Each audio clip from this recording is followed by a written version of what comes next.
Prime Minister Plenković with us?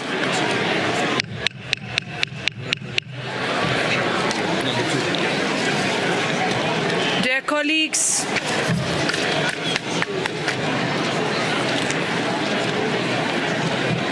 we have Prime Minister Andrej Plenković here in the chamber with us. Can I ask you to take your seats, please?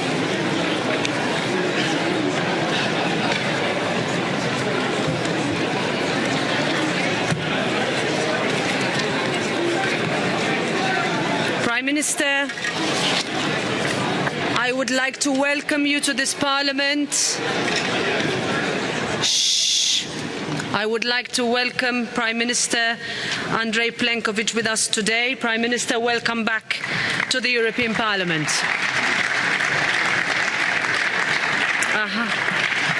A house that you know so well. We know you as a proud pro-European who, as a State Secretary for European Integration, laid the groundwork for Croatia's accession to the European Union in 2013.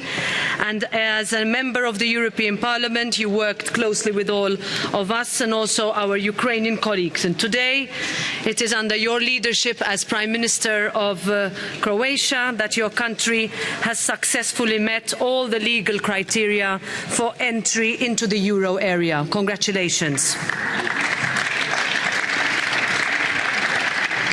At the start of the year, our House celebrated the Euro's 20th anniversary, and it is fitting, therefore, that Croatia will soon become the 20th member of the Eurozone. And this marks a true defining moment for Croatia and our Union. But in order to remain credible, we must also be consistent. Croatia is ready for Schengen. The European Parliament has long recognised that Croatia has met all the necessary requirements to join the Schengen area, and we will continue to support that. Croatia's European story is a success story. It gives hope. It shows results. With a war on our continent, with the decisions that we must take this week, the importance of hope cannot be underestimated, but hope alone will only get us so far. When countries look to Europe, they expect us to keep our promises and they expect tangible progress, because Europe can be more. And on that note, I thank you, Prime Minister. Dear Andrej, thank you for being a staunch supporter of Europe, for your leadership and for your tireless endeavours to maintain a viable EU perspective for the region. Prime Minister Andrej, the floor is yours.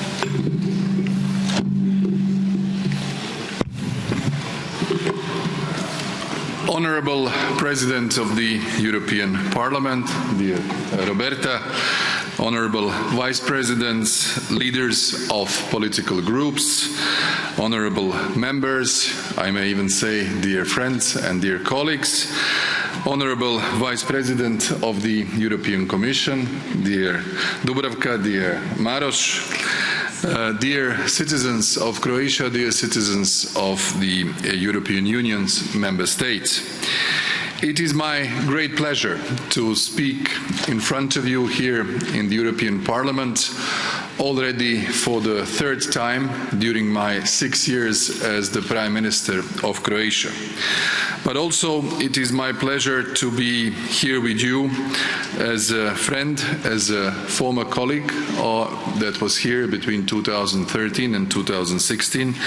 And also I would like to remember my friend David Sassoli, who was a President of the European Parliament and who unfortunately left us too early almost half a year ago.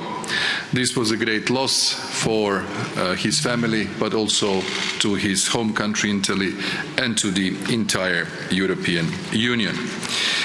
Dear friends, when I was speaking last time here in this House of European Democracy, I presented at the time, it was January 2020, the program of the first ever Croatia's presidency of the Council of the European Union.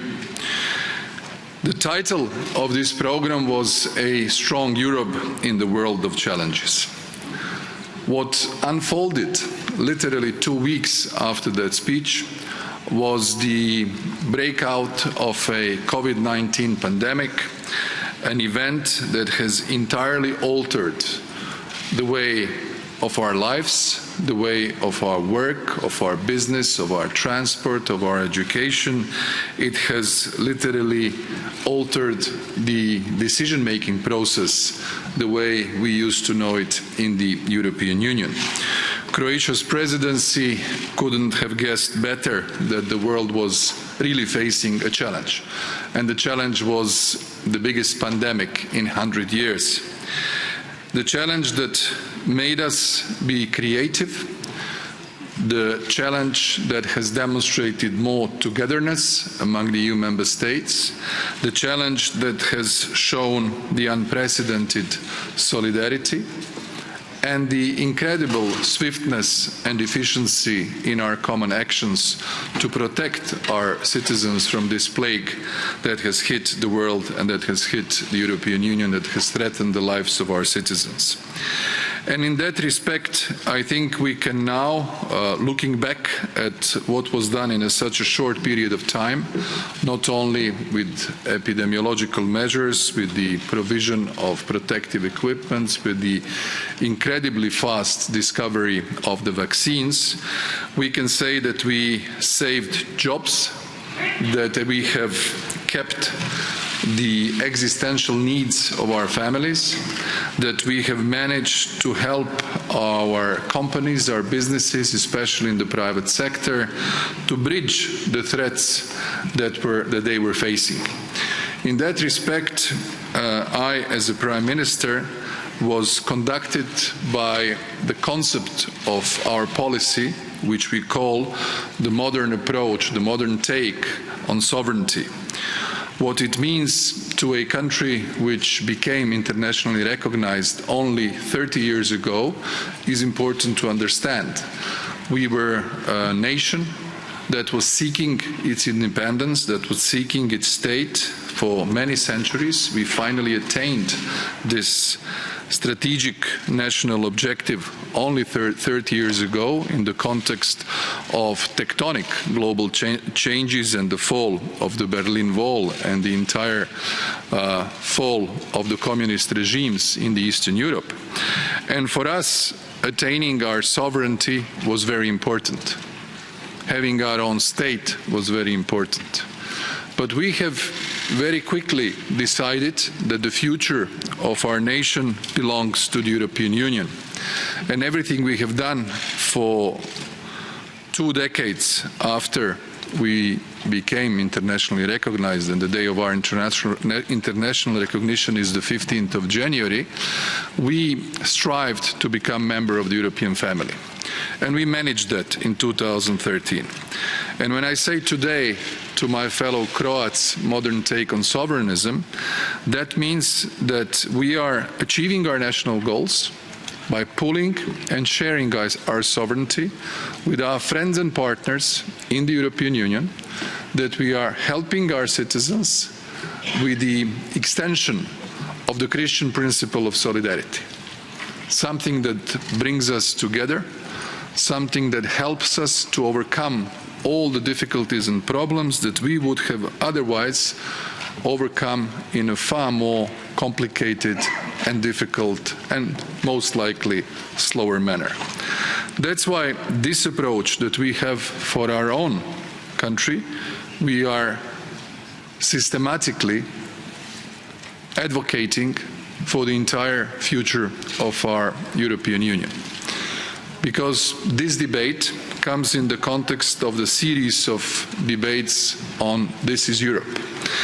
And I will say a few words about the biggest challenge, the challenge that has started on the 24th of February this year. The brutal Russian invasion and aggression against Ukraine has literally annihilated the main principles of international law, the main approach to the global governance, to the international relations that we were cultivating for decades. A United Nations member country, sovereign country, neighboring country has suffered a brutal aggression. For Croatia, who was also a victim of aggression of, at the time, Greater Serbian policy by Milosevic regime at the beginning of the 90s, it was very quick, spontaneous, almost a reflex reaction of, first of all, understanding what was going on in Ukraine, and second, in extending our support and help. The policy of Moscow has two elements. It has two sticks. One stick is the nuclear arsenal, the other stick are the fossil fuels. With these two sticks, they were able to conduct such an aggression against Ukraine. At the same time, the two narratives, the narrative of literally not recognizing the Ukrainian identity. If you say that you are not Ukrainians, but you are small Russians, then you go into the essence of the identity of a nation. And second, the almost incredible narrative of denazification of Ukraine was, in our view, quickly translated into similar type of narratives that we had in 1990 vis-à-vis the Croats. Almost the same when it comes to the identity and when it comes to the so-called denazification. And these parallels were very clear to us. In my speech at the European Council on the 24th of February, I said that this has happened in the moment where obviously the analysis in Moscow was that there were some weaknesses in the context of the timing of the state of play of the West, I will put it in general. The first one was the way of perception that the West left Afghanistan, perhaps not in the most dignified manner. The second was the fact that there was a change of era in political terms in Germany. Second was that France was preoccupied with presidency of the Council and the presidential, and then, of course, which we witnessed recently, parliamentary elections. Third, that the United Kingdom left out its own reasoning, the European family. All of this happened immediately, just as in 2008, when there were Olympic Games in Beijing. At the time, there were Summer Olympic Games, and there was an invasion of Georgia. Now it happened again after the Olympic Games, again in Beijing, Winter Olympic Games, it happened in Ukraine. What were the ramifications? Ramifications for Ukrainian nation are devastating. Tens of thousands of dead, civilians and soldiers, 13 million people displaced, 6 million refugees, incredible material destruction, and the occupation of territory. But what we have witnessed was the incredible mobilization of the international community and support for Ukraine. We did the same. We paid our contribution with a lot of heart, both in political, in diplomatic, in economic, in financial terms, in humanitarian terms, by hosting the refugees in our country. There are over 20,000 Ukrainians which found shelter in Croatia, and we are ready to receive them more. And of course, we helped them, just as many other members of the European Union, by providing them means to fight for their freedom, for their independence, for their lives, and that was the procurement of military aid. In that context, Ukraine applied for the membership in the European Union.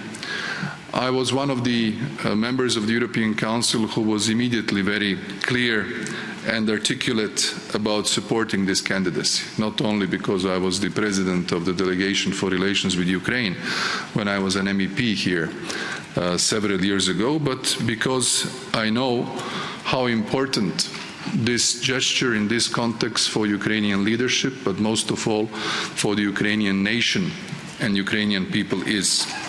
And therefore, I'm pleased to see that the position of many member states is now being assembled around the wording that will most likely the historic European Council tomorrow and on Friday actually grant Ukraine the candidate status. I think this is important, it's courageous, and it is certainly deserved by a nation that is fighting for the European principles of freedom and of democracy. And therefore, our support to Ukraine will remain very clear and unwavered. Similarly, we support the candidate status for Moldova. We support the candidate status for Georgia with conditions. We feel that this great leap of putting all of those three countries into the context of those states at the European continent who do have a European perspective is an important political evolution on the architecture of our Europe and of our continent. So if this is debate on Europe, this is a big change on the way that we are looking at countries who are not yet members of the European Union.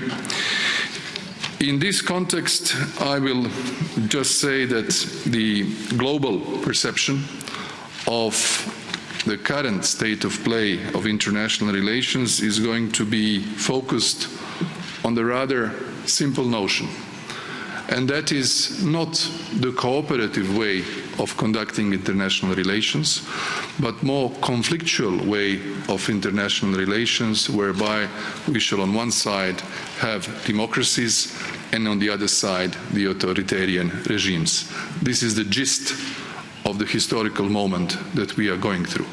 And this is where the European Union, as one of those who are at the peak of the democratic standards globally, should have a leading role in explaining and doing the so-called political pedagogy wherever we can of what is actually at stake.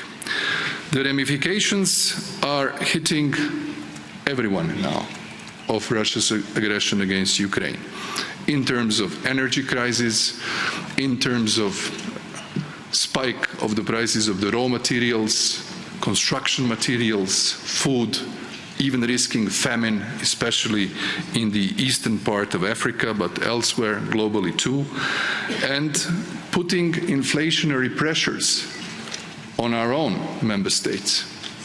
This is important to understand. No one is untouched by the magnitude of this, first of all, energy crisis, but even more deeper by the rise of the prices of food.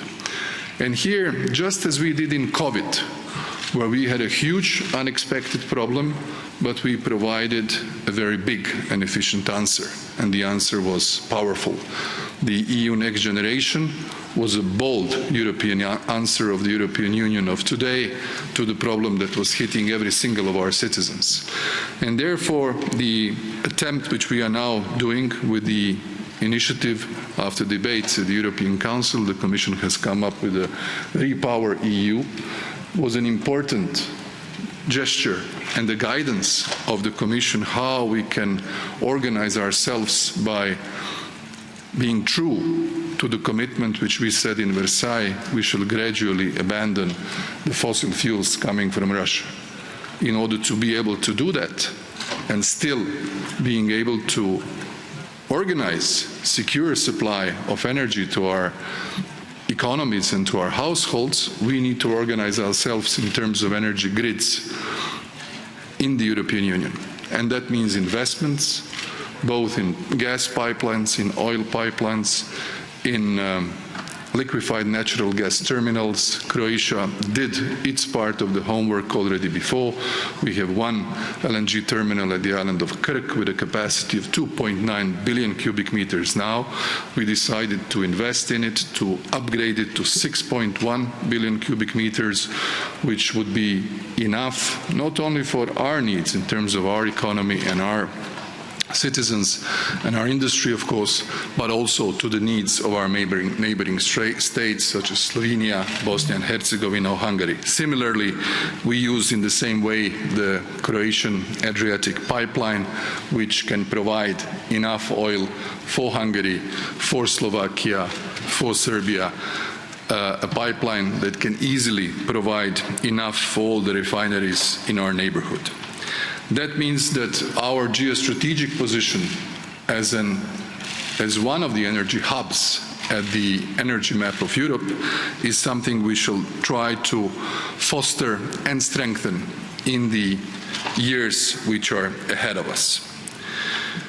Talking about the debate on This is Europe and our debate at the European Council tomorrow and on Friday, and especially the summit that is organized tomorrow morning with the Western Balkans, I will mention here again the countries that are close to us, which we know well, where we are supporting their path towards the European Union, their European perspective, especially Bosnia and Herzegovina, with whom we share more than 1,000 kilometers of border, where Croats, people who are the same as Croats in Croatia, are one of the three constituent peoples of Bosnia and Herzegovina, with which we have tremendous economic exchange.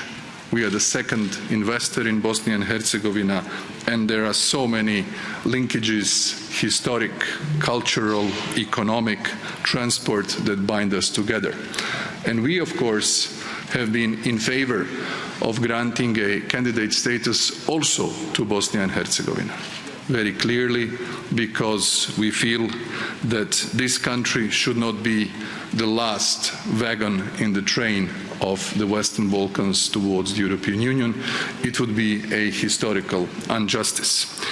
And therefore we are one of those member states who are advocating granting a candidate status also to Bosnia and Herzegovina, in which context we would like also the urgent solution for the changes to the electoral law, which would enable that we have fair and just elections in Bosnia and Herzegovina, where all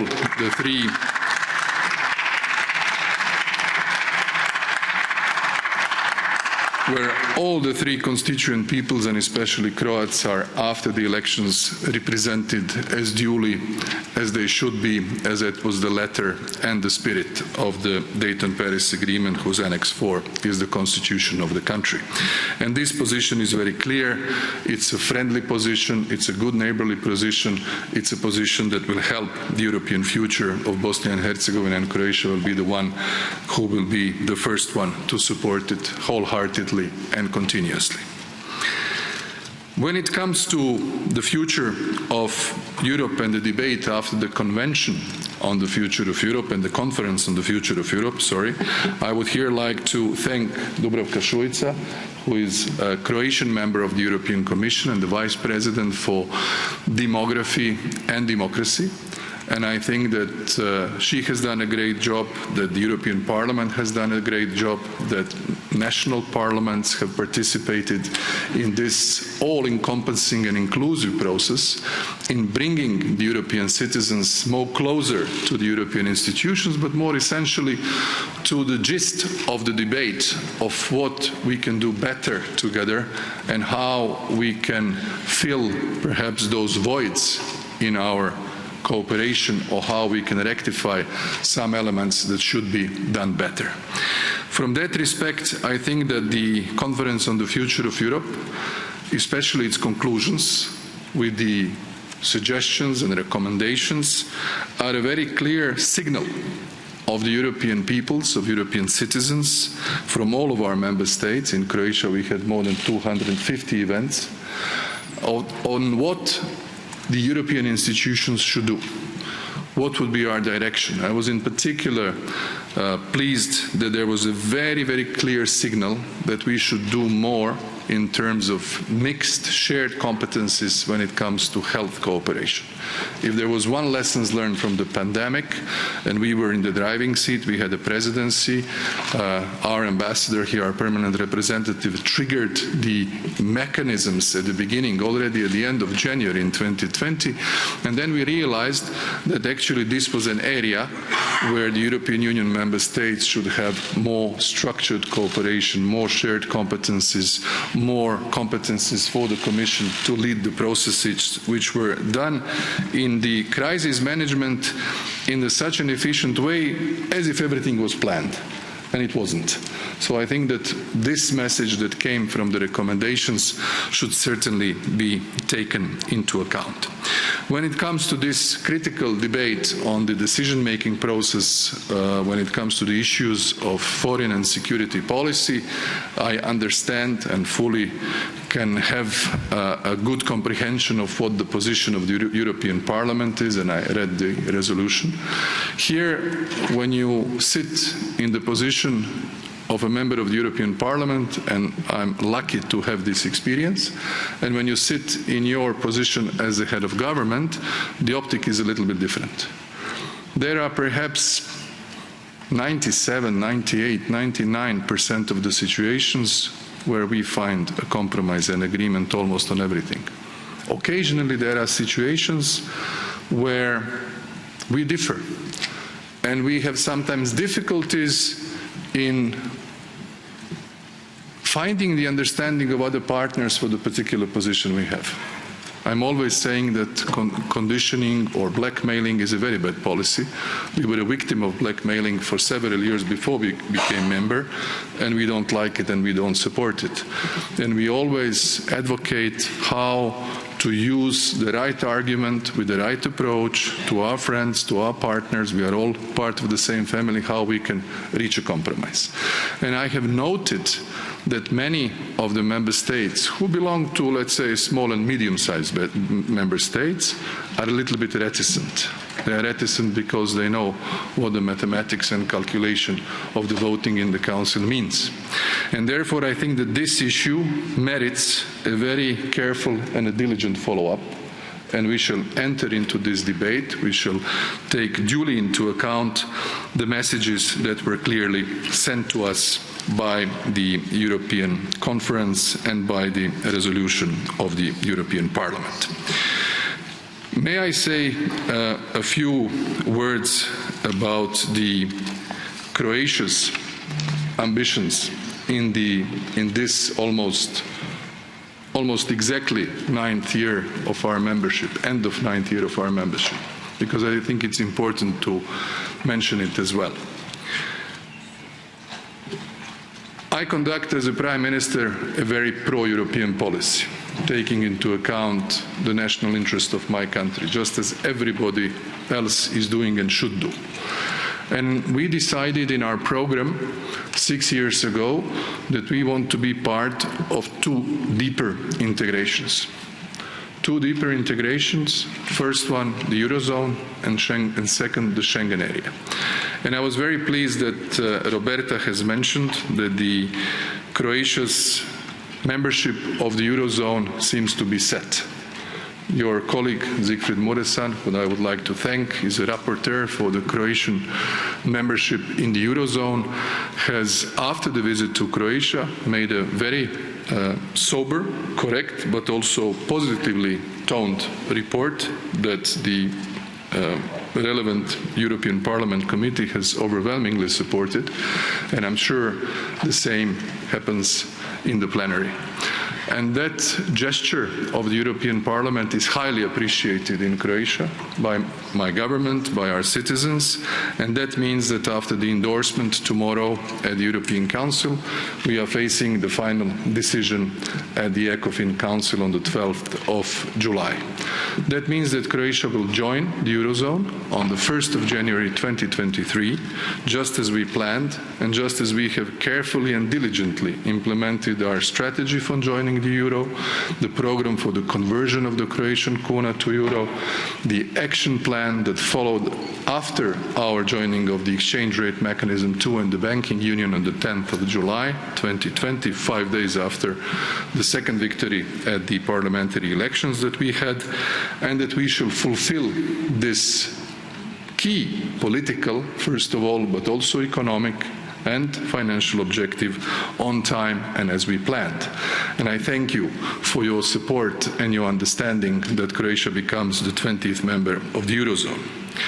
At the same time, I think already next week the Council will send the formal proposal for the decision to be taken on Croatia's membership in the Schengen area, also to the European Parliament, where I expect we will quickly have a rapporteur for Schengen, who will also take a very diligent view on our readiness, and we have also worked very, very hard to fulfill this criteria, where both Juncker's Commission at the end of their mandate in October 2019, and then again Commission of Ursula von der Leyen, and I would like to thank in particular her and Commissioner Ylva Johansson, have estimated that Croatia has fulfilled the necessary criteria, and that the relevant decision of the Council after the opinion of the European Parliament will be taken in autumn, and that we shall also join this deeper integration on the 1st of January 2023.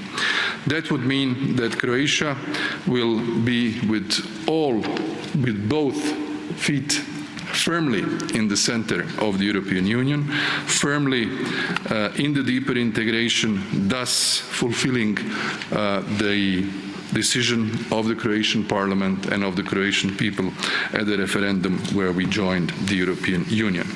In that respect, we shall strengthen our economy, we shall strengthen the free movement, we shall facilitate the free movement of people, and it will be a backup to a situation which we have today.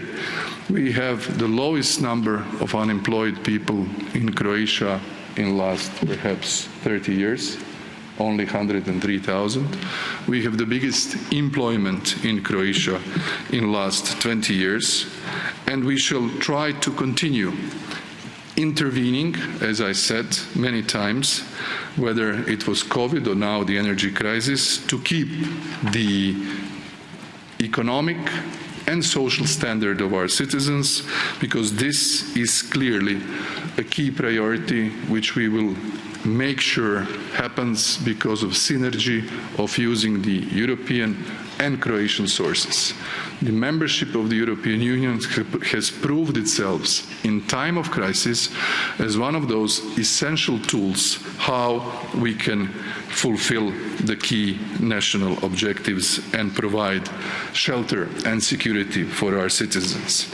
In that respect, I will mention one important project, also co-financed by the European Union budget means, and that is the Pelješac Bridge, the bridge that will be opened on the 26th of July this year, that will physically connect the southern part of Croatia with the rest of the country. For us, it is a strategic objective that couldn't have had more symbolic connotation that it has, and that we shall be continuing to invest in the new security threats, into our defense capabilities, and into contribution of Croatia to the strategic autonomy of the European Union. Croatia will procure 12 French Rafale multi-combat planes that will arrive in a little bit more than a year time from today, and that will strengthen our role as a partner in the European Union's defense, but also as a reliable ally in NATO.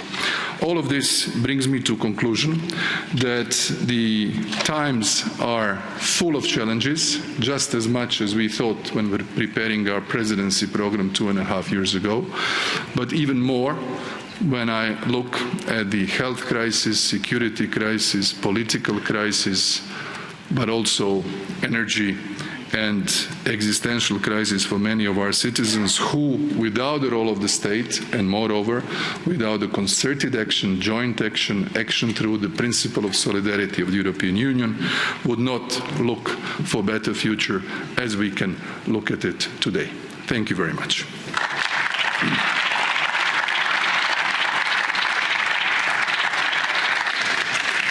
Thank you very much. Thank you, Prime Minister Plenković. And now we have one round of representatives of the political groups, starting with the chair of the EPP group, Manfred Weber.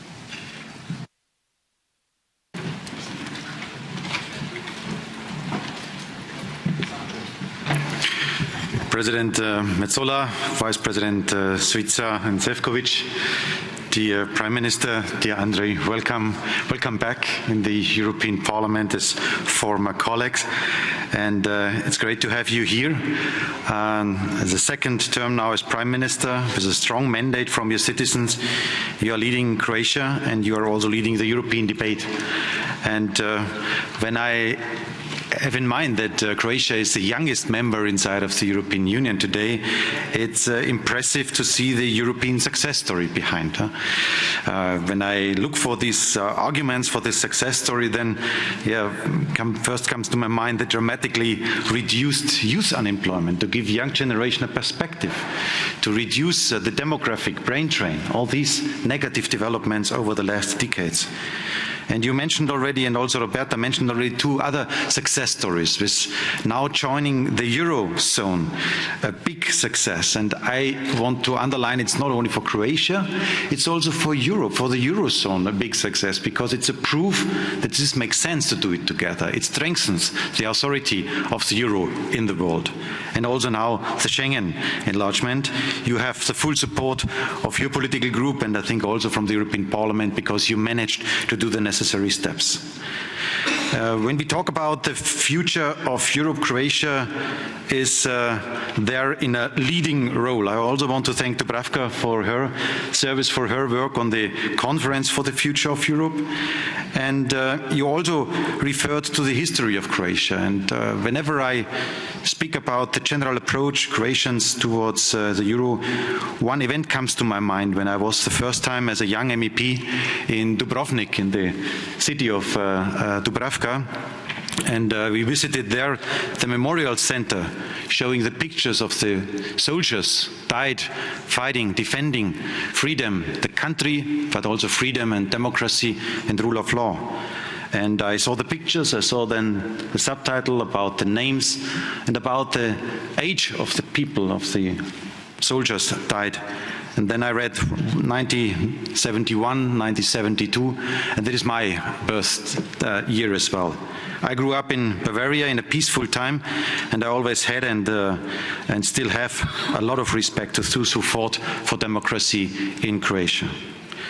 Croatia is in a way a good proof for what we have to do today. You said it, because now it's a similar situation to Ukraine and Moldova, for those who now stand up and fight for our values, to give them a similar perspective, that enlargement works, that we should be convinced about this model and this approach. And this is also the same towards the Western Balkans, where we need now a clear timeline. I want to thank the opposition in Bulgaria today, because Boyko Borisov and Gerb voted in favor of Northern Macedonia, to give them a perspective. And I also want to express towards the Serbian friends that they have to decide whether they want to join the European Union or whether they are on the side of Russia. So there is no in between anymore. That we are making enlargement possible, we have to improve Europe. And there you mentioned one aspect when we speak about the unanimous vote, that there we have probably different point of views. Croatia is now joining the Eurozone. That means to give up sovereignty, because you have no national currency anymore. But the idea behind is to be stronger together when we vote by majority. And the same is for foreign affairs. We have no China policy currently as European Union. That gives us a clear proof that we are not capable to answer the big challenges due to the decision-making mechanism. So that's why you can imagine we would be happy if you also would show up in the Council to present the idea of a convention, because we need a deepening of the European Union to make Europe better, stronger for the future. And Croatia will contribute to this. Thank you so much, dear Andrej, and welcome. Thank you, Mr. Weber. I give the floor next to Biljana Borzan on behalf of the S&D Group.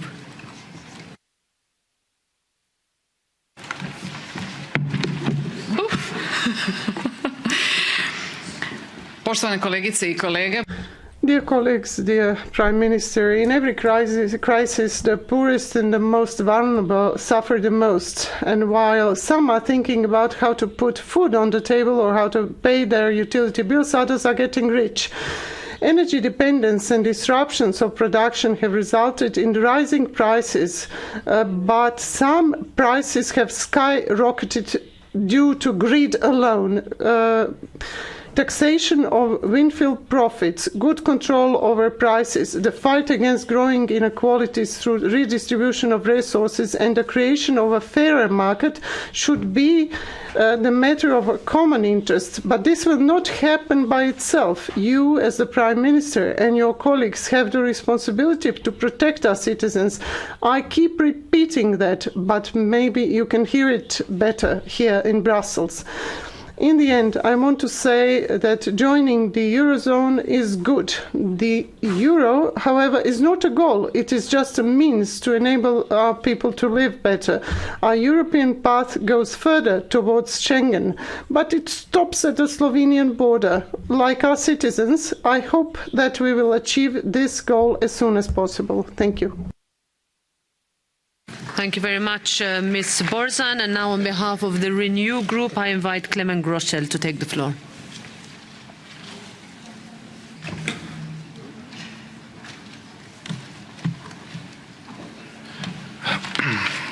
Hvala, predsednica. Spoštovani predsednik vlade. Thank you very much, Madam President, Prime Minister. On behalf of Renew Europe, I'd also like to wish you a warm welcome and ask a few questions of you. We're pleased to see that Croatia will be joining the Eurozone. That's an opportunity for Croatia and for the European Union. But what will the Croatian government be doing to ensure that in this time of great tensions, that the euro introduction won't be abused for unjustified price increases?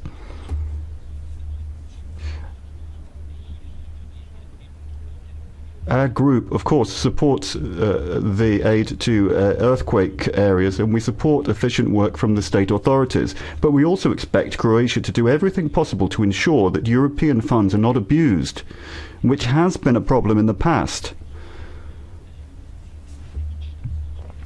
Also, when it comes to the rule of law, that's a fundamental issue for the survival of the European Union. So I hope that decisions of courts will actually be respected and implemented even when the political class does not agree with them. Then I'd like to ask you about the Migration Pact. There have been reports of pushbacks and deaths at the border. So do these actions fulfill the standards of European law and the standards of the European Council? Schengen functions not only because there is a freedom of movement, but it also is an area of common values and standards. So we also have to remember the relationship between Croatia and Bosnia. There's an issue with nationalism here. There are nationalists who want to close the door to EU membership for Bosnia. Isn't it rather a paradox? Can we solve this if we allow Bosnia to a clear route to full membership of the EU? Surely that is in the interest not only of the EU, but also in the interest of Bosnia-Herzegovina and the Croatian people. I hope that Croatia is successful in the tourist season, and I hope that we won't have too many traffic jams on the journey there. Lamberts.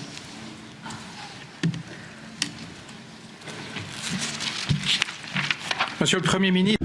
Prime Minister, on behalf of the Greens, welcome to the European Parliament. Last Sunday, I was debating with Pierre Polstoy, Vice President of the Russian Parliament. He said that he wasn't really interested in when Ukraine becoming candidate to the EU. He said it was not a problem because the Ukraine won't exist soon. He called for a new fight in Russia. He denounced this. He said the reaffirmation of the Brezhnev doctrine that of limited sovereignty, saying that means by certain countries that can be sovereign and others have to follow the will of these major powers. That's what we call imperialism. Nothing could be further from the concept than the idea that you have just highlighted of shared sovereignty. Sovereignty which is freely shared. And I was moved to see after the dismembering of former Yugoslavia and say that you said quite clearly that Croatia has chosen its European vocation, chosen to renounce, or perhaps not to renounce, but to share its sovereignty with 30 other countries here in Europe. The fact that we can see Croatia joining the Eurozone and Schengen, and something I'm very pleased about. I was pleased when you became a member of the EU, and I'm still convinced today the fact that the EU is the governance system for the future. I wanted to say perhaps it's friends who need to share their concerns. Two questions I had in relation to what is going on in your country. I'd like to see all member states to be exemplary in all points, but there are 2 points I wanted to mention. Firstly, the manner in which European funds are allocated in your country. It falls to me to say that too often European money is often shared on the first come first serve rather than the merit of projects or the value of the European budget. The value of European projects is that we need to be capable of doing things together, that things we can't do on our own. Now, under these projects, you won't be surprised that as a Green, I talk about the challenge of climate change. Obviously, Croatia is affected by climate change, but also you have a huge potential in relation to renewable energy. So therefore, I really would like Croatia to be a pioneer of this transition. Our second concern I have, you spoke about accession to the Schengen area. You know, when we came to Zagreb for the opening of the Croatian presidency, we said that we continue to receive messages saying that there are pushbacks at the borders of the country. At the time, you promised us that that would be investigated, and if anything illegal was happening, they would be dealt with. But we continue to read the messages about this situation. Yes, Croatia should be in Schengen, but not at the price of being at the forefront of Fortress Europe. Now, on a personal note, for over 30 years, I have a member of my family who is Belgian and Croatian. Now, his father came here in the 1960s and he worked in construction, but he also always loved literature. Now, they said that the reality of Yugoslavia in the 20th century was important, and it's a visceral connection to his country and also to family values. Now, I know that he holds you in high esteem, so he would be proud of the fact that you would receive this work from him. Thank you, Mr. Lamberts. I give the floor next on behalf of the ID group to Gunnar Beck. Many thanks, Madam President. I'm not going to speak for 2 or 2.5 additional minutes, maybe a few seconds more, and I'm counting on your indulgence. Thank you. Premierminister Plenković, mein Glückwunsch zu... Minister, congratulations on joining the euro. However, the eurozone has seen close to zero, if not negative growth in industries, hopelessly beaten, crushed by the USA and China, inflation driven, and in Switzerland it's under 3%. The German saver alone spent in 221, got 160 billion in losses. Unaffordable, the popular economies are suffering disastrously, and the saving of the euro has been dragging on for years, hoping to find a contradiction to Article 100 of the TFEU, 175 and 310 and 311 of the TFEU. It's a well-known phenomenon, and your Thomas Moros, also from your country, said that we can only crumble on the words individual power tried to cling to it by giving up. But you give up your country, you sacrifice it for the euro. Actually, countries that actually have given up on their sovereignty long ago. I hope that won't happen to your country. Seconds. Thank you, Mr. Beck. I give the floor on behalf of the ECR to Eugen Jurica now.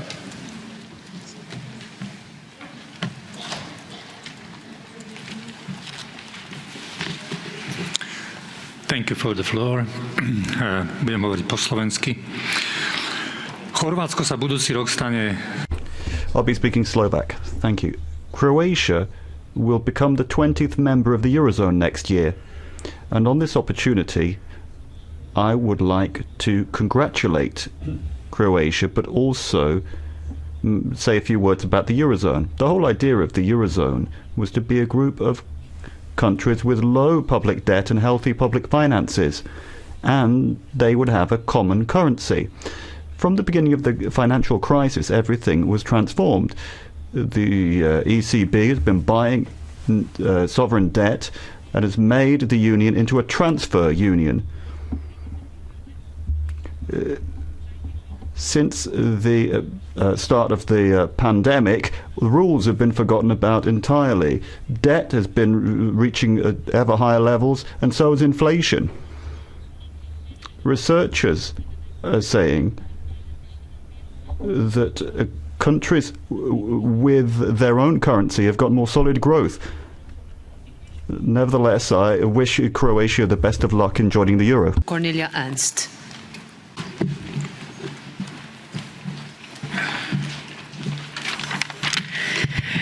Thanks a lot, Herr Ministerpräsident. Prime Minister, let's talk about Europe. There are a number of things that need to change. We know we're talking about we need to take on the challenges, and that includes all countries of the former Yugoslavia, need to look at each other eye to eye as equals with the EU. It's high time that we start doing that. An EU that not only presumably decides on who wins and who loses, but speaks out more for the average citizens. And in the EU, as you pointed out, fights poverty. We're talking about food prices, energy prices, and many other things. To do that, a contribution, a serious contribution needs to be made. Nothing happens without freedom and democracy in Europe. Nothing at all. It starts by saying to all member states, including yours and mine, to be frank, you give women the right to dispose of their own bodies and in no way accepting or even sabotaging their efforts. It's something that still hasn't been achieved and is in jeopardy. And people at the foreign borders have to be respected. I've often been to your country, really quite often, and it is unbearable to see how you deal with refugees. I can't bear to watch it. The pushback due to the crisis, time and time again. And how does that square with your positive, rose-tinted look on life? It's rather different. It doesn't add up. Now, of course, at the Croatian border, for years, you fought against the Taliban. Explain to me what the EU can do, and what about the Afghan refugees fleeing their country? We need to put a stop to this, just putting people away into little compartmental drawers. Of course, we have a black book on pushbacks of countries. It's not just Croatia. There are many countries in Europe who do the same. So let's raise this issue, speak out, and make real change. Thank you. Thank you, Ms. Ernst. Next is Ivan Sinčić.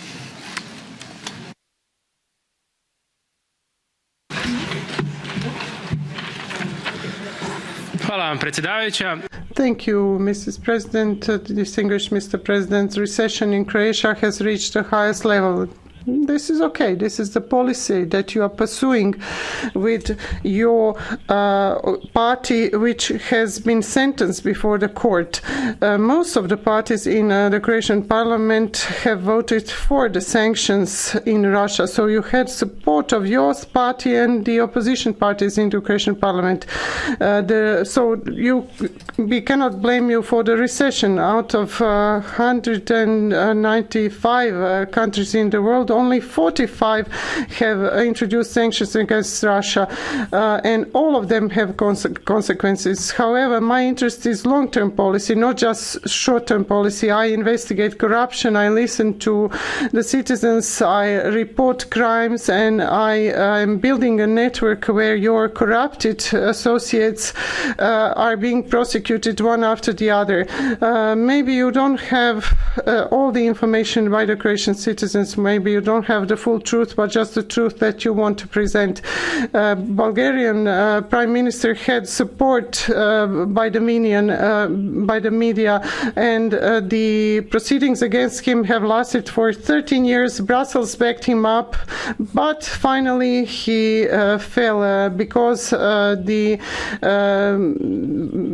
citizens of Bulgaria stopped this. Why does the EU tolerate so much corruption in Bulgaria? I have been to Bulgaria. I've given my contribution to the fight against crime there, and now this Prime Minister is not in power and is in prison. Mr. Plenković, you should ask yourself who will be the last to laugh in this situation. I'll give you the floor to respond to the questions, the comments, the gifts, the attributions, the books that you have received. Thank you very much, Madam President. How much time do I have? 5 minutes. Oh, okay. I will try to be then very precise. 2.5, so it will be fine. Thank you very much to President of the European People's Party and the EPP group in the Parliament, Manfred Weber, for the positive comments about Croatia's advancement and especially the fulfillment of the criteria for joining the Eurozone. When it comes to the follow-up on the conference on the future of Europe, we shall certainly debate it within the Council. As I told you, having been in the European Parliament, I can completely understand the position of the European Parliament, and I will certainly give a constructive contribution of Croatia to what we can do to improve our decision making. And as I said, in terms of foreign policy, we basically agree on 97, 98, perhaps 99% of issues, and there are a small margin of those dossiers where we need more consultation and perhaps more time to forge a compromise. To Madame Borzan on energy, it's good that you mentioned it. Now I can repeat that we have provided a 5 billion kunas package to subsidize our households, to subsidize our micro, small and medium-sized businesses, to subsidize our farmers, to subsidize our fishermen, to subsidize our pensioners, to lower the VAT from 25 to 5%, from 13 to 5 for all those products which are mostly used by our citizens, and thus mitigate the effects of the spike of the prices, and we shall continue to do that again. And not only the government, the state inspectorate, but also the watchdogs in terms of consumer protection should play their role and strongly blacklist those who are trying to profit in this crisis and unduly and unjustifiably raise the prices of their products. When it comes to Mr. Groschel, thank you for the support for the euro. When it comes to the EU funds and to the aid of the European Union through the EU Solidarity Fund for earthquake, I'm grateful here for the Commission, who has helped us to not only receive for 2 terrible earthquakes in Zagreb and Banovina region almost 1 billion euros. We are streamlining the efforts of all the ministries in order to speed up the process of reconstruction. And also the general comment on the use of funds, we are using them in the best practices that exist in the European Union with all the scrutiny and the controls that is required. On the rule of law, law and pacta sunt servanda? In generally, yes, absolutely, but at the same time, you are aware, coming from Slovenia, that the unfortunate arbitration process on the border dispute fell and was inevitably and irretrievably lost and denounced by the Croatian Parliament because of fraudulent activities that were happening between the Slovenian agent and the Slovenian member of the arbitration council. So we want to solve the bilateral border issue, but not on the basis of the process which could not have been cleansed as if it was a mistake of a first grader at school by making a typing error on the alphabet. When it comes to the migration pact, we of course support it. It is part of our approach to Schengen. Schengen needs to be renovated, upgraded and updated, but Croatia should be within Schengen.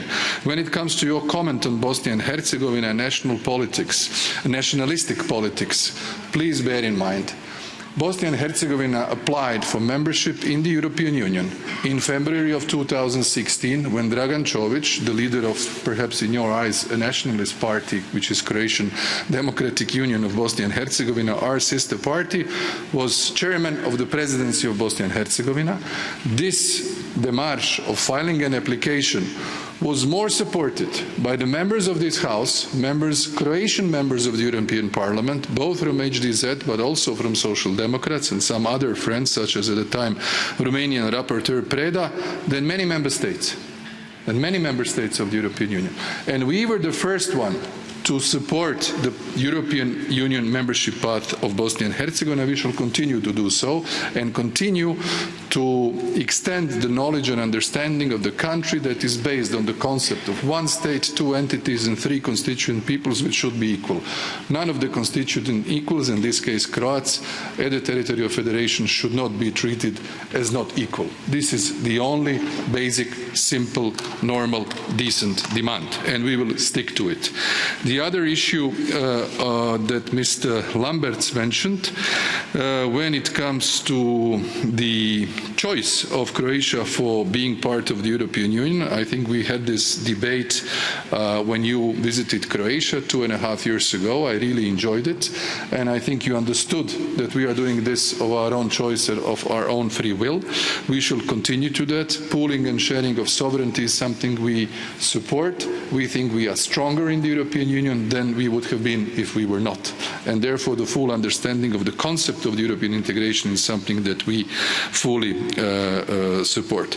On Schengen, and the fact that Croatian police, more than 6,000 members of the Croatian police, is protecting Croatia's external border, is a job which is very difficult to do, a job where they have the total scrutiny of the entire Ministry of Interior. Every single complaint is being checked and verified.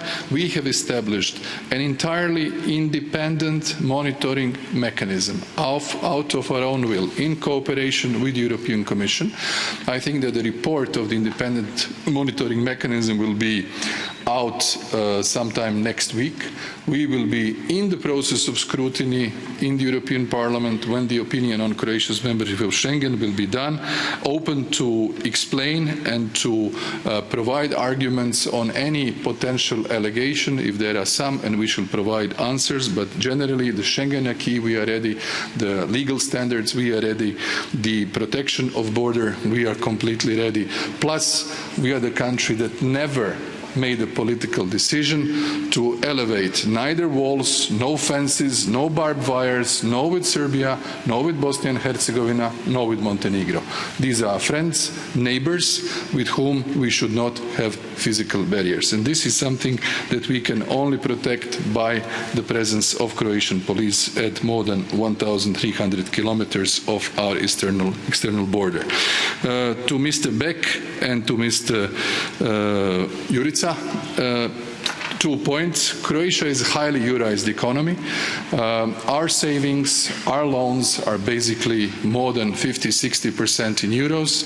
70% of tourists that visit Croatia come from Eurozone. Our trade is with the Eurozone. This was the logical choice, logical follow-up of our accession treaty. We are basically abrogating the derogation. And this is the work that has been done diligently, fulfilling all the criteria with the action plan, and clear opinions of the Commission and of the ECB actually give us argument to continue to do that. For our economy, euro will bring benefits and it will not be a negative circumstance. When it comes to Schengen, I think I have to Madame Ernst answered. I will look at what you have given me.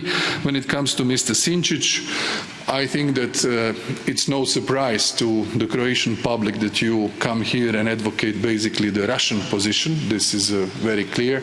You belong to one of those political actors who is strongly supported by the Russian actors. You did this in the Croatian parliament. You are doing this now in the European Parliament. It's your right, but also your responsibility. When it comes to the fight against corruption, I said at the beginning of my mandate 6 years ago, no one is immune to the independent work of our judicial institutions, our state prosecutor, our special prosecutor for corruption and organised crime, our police. They do their work independently. Those who will in the legal process be declared as responsible for something, they will be condemned, or if they are not, they will be free, just as in any other country in Europe. Corruption is a negative phenomena, but is not a phenomena that is only applicable to Croatia. It is unfortunately a phenomena that exists for many years. And we are fighting it strongly with the means, with the changing of the laws, with the action plans, and with concrete cases. And those who know Croatia better certainly know that there is no whatsoever government's influence on the work of the prosecutor or of our judiciary or the police, and it will remain in such a manner. Because at the end of the day, when we joined the European Union in 2013, and you of course didn't contribute 1 millimeter for Croatia becoming a member of the European Union, I did, members of my party did, unlike you and perhaps yours. So this is a huge difference between the two of us. We have been Europeans from the first day. You have joined the train and you are enjoying the benefits of being an MEP, even though you obviously do not believe neither in the European Union and haven't contributed to Croatia's European journey at all. But that is democracy. I respect it, and I was very happy to be here with you today. Thank you. Thank you very much, Prime Minister. This debate is now closed, and we will move on to the next debate with my colleague Rainer Wieland.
So the next point on today's agenda is the joint debate on the preparation of the European Council meeting. We'll start with statements from the Council and Commission as to the preparation of the meeting of the European Council on the 23rd and 24th of June, and the meeting with the heads of state and government of the Western Balkan countries on the 23rd of June, and the Council and Commission statements on the candidate states of Ukraine, the Republic of Moldova and Georgia. I'll remind you that the free seating is applied with exception of the first two rows that are allocated to group leaders. You'll be able to request catch the eye and blue cards via your voting machine after having inserted your voting card. Therefore, I invite you to always bring your voted card, and instructions have been made available. Should you if you wish to register for Catch the Eye, I invite you to do so starting from now, without waiting for the end of the debate. Moreover, I remind you that blue cards can also be raised for a short intervention and will allow a follow-up question. I would also like to remind you that interventions in the chamber will continue to be made from the central rostrum, except for Catch the Eye, blue cards and points of order. I therefore kindly invite you to keep an eye on the speakers list and to approach the rostrum when your speaking time is imminent.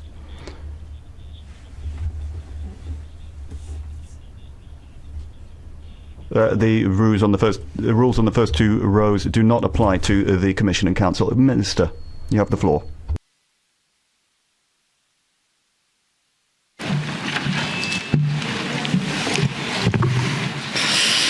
Merci, Monsieur le.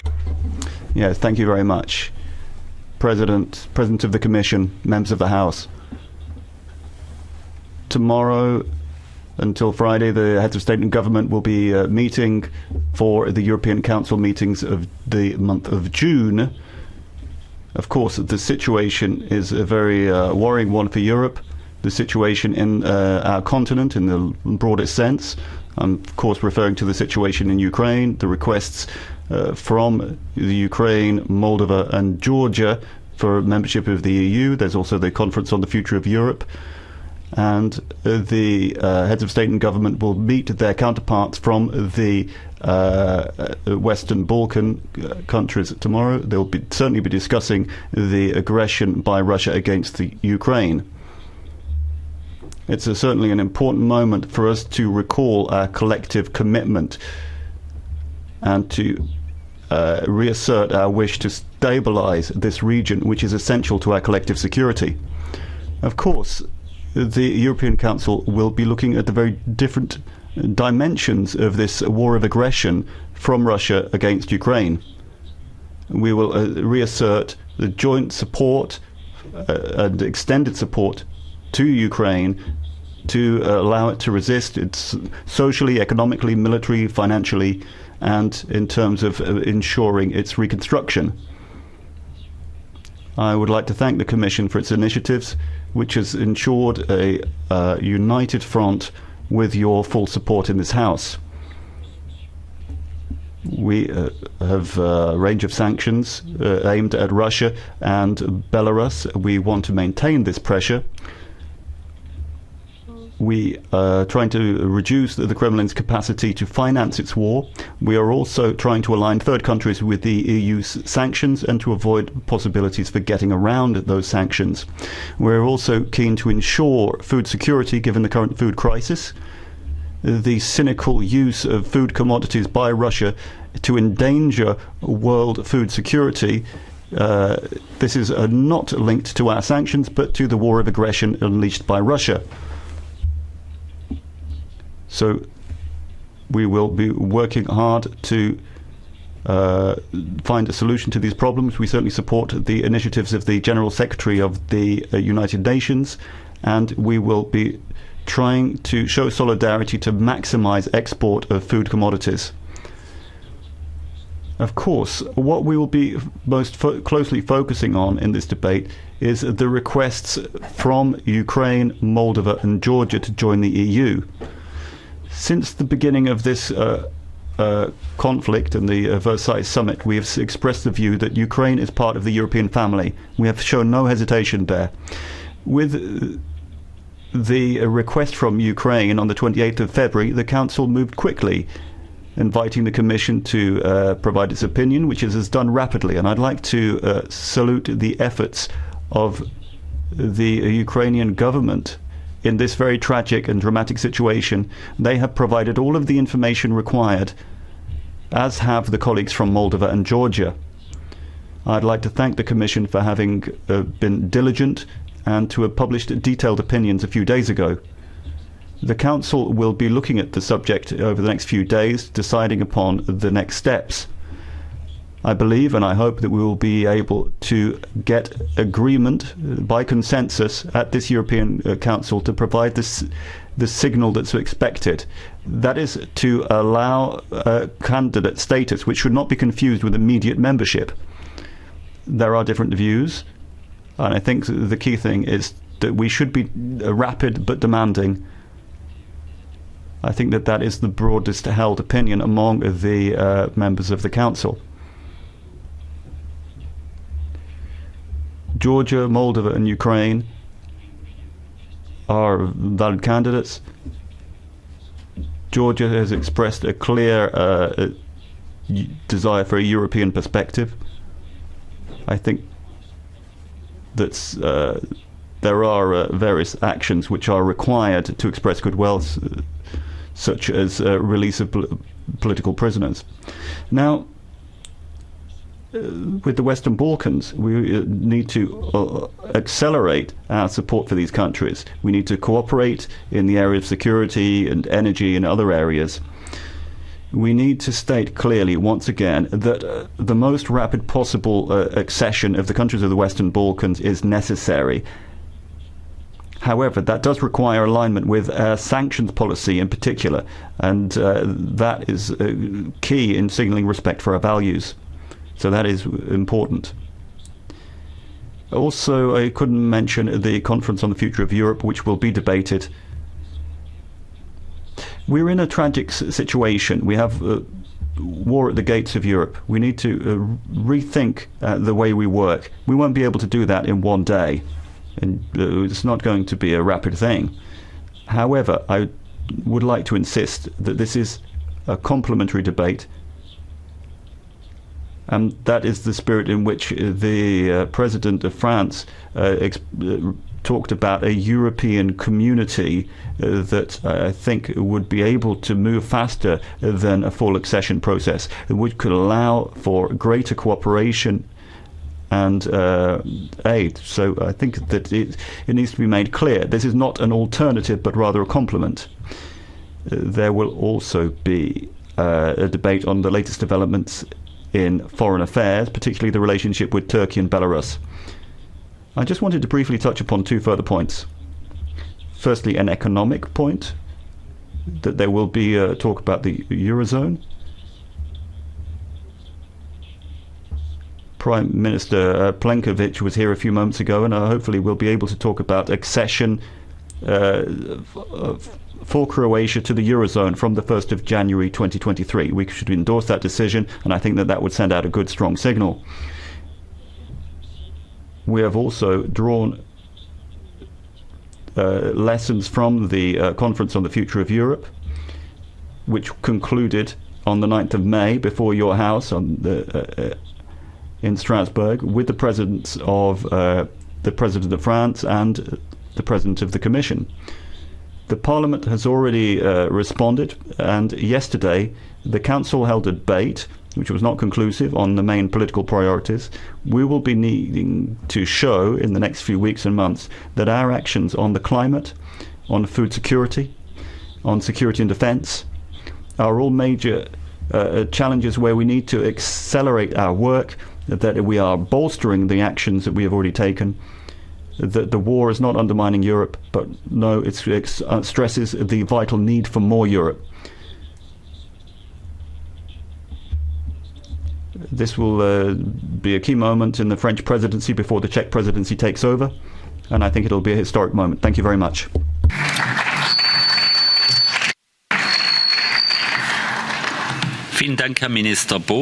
Thank you, Minister Born. The next speaker will be the President of the Commission, Mrs. von der Leyen.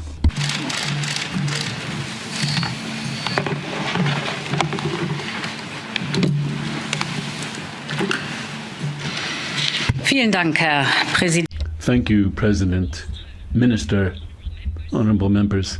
From the early days of the Maidan on, Ukraine has very bravely resisted Russia's aggression. Ukraine went through repression and uprising. It went through territorial annexation and now an outright war. It is the only country where people got shot because they wrapped themselves into the European flag. Ukraine has gone through hell and high water for one simple reason. That's their desire to join the European Union. And I've read your resolution from the European Parliament, and thank you very much for being very clear and very explicit. And the European Commission also answered to this desire explicitly. The opinion we presented last week recognizes Ukraine's aspirations. It acknowledges the immense progress that Ukraine's democracy has achieved since the Maidan. Our opinion stems from a careful and thorough assessment on the reality on the ground. And this evidence tells us that Ukraine, the opinion of the Commission, deserves a European perspective. It deserves the candidate status, of course on the understanding that the country will carry out a number of further important reforms. Und in der Tat, die Ukraine hat bewiesen. Because it's true, Ukraine has demonstrated in this war that we are on the right track. Over the past 2 years' time, Ukraine, in a very short amount of time, has accomplished more than in many decades.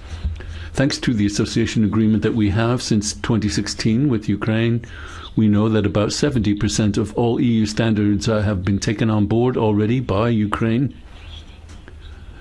There's an important program of the European Union, such as Erasmus and the successful Erasmus program. Ukraine is a very robust and resilient democracy. It has a smoothly operating administration, decentralized, particularly that effort was a success almost every day since we are cooperating with Ukraine. They're creating the administration at the federal, the regional and local levels, despite the war, which is a massive burden, very stressful for them. In Ukraine, there are free and fair elections. As we all know, Ukraine has a very active and dynamic civil society.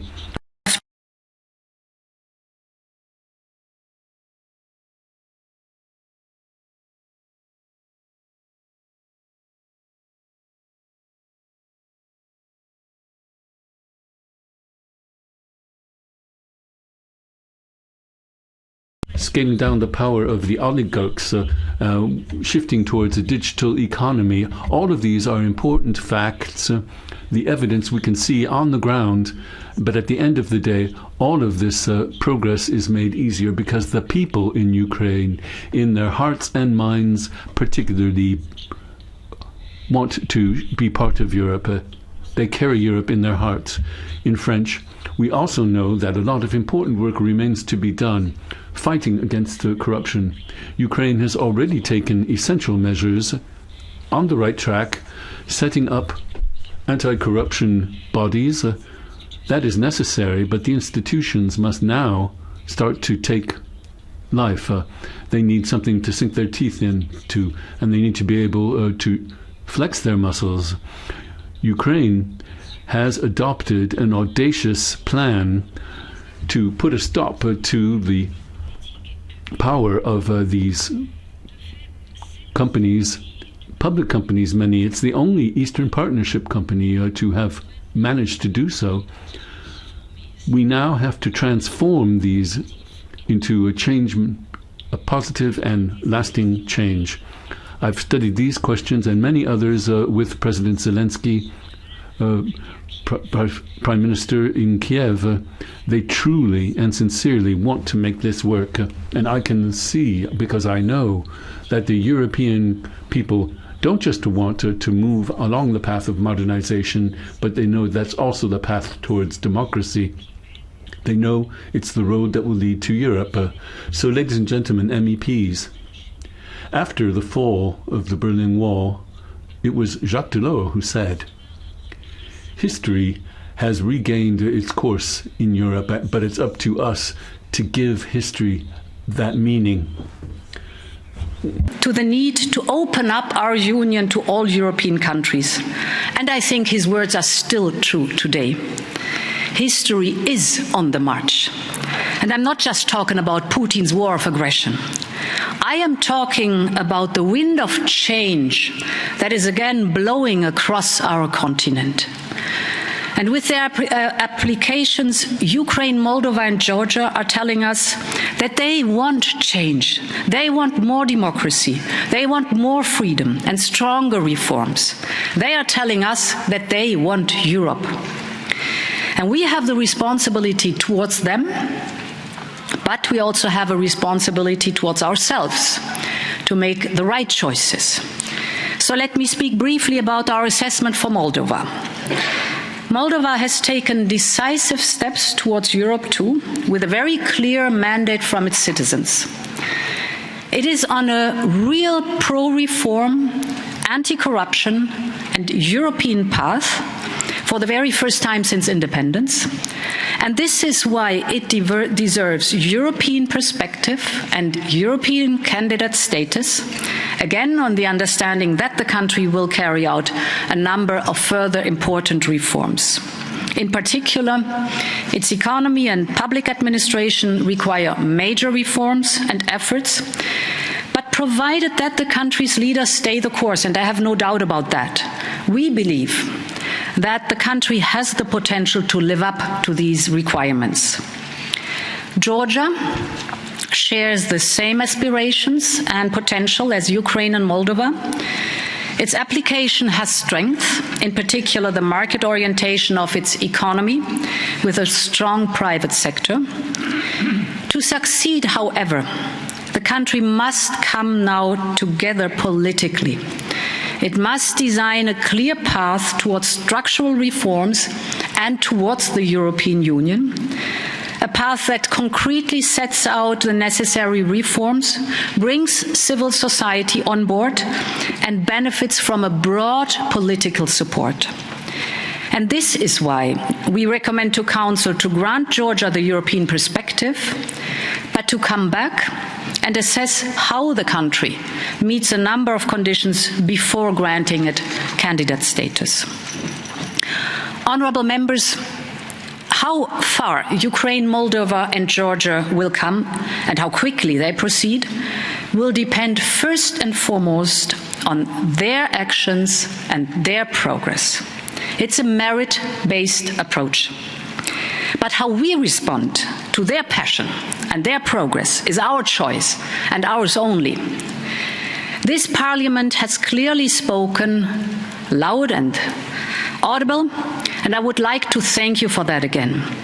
It is now up to the European Council to decide and to live up to the historic responsibility we are confronted with. The whole history of our European Union is one of young democracies getting stronger together. It's the history of Germany's rebirth after World War II. It's the history of Greece, Spain and Portugal moving decisively from dictatorship to democracy in the mid-1970s. It's the democratic uprising that brought down the Iron Curtain in 1990. It is the long path of reconciliation in the Western Balkans. And I believe a path that must lead all 6 Western Balkan countries to join our European Union. And the next chapter is being written now by the brave people of Ukraine, by all of us who must accompany them on their European path. Again, I believe it's Europe's moment, and we will seize it. Long live Europe. Thank you.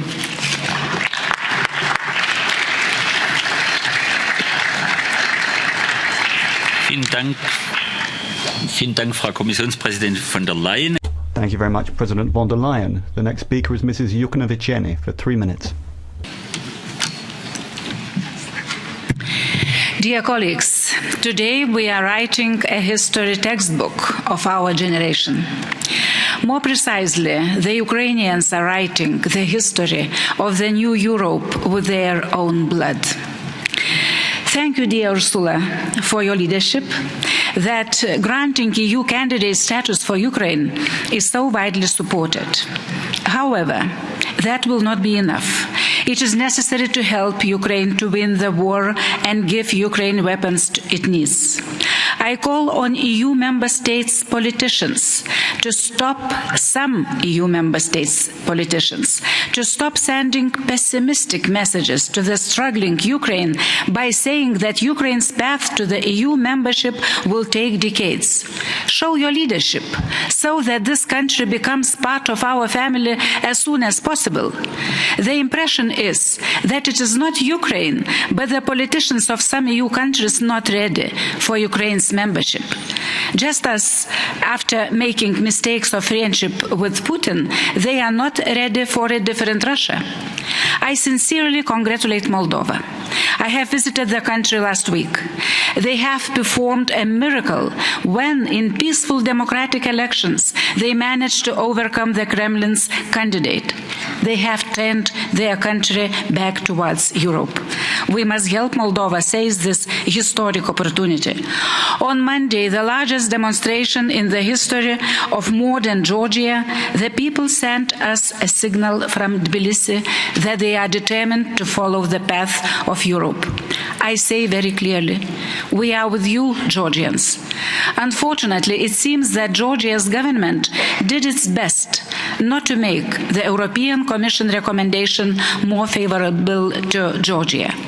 I appeal to all Georgian politicians, both to the ruling elites and the opposition, find the strength for a strong European agenda. Your amazing people deserve it. Release of imprisoned two, former president and owner of the opposition media, would be an important step towards European way of life. And regarding the Western Balkans, we must be decisive and ready to move ahead with clear timetable and concrete milestones.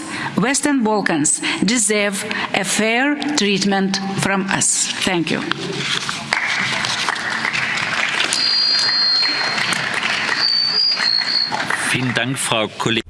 Thank you very much, Mrs. Jukneviceni. Now for 2.5 minutes, Mrs. Garcia Perez.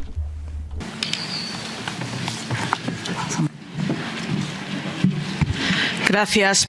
Thank you, Mr. President. Ladies and gentlemen, in all of my years at the European Parliament, I've never think there's been such a crucial moment as this. A frenetic legislature which has forced us to react urgently to severe events such as the pandemic and now the invasion of Ukraine. It forced us to make history. We need to decide the future of millions of Europeans. In order to do so, we need vision, we need ideals, and a lot of common sense. And while we continue moving forward with urgent measures such as support to Ukraine or sanctions on Russia, we also need to think about our common future and what EU do we want to live and what next steps necessary to get there. This exercise began with the Conference on the Future of Europe and is not finished yet. That's the same as happened after the fall of the Wall of Berlin. It's time to breathe new life into enlargement. No one from outside, no outdated dictator can exclude those who, for their own rights, have the merits to join the Union. But that means we need reforms from the applicants, but also reforms in our own Union, beginning with removing unanimity in decisions of foreign policy. The possibility of enlargement is without a doubt the foreign policy which has been the most successful of the European Union, because the view to integration is the only vaccine to overcome historical resentment between our countries and between our communities, to avoid wars and promote peace. And this was something we've seen. North Macedonia has been a candidate for 17 years and has been waiting 13 years for negotiations. And then this actually having made significant sacrifices for the European dream. Do we really think this is normal? Moreover, Albania, which has been a candidate since 2014, has been waiting for over 4 years to begin the negotiations. Ladies and gentlemen from the Council, you are damaging the image of the EU when you don't keep your word with those who have been waiting for a long time to join our union. We should keep our promises and convey a clear message. The future of the Western Balkans is in the union. Ukraine, the Republic of Moldova and Georgia as well. Our commitment is clear. The path will be a long way, but it is worth doing it, and we should also address the necessary reforms in the area of the rule of law, but also strengthening the role of civil society and social partners.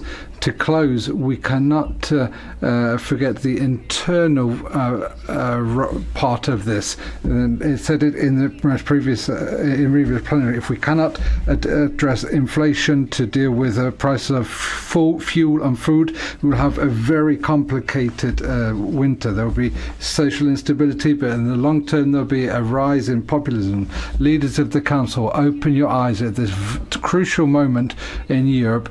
Do not forget the citizens. Listen to what they said in the Conference on the Future of Europe. Well, there's too much at stake here. Enlargement, yes, but we also need to look after our home too. Thank you.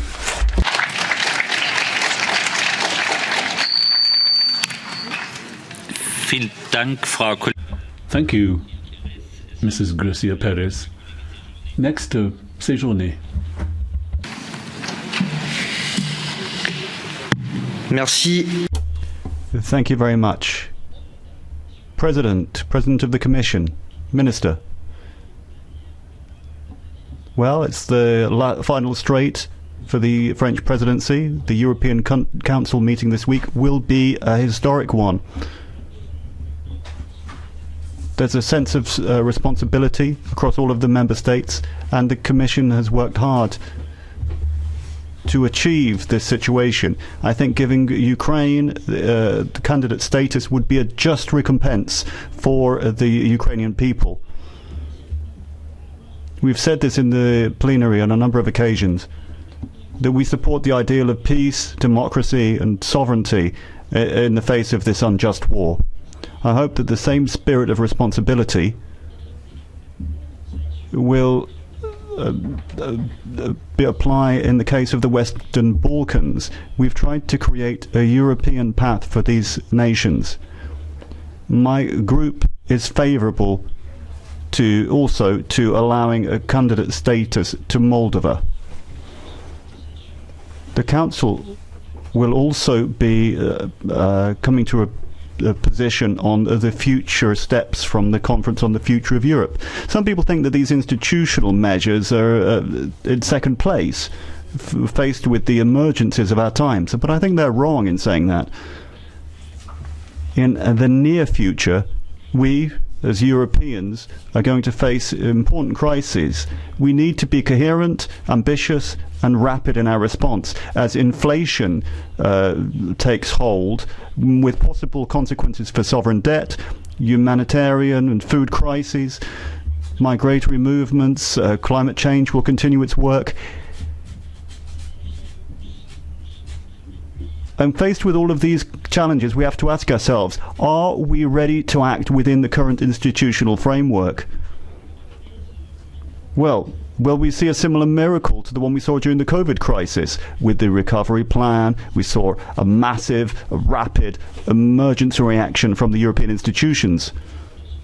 We saw a genuine spirit of European solidarity.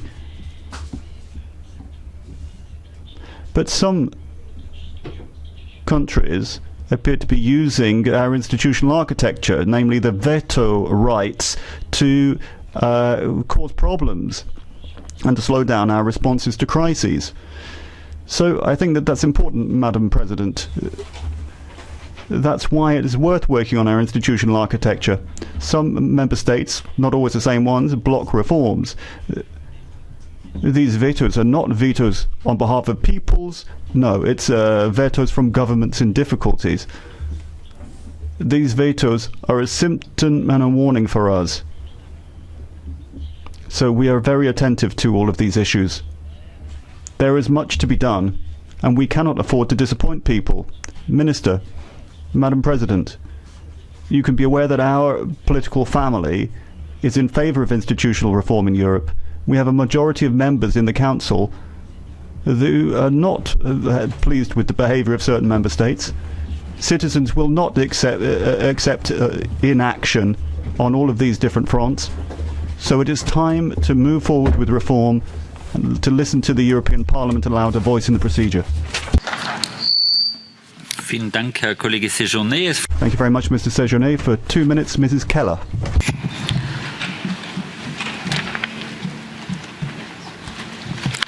Thank you. I'm happy that the Commission has taken the historical decision to propose the status of an accession candidate for Ukraine and Moldova as called for by this House, and I hope that the Council will also decide accordingly. The war Russia is waging against Ukraine is also one against European values and is also one against European integration. And as European family, we need to stand together. Ukraine and Moldova have made important steps and reforms, notably against corruption. And not all is well. Much remains to be done. But the progress is there, and it will be given new impetus also with the candidate status. And Georgia as well has European ambition that we want to support. And I would encourage the Georgian government strongly not to undermine the country's past progress and to go forward, making the necessary reforms. Apart from those three countries, we also need to see a clear commitment and perspective for the Western Balkans. These countries have all been waiting for years for any sort of progress in their accession perspective. Many have made enormous reforms. North Macedonia even changed its name, but are still being held in limbo. And this must finally come to an end. We need a clear and reliable path to the EU for the Western Balkans, for their own sake, but also for the growth and the strength of our Union. While the countries joining have to undertake the tough task to implement reforms, it's not only their job. The EU needs to grow with this challenge and do everything in its power to unite the Union's family and to stand up for our values. Let us not let this opportunity slip away. And what Ukraine has reminded us of is how much drive and how much passion is behind the way towards the European membership, how much energy this perspective for the future unfolds, how much it lifts people's spirits. Too often, we who have managed to join this union forget about this kind of passion, forget about this power of hope that it holds. And let us use this moment as opportunity to bring new life into the accession process. There's much at stake, but there's also so much to win. Thank you.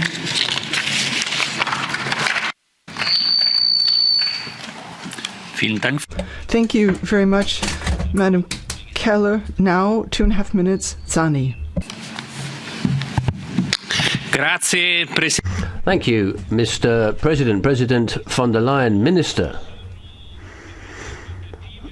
There are great expectations for what will be a tricky European Council because the phase we're entering on is such a sensitive one, not simply because of its symbolic and political charge.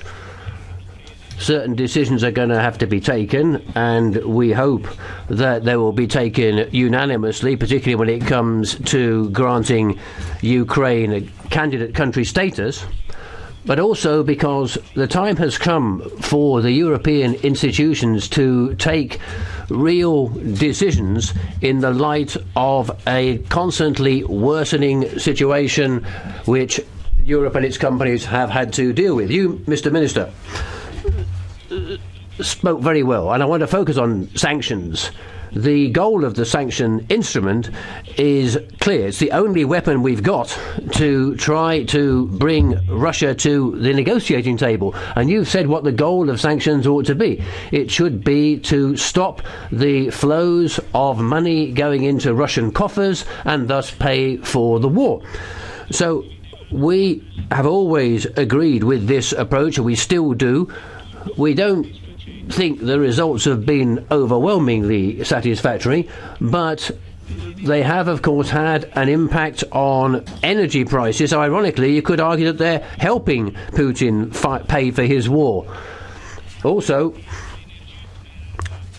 he's using gas and energy as weapons of war and blackmail weapons. If the price of fuel wasn't so high because of the energy shortages, it wouldn't be possible for Russia to be able to hold us to ransom over these energy resources.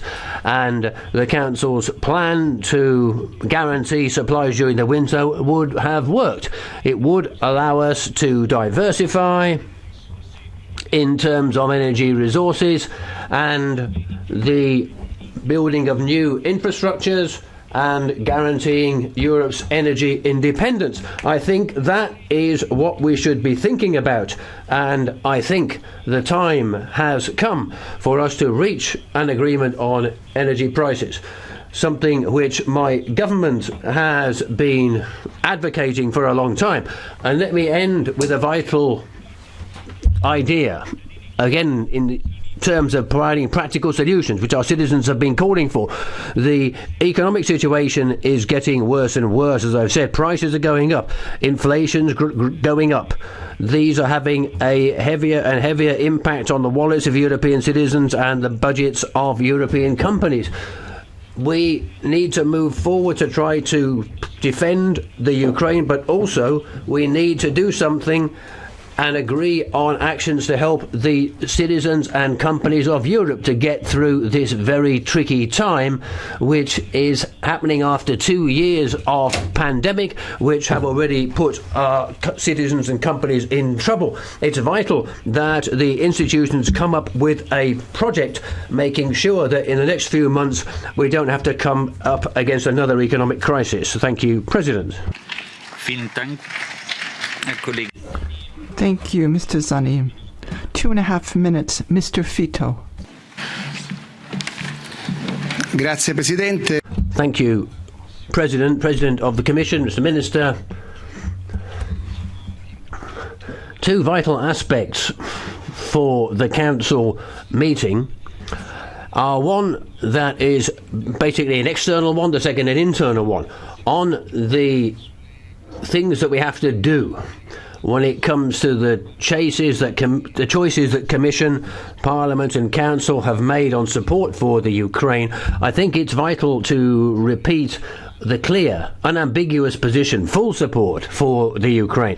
But to achieve that, it's vital that we look carefully at the statements, which are not coincidental, of Putin. He's made it very clear what his idea of the future is, of trying to re-establish the old borders of the Soviet Union. That's why we need to support Ukraine's candidate country status, and as has been rightly said, we should come out expressing support for Georgia and Moldavia as well.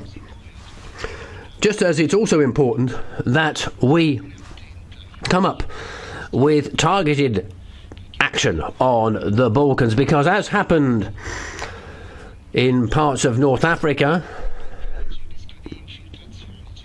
it could happen in the Balkans as well. Infiltration. We should look very carefully at this and come up with a plan which will strengthen the principles which underlie our democracy and are at the heart of what we're going to be doing in the future. The second issue, the internal one, is something that no one else has mentioned. I don't want to be controversial. It's simply a bit of food for thought.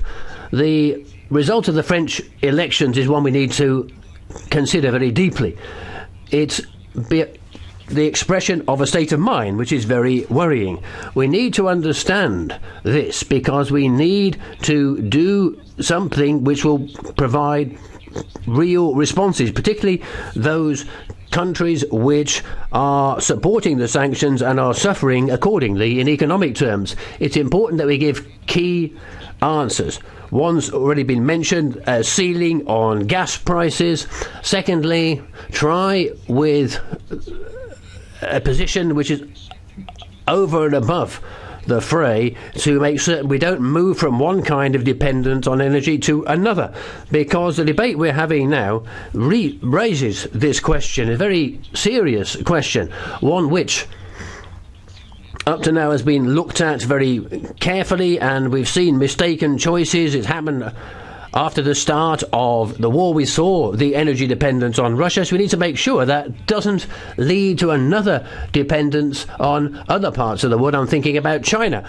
So it's important in terms of the choices we're going to be doing. That's why we need to have a powerful response in the European Union, its individual member states, which will bring together a policy which will give responses to the problems that citizens are facing, allowing us to get through a tough season which awaits us. I think that's the approach the European institutions should be having here, and I do hope that Council will confirm what it said already, and that the European Parliament has clearly made its position very unambiguous on this too. Thank you.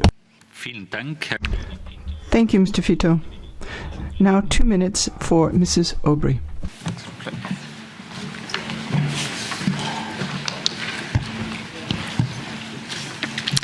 Chers collègues, honourable members, the war in Ukraine has been going on for some 4 months.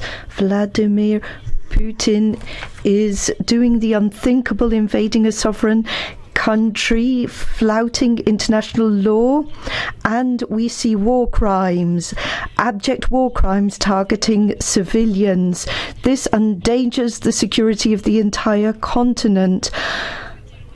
Allow me to say once again, very firmly, on behalf of the left here in the European Parliament, that Europe must speak up strongly condemning this unacceptable invasion. We offer our unwavering support to the Ukrainian people. They are showing heroic resistance. We are seeing war at our doors, and it is legitimate to consider the place of Ukraine in the European project. President Zelensky and the Ukrainian people have issued an appeal, and we need to listen to them when it comes to a closening of ties between Ukraine and the European Union. This is a very particular context. We must continue to take tangible steps to show our solidarity with the Ukrainians. We also need to be frank, transparent, and show respect to Ukraine. Ukraine is currently war-riven. Its standard of living is far removed from that of the rest of Europe. We've always said that enlargement can make sense. Ukraine and other European countries can join the European Union, but we need a clear goal to ensure harmonisation, upward harmonisation, so that all Europeans benefit from social and democratic progress. We all know, even if peace is restored in the coming months, and we fervently hope that that is the case, we all know that the road ahead is a long one. We will be at your side. We need to explore all avenues seriously without making any false promises. We need to offer hope and honesty. Thank you. Vielen Dank, Frau Kollegin Aubry. Thank you, Mrs. Aubry. 1 minute, Mr. Ferrara.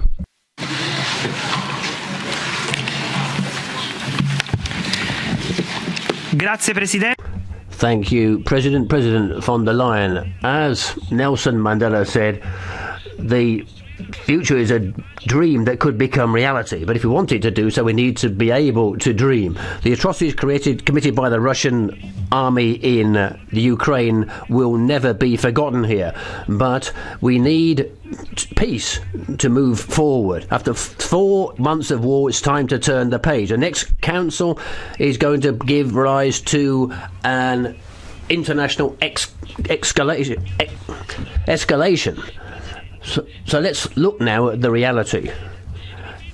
I think once again the 5-star movement is pro-European and wants Ukraine to join the EU along with Moldavia and Georgia. But that's not the legitimate expectations of people from Albania who've been waiting for a response for years.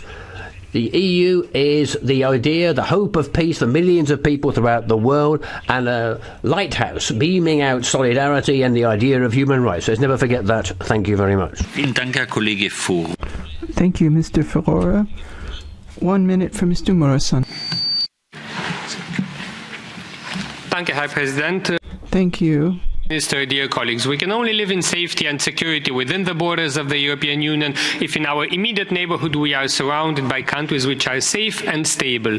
This is why providing a European perspective to the people of Ukraine, to the people of Moldova, to the people of Georgia is also in the fundamental interest of all citizens of the European Union. We are now witnessing how the citizens of Ukraine are defending European values. They are fighting for democracy, for freedom, for deciding their own future with the weapons in their hand if needed.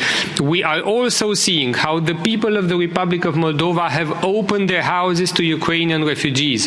The Republic of Moldova is the European country that received most refugees in relation to its population. The people of Moldova and the authorities, they have acted in a truly European spirit in the past months. President von der Leyen, you did the right thing by demanding the European Council to grant candidate status to Ukraine and the Republic of Moldova. This is also the position of the European Parliament. We demand the European Council to follow suit, to grant candidate status to Ukraine and the Republic of Moldova, and to offer a European perspective to Georgia. Thank you very much. Vielen Dank, Herr Kollege. Thank you, Mr. Muresan. Mr. Bonifay for 1 minute. Grazie, Presidente.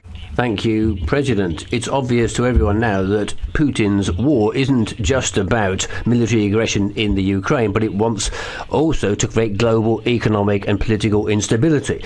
Blocking these ports, which normally export to North Africa, is exposing those countries to a huge hunger crisis with impacts obviously on migratory flows to Europe. Also, energy prices are going up, which will in turn bring more inflation. Now, credible economic interventions, such as like those in the country-specific recommendations, have to have the fact that basic necessities are going up as well. The Council had put together a feasibility study on what's happening about gas import prices, but there isn't much time. We need urgent action now.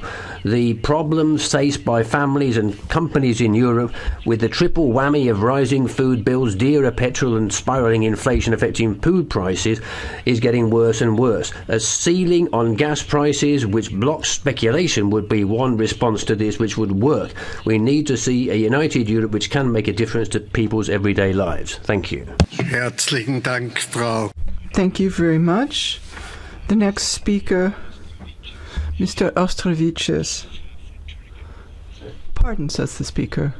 Gesundheit. 1 minute. Madam President, Commissioner, Mr. Minister, dear colleagues, Europeans have every reason to be proud of and confident in the project of a united Europe, guaranteeing peace, security and prosperity. Our eastern partners, Ukraine, Moldova and Georgia, have chosen and proved that they deserve the European path. We must now walk this path together and finally consolidate the victory of liberal democracy over Eastern totalitarianism. I firmly believe that an independent and democratic Belarus will repeat its march towards Europe as well. The historic decision to grant EU candidate status to Ukraine and Moldova and to encourage Georgia to continue on its path will reinforce the EU status as an important geopolitical player. Let me congratulate the people of Ukraine and Moldova on their achievements and encourage the people of Georgia to stand united and persevere in their legitimate European aspirations. Thank you. Danke. Thank you. Wort gemeldet hat sich Frau. Next, Mrs. Viola von Kraumen-Taub-Badel. President, Commissioner, dear colleagues, we are all witnessing once in a lifetime a general shift in Europe's history. Ukraine is spilling blood, defending both Europe and itself from the imperial evil of Putin. Moldova accepted thousands of refugees and is now resisting the huge economic pressure caused by the war. Georgia was the first one in the region punished by Russia for its legitimate wish to become European. The future of this continent is to be reshaped either according to our values or to Putin's rules. Therefore, it is high time that the EU starts speaking in the language of power and demonstrates its firmness and geopolitical credibility. We have also long-standing commitments towards the Western Balkans 6. Europe won't be complete unless we deliver the concrete steps now regarding the promise of their European integration. I call on all European leaders to take political responsibility and shape the Europe of tomorrow, where the Western Balkans, as well as Ukraine, Moldova, and Georgia, have a place. Thank you. Thank you. Mr. Madison Yark, the floor is yours.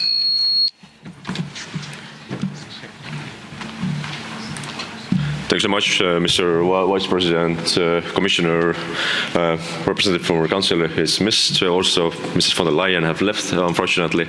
First of all, I have to say that I'm not the biggest fan of the EU, of course, as you know. But at the same time, I absolutely understand Ukrainians who really are willing to move closer to the EU. And if Ukraine is really dreaming and they're really wanting to have the candidate status, I think there is no question. Of course, we have to give it, absolutely. And I think there is absolutely majority in the House also here who agrees on this. And I have told several times also to Ukrainians that the main goal can't be just to be member of the EU. The main point is to really be a successful country with a functional economy, with less corruption, and to really move on the right way. And then, of course, can be also in years membership to the EU. There is no doubt of this. And for the final sentence, many of us have all said today here that the Council has to really understand that we are paying even more money now to Russia to finance the war, thanks for the huge energy prices. So what will be the plan from the EU to really have the limit for the energy prices? Because it's terrible what's now is happening. So I really would like to hear the answers. What is your plan? Thank you so much. Thank you very much. Our next speaker is Madame Sludwo Beata. Panie Przewodniczący. President, ladies and gentlemen, Minister. Tomorrow the European Council will need to give a very clear signal stating that Ukraine, Moldova and Georgia are ready to become members of the European Union. Ukraine needs the European Union, but the European Union also needs Ukraine and also all those other states and Western Balkan states. They need to become members of the European Union, because by being within the European Union they will no longer be susceptible to become to fall within the sphere of influence of Putin. We must all be aware of the fact that Ukrainians are combating, are fighting for our freedom, for our sovereignty, and they need to hear a very clear-cut, very simple message that we all feel solidarity with them and that we will support them in a military and economical way. Because our future is at stake. I would also like to mention a number of issues that have been mentioned here. The numerous crises that torment Europe, the food crisis which is at our door. We need to support Ukraine in their capacity to transport wheat, to transport grain. We also need to solve the fuel crisis. We must protect our citizens against poverty, energetic poverty. We need to take care of the climate, but first of all, we need to look at the safety of our citizens. Our next speaker is Mrs. Villanueva Ruiz. Cualquier país. Any country looking to join the European project can apply to do so under the EU treaties and must fulfil the Copenhagen criteria about rule of law and so on and so forth. We look at the expectations of North Macedonia, Albania, waiting for years for negotiations to begin. We need to take stock of where we are and have honest debate about where we are heading. Are we going to be a merely economic union, or are we going to look at some form of political integration where we have democratic values, labour rights, rule of law, fight against corruption, a commitment to a social Europe? All countries like Ukraine, Moldova and Georgia can become candidate countries under the mechanisms in place. The most important thing is that we ensure we honour our huge responsibility not to create false hope and expectation. We know that Ukraine cannot exercise its sovereignty or prepare its future without peace. We need to move away from just fine words, and we need to be a real living project. Thank you. Now, if I may, Mrs. Kinga Gál has the floor. Elnök úr, biztos úr, miniszter úr. President, Commissioner, Ministers, we support the candidate status of Ukraine, Moldova and Georgia. We want to encourage our Western Balkans neighbors as well. It's a good sign for the unity of Europe, and of course we can strengthen these countries. Of course, every country must meet the conditions, the Copenhagen criteria, for example. The status of candidate have to be dealt according to identical conditions. Bosnia-Herzegovina should also enjoy such a status, and then the EU will remain credible. And we also have to have speeding up the process in the West Balkans, because in the current geopolitical situations, it's in our fundamental interest to have stability. In the case of Serbia and Montenegro, we have to progress the negotiations, and we have to start the negotiations with Albania and North Macedonia. We have to have a new framework for the enlargement. And now, the past former president of this House, Mr. Tajani. President, Vice President Šefčovič, tomorrow's Council is an important stage in European integration. Although there are, of course, certain criteria required for accession, but the decision to grant Moldova and Ukraine a candidate status is crucially important in this time of war. It's important, of course, that we note the progress that Georgia has promised to make. Should also, as colleagues have observed during this debate, there needs to be a specific possibility of accession for Western Balkans nations too. There's a desire to be European, a desire to embrace freedom and democracy. We can't abandon this part of Europe. At the same time, we need to support our citizens. The food crisis worsened by the drought which is affecting southern Europe, inflation, expensive energy, all of these things are hurting our families and our companies. That's why it's important to guarantee supply of Ukrainian grain through solidarity corridors, which at the moment don't seem to be working very well. Let me end by saying the idea for a gas price ceiling is extremely sensible and it'll help. That's not enough. We need to think about revising the treaties. Thank you. Grazie. Thank you. Mr. Tonina Picciola is next. Thank you, Mr. President.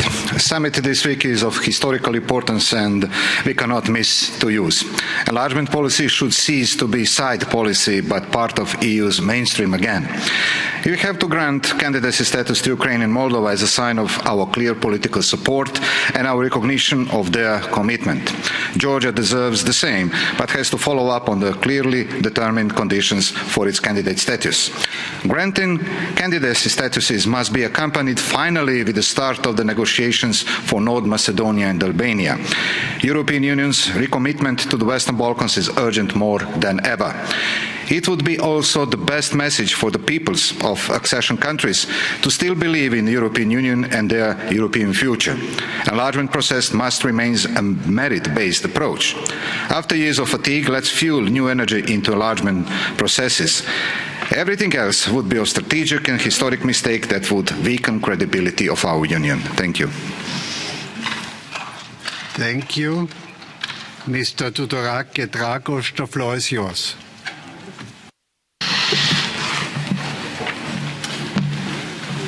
Thank you, Chair. Dear Vice President, dear colleagues, true political leadership doesn't come easy and certainly doesn't come often. It requires long-term, steadfast vision as well as the ability to take agile, bold decisions when such decisions are necessary. We are now leaving one of these moments in history when true political leaders must rise up to the task. We are at a time when that balance between vision and decisiveness is crucial for the future of the Union and its role in the world. Dear Vice President Šefčovič, as standing rapporteur for the Republic of Moldova of this House, I applaud the leadership that the Commission has shown in last week's recommendation, and now it is time for the Council, for the heads of state of government, to also see that granting candidacy status to Moldova and Ukraine cannot be about the size of the country or about whatever we must do to put our house in order. It is about shared values and those deep motivations that animated the founding fathers of our Union. Moldova and Ukraine belong here. This Parliament has said it. The Commission has said it. It is now time for the Council to say the same. Thank you. Thank you very much. Next is Mrs. Tineke Strik. Thank you. Thank you, Chair. Thank you, Vice President. The Russian aggression has increased the urgency to pull our neighboring countries closer to us, to protect them against destructive influence and help them in building democratic and free countries. And the candidate status amplifies our cooperation if combined with active support. We applaud this step towards Ukraine and Moldova. But at the same time, we need really urgently to give perspective to the citizens of the Western Balkans. North Macedonia and Albania are waiting too long, having fulfilled all the criteria. And really, the trust in the EU is now at stake. Kosovo deserves visa liberalization. And the citizens of Bosnia and Herzegovina need a credible promise that they will get the candidate status if their political leaders are willing to show commitment and take the necessary steps. We need to offer perspective now. This is needed for the geopolitical unity, but also desperately needed for offering the citizens the safeguards of security, economic prospect, and European values. Thank you. Thank you very much. Next speaker is Mr. Halek Wilimski. Thank you very much, President. Ladies and gentlemen, in preparation for the coming council meeting, I am asking asking you to reflect. We can sometimes admit that we make a mistake. That's human. But what's happening since a majority of the European elite, that means that we're essentially serial committers of political mistakes with this embargo on gas and oil. And you wonder if the aggressor, who's affected, of course, then has a reaction and then turns off the gas to Europe. And then they'll simply send it to India and China so we can buy it back for even more money. This is the wrong policy, and Putin is just laughing at us. And I can only appeal to you to stop this. Stop turning on the pressure on the sanctions, and a policy that we need a policy that gives our European citizens a security of supply in energy, and we've got to stop this escalation. Thank you. Am Wort ist nun Now, Mrs. Anna Feutiger.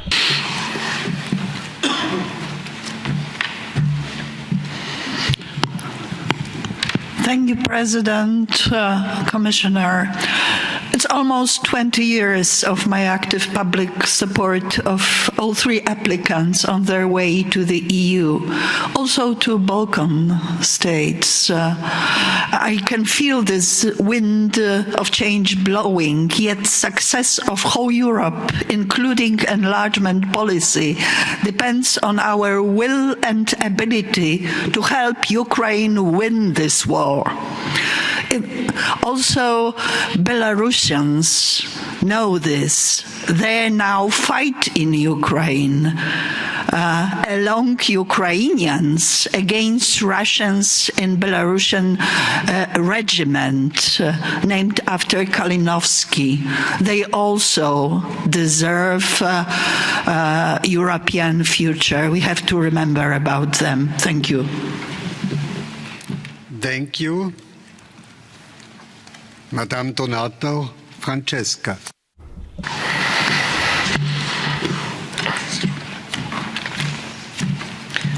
Grazie Presidente, Vicepresidente. Thank you, President, Mr. Vice President. We're faced with a perfect storm. EU intervention in the war in Ukraine and the drought affecting Central and Southern Europe have given rise to a devastating impact on our economy.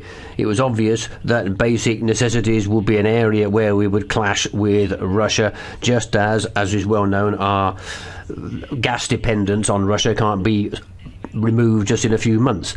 We need to look at the real economy and monitor the market response to, and the increase of inflation because of what's happened. The rise in prices in raw materials and energies affecting families and eroding the margins for our industry when we should be investing more in renewable sources. The idea of a ceiling on gas prices to be debated by Council tomorrow is vital if we're going to stop speculation on electrical energy prices. Let's hope that we see good sense and solidarity between member states and not coming up with something which would put a brake on Italy's economic growth, imperil our economies and make certain that, or make it possible for our public debt to rise even higher. Thank you. Our next speaker is Monsieur Bellamy François-Xavier. Merci, Monsieur. Thank you, President, Vice President, Council. There are growing concerns on the economic front. Inflation is at an unprecedented level and is hitting hard millions of citizens who have worked their entire lives and are struggling to make ends meet. Will we manage to support in the long term the war effort after COVID? How can we tackle the conflict in Ukraine? To do so, it is urgent that we bolster the capability of our member states. We need to look at the budget. Russia can hold out for a long time. A country like mine has 113% debt to GDP ratio. Russia has 17% debt to GDP ratio. I think that one of the keys that is often overlooked is the fact that we urgently need to ensure that European countries are courageous and ensure economic balance so that they can sustain action in the long term. Thank you. Merci. Madame Plump, Romana. Mulțumesc, domnule președinte. Thank you very much. President, Vice President, Mr. Šefčovič, Minister. I agree with those previous speakers who said that we're living in an historical time. If we look back 16 years, and it's 22nd of June, France was proposing a truce. At that time, it was the time of the Barbarossa operation and invasion, and now we're facing the biggest geopolitical challenge vis-a-vis our security, with a humanitarian crisis, an energy crisis at the same time, with a food crisis. We have to react. And of course, we have to react with sanctions for the aggressor, but we also have to have solidarity with the victims. Ukraine and Moldova have to be given candidate status, and for those countries, we have to provide a European perspective. We want an EU which is geostrategically important. We want to continue with our values, and we want to give the candidate status. Cut. Yes, Mr. Tomak. Thank you, Mr. President. Doamna Plumb, ați spus că este una dintre cele mai mari provocări. Thank you. This is one of the greatest challenges facing the European Union. We are facing a security crisis, and we must take measures to accelerate the process of Ukraine and Moldova joining. Statutul de stat. Ukraine should be granted the candidate status, because in the Ukraine there is a war. We have to demonstrate solidarity with the Ukrainian people. Also, the Republic of Moldova is affected. Both countries have made great progress, and I hope that the Council in the coming days will grant them the candidate status. And I would also like to congratulate the Commission for that move.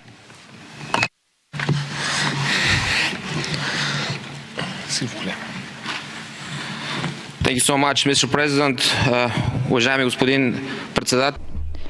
President, colleagues, it is, of course, the right thing to do to grant candidate status to Ukraine and Georgia. That is in the geopolitical interest of the EU. All the more so because over the past years, Ukraine has shown that it cares for its right to self-identification and for its dignity. But let us now turn towards the Western Balkan countries. We can't keep ignoring them. For years now we have been repeating that they are part of Europe. We must also walk the talk. For such a long time, Kosovo has been waiting for a visa liberalization decision on our part.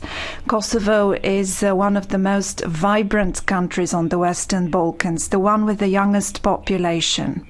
As for North Macedonia, I think as a Bulgarian MEP that the French proposal is the best option, both for Bulgaria and for North Macedonia. In the remaining 7-8 days, we must do our best to help both countries to sign a historic accord. Thus, both North Macedonia, Albania and Bosnia and Herzegovina will find their place in the European Union.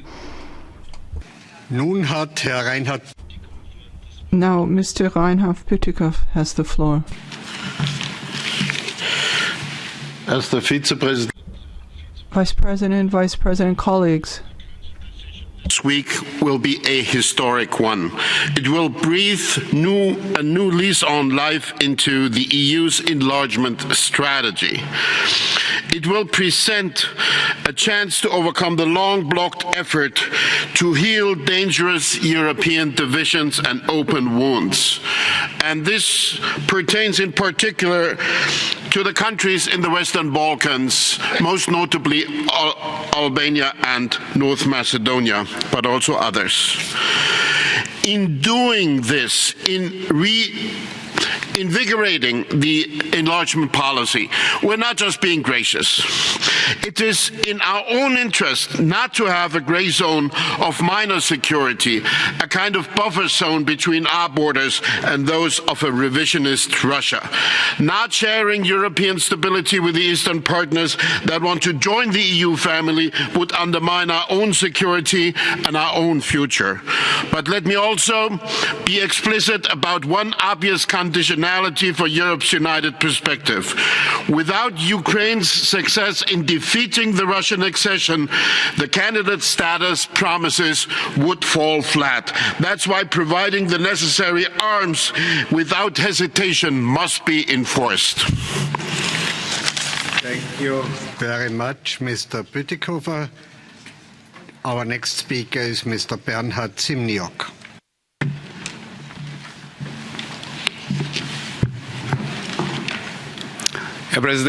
President, just even to consider making Ukraine an official candidate for accession demonstrates quite clearly how far this House has distanced itself from reality. Just the idea of rule of law seems to be a foreign word in the very corrupt Ukraine. Since 2014, we have paid over 17 million euros for them to fight corruption and introduce rule of law.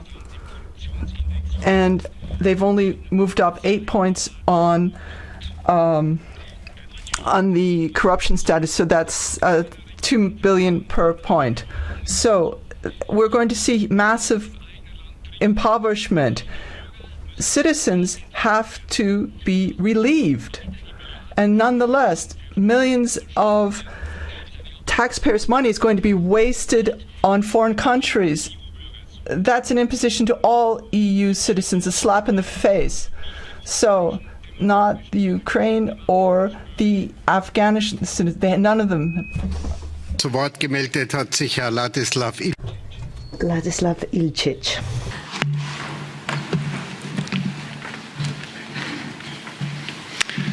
Poštovani kolege, Honourable members, I do not agree with everything that Chancellor Scholz has said, but I would support two key messages that he stated 10 years ago. He said that if you want Serbia to join the European Union, you must recognise Kosovo, and you have to put a distance between yourselves and Russia.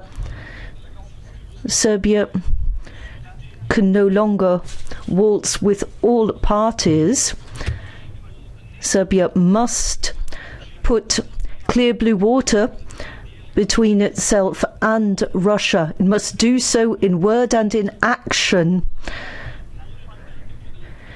Serbia must return to Croatia any stolen cultural goods and information on the 1,800 disappeared individuals, any Serbo-Croats killed, and a solution must be found to border disputes. Croatia must receive compensation, war damages. We must ensure that Serbia can continue its path to Europe. Thank you. Thank you.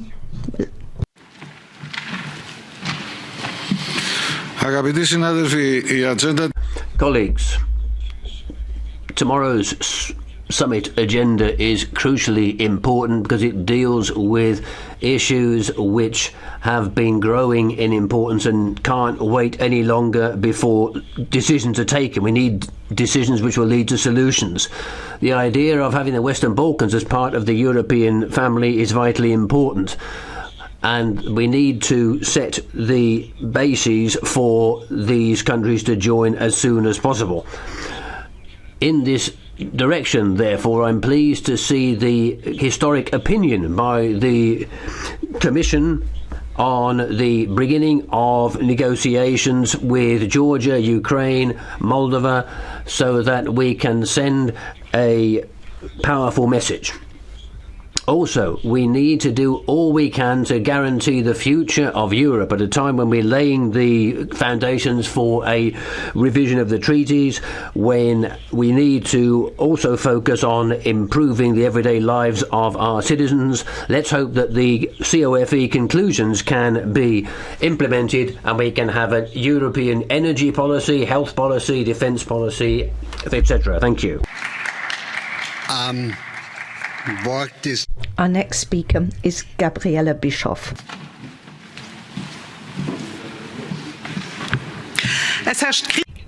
There's war in Europe, and this is the right message to give, in fact, that we should grant candidate status to Ukraine, to Georgia, and to Moldova. And you have to be very clear and honest in your communication that there are enormous efforts are going to be made in order for this process, which actually lasts quite a long time, in order for this to be carried out. But these are the conclusions, the drafts we've seen. They're not sufficient. The EU must make enormous efforts also, for example, to ensure rule of law and democracy. It's not just Article 7. We have to carry out the reforms that we have written in our very founding charter. And it's very important now for the Council to say that, yes, let's make the EU possible of enlarging and have these candidates in a unified Europe, in a democratic way. Thank you. Our next speaker is Tom van den Driessen.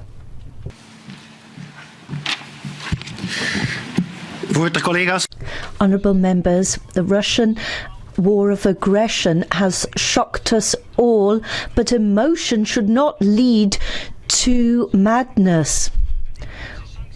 We've seen economic sanctions leading to rising energy prices, inflation and collective impoverishment. Sanctions not stopping the war, doing the opposite. We're seeing rising prices and concerns. If that were not enough, Albania, Turkey and Ukraine are to be made members of the European Union. That they do not fulfill the necessary prerequisites. The Copenhagen criteria require a well-functioning market economy and a good rule of law. Ukraine does not honour those commitments, does not fulfill those commitments. They are one of the most corrupt countries in Europe. We are threatening all. We are going to all be dragged into the morass of this war. Ukraine cannot join the European Union.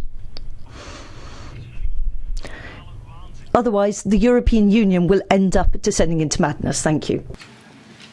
Das Wort gebeten hat Herr Paolo Rangel.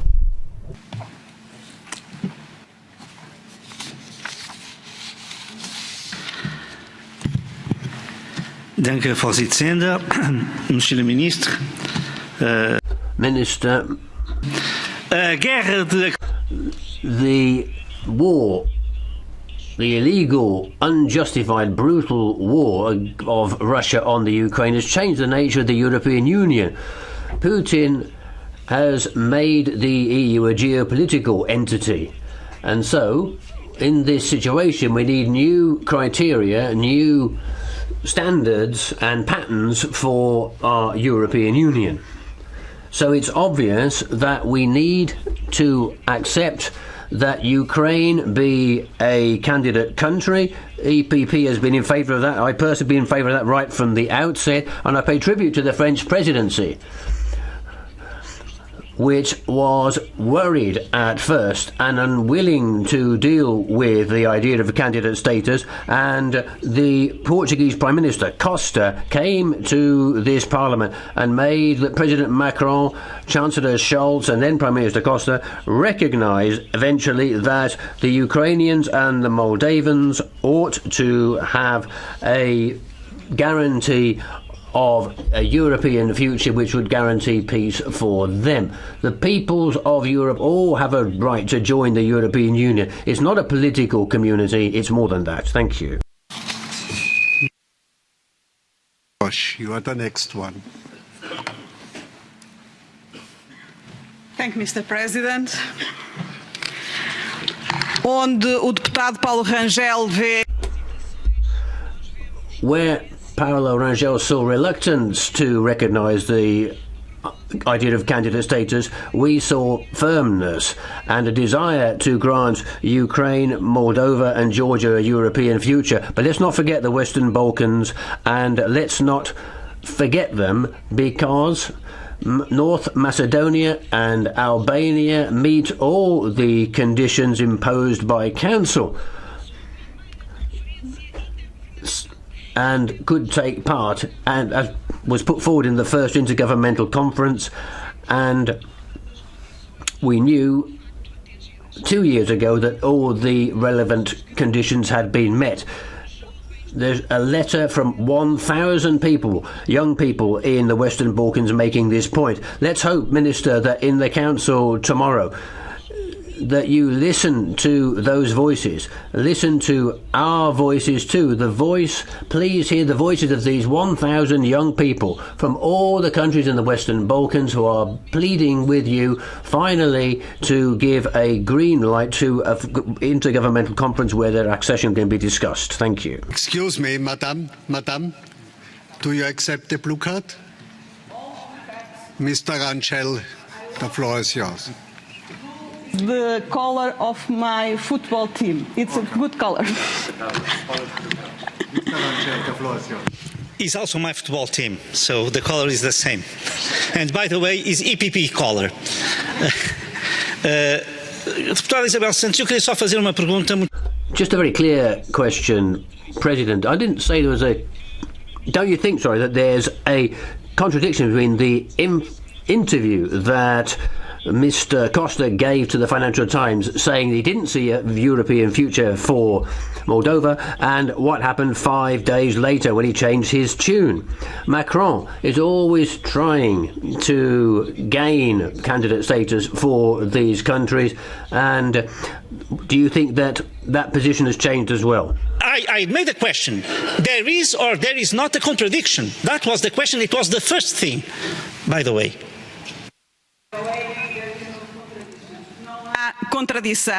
No, there's no contradiction. Clarity, firmness, and it's unambiguous.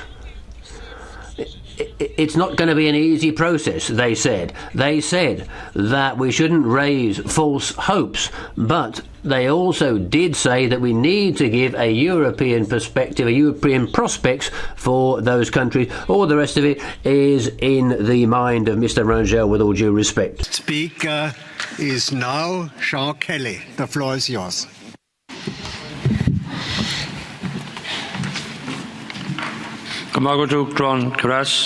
Commissioner Šefčovič. The Commission's recent recommendations to the European Council to grant Ukraine and Moldova EU membership status was very encouraging news. We must make it clear that Ukraine belongs firmly within our European family. Our future lies together, side by side, in peace.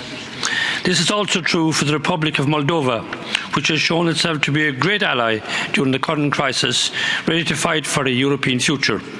I commend both Ukraine and Moldova and hope candidate status will be finally confirmed by the decision of the Council tomorrow. As regards the decision on Georgia, I acknowledge that it shares these aspirations, along with other countries of the Western Balkans, and these expectations should not be neglected. I am pleased that the European Commission officially recognised its European perspective and offered Georgia a specific guide to obtaining candidate status. I strongly recommend to the Council to grant EU candidate status to Ukraine and the Republic of Moldova in line with Article 49 of the Treaty on the European Union. I hope we can make progress on this subject in the near future. Thank you very much. Mr. Mixer Sven, the floor is yours. President, dear colleagues, there are only two possible ways of resolving the vital security deficit of Ukraine, Moldova and Georgia. The first one is weakening Russia beyond the point where it can present a real threat. And the second one, more realistic in my opinion, is the full integration of those three countries into the European economic and security structures. It is true that none of those three is today ready to function as a full member of the European Union, so candidate status is just a first step of a much longer way. But we must be clear and sincere with regard to the final objective, which is membership. What we must not do is tell Ukrainians that we support their aspirations, but then turn to our own voters, give them a wink and say that this status doesn't mean that Ukrainians are ever going to be full members. Finally, while everyone must proceed on their own individual merit, we must not ignore the dangers of splitting the three Eastern partners up at this critical juncture and therefore leaving one or two more vulnerable, because all the three peoples deserve a place in Europe. Danke, Herr Kollege. Thank you. We are coming now to the Catch the Eye. I have 9 colleagues who are interested to speak. I will tell you for the regulation, I have from these 9 colleagues, 4 colleagues. You are not fulfill our regulation. I have 1 colleague who had 2 blue cards. And I have 3 colleagues who were not present in the whole debate. I will explain it again. Normally, I have to say no. Ich muss daher die Kollegen. I will first take those colleagues that fulfill the rules, and then I will see whether there is enough time left for other colleagues. Mr. Kubilius first. Well, dear colleagues, Chair, really, first of all, I would like to congratulate the courage of Ukrainian people. Their heroism opens the doors for historical decisions of European Union to give candidate status to Ukraine and Moldova. But today, after authoritarian Russia started criminal war against democratic Ukraine, we need to say even more. First, enlargement policy is the most important geopolitical policy of the EU, because this is the only way how to expand the area of democracy, stability and prosperity. And this is the only way how long-term peace can be established on the whole European continent. Second, we need to understand that EU enlargement is needed not only for Ukraine, Moldova or Western Balkans. It's very much needed also for the whole EU, because enlargement makes the EU stronger, not weaker. That is why we, on the European side, not only Ukrainians, need to be ambitious and courageous. For the last decades, we in the EU, we were living with a philosophy of geopolitical laziness. Now the war demands from us to come back to the philosophy of geopolitical courage and enlargement. Let's do it. Thank you very much. Maria Macapini, you are the next one. Domnule președinte, domnule comisar, domnule ministru. President, ministers.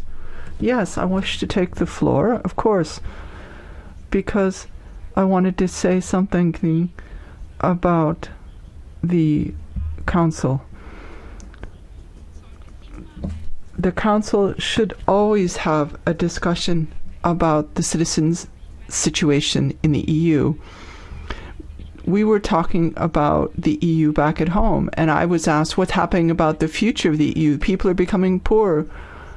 I don't know what I should say about the situation in Europe. People are impoverished, there's no money, and they wonder, if there are no council meetings where they're actually discussing what the citizens' situation is. And so, once again, Romania is not going to be part of Schengen, and this discrimination leads to a lack of confidence and it leads to skepticism. And if we want to enlarge, let's think how we strengthen. Vielen Dank. Dear colleagues, because of our lack of vision and political leadership, non-democratic regimes are today challenging European peace and security and threatening the stability of our neighbours. The doors of the European Union must remain open to all European countries fulfilling the necessary criteria. Ukraine, Moldova, but also Georgia, when it fulfills the necessary conditions. And the countries of the Western Balkans, who express clear desire to join our Union, belong in our family. It is my hope that one day a free and democratic Belarus will join us too. However, we must also be creative about the integration processes for candidate and associated countries, done by establishing an enhanced and structured political dialogue with our partners and to include them as observers in the Commission comitology procedures and Council working groups, as well as the specific meetings of the EU ministers and heads of states. Let us work together already today with our partners to the east and to the south of our borders, sitting around one table to pursue Europe whole and free and address the many challenges facing us today. Thank you. Thank you. Mr. Olekas.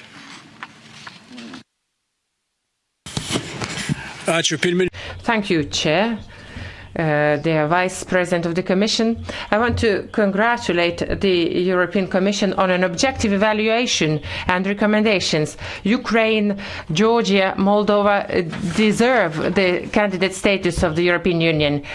Most of all, Ukraine, which is defending the European values with the people's lives nowadays. Moreover, they have taken other important decisions. For instance, they have ratified the Istanbul Convention. We have to continue supporting Ukraine by providing military aid and strengthening sanctions to the aggressor. I believe that in future the three countries will be joined by Belarus, which will become democratic. But we should not forget the enlargement of the European Union towards Western Balkans. Primarily, we have to speak about Northern Macedonia and Albania. Their progress, their readiness to start the negotiations has already been proven. Now the Council has to take a decision. I hope that decision when the Council will be united. We need a broader and more peaceful European Union. Thank you. Danke vielmals, Frau Maria. Thank you, Maria Spiraki. You are the last one. Thank you very much, President, for giving me the floor. Vice President Šefčovič, in the framework of the preparation of the European Council meeting, it is important to send a clear message to a candidate country, to Turkey. And it is important to remind to all of you here in this House that President Erdogan, once again, is demonstrating his revisionist approach to the treaties and he's ready to violate the international law. Turkey is a candidate country and it's also threatening the stability in the Mediterranean and the territorial integrity and sovereignty of Greece, a member state, and also occupying illegally the north part of Cyprus. In this regard, we have to act and we have to send a clear message. Thank you. Thank you very much. The 5 minutes are over and Minister Bonn has to leave, so I will give you the floor.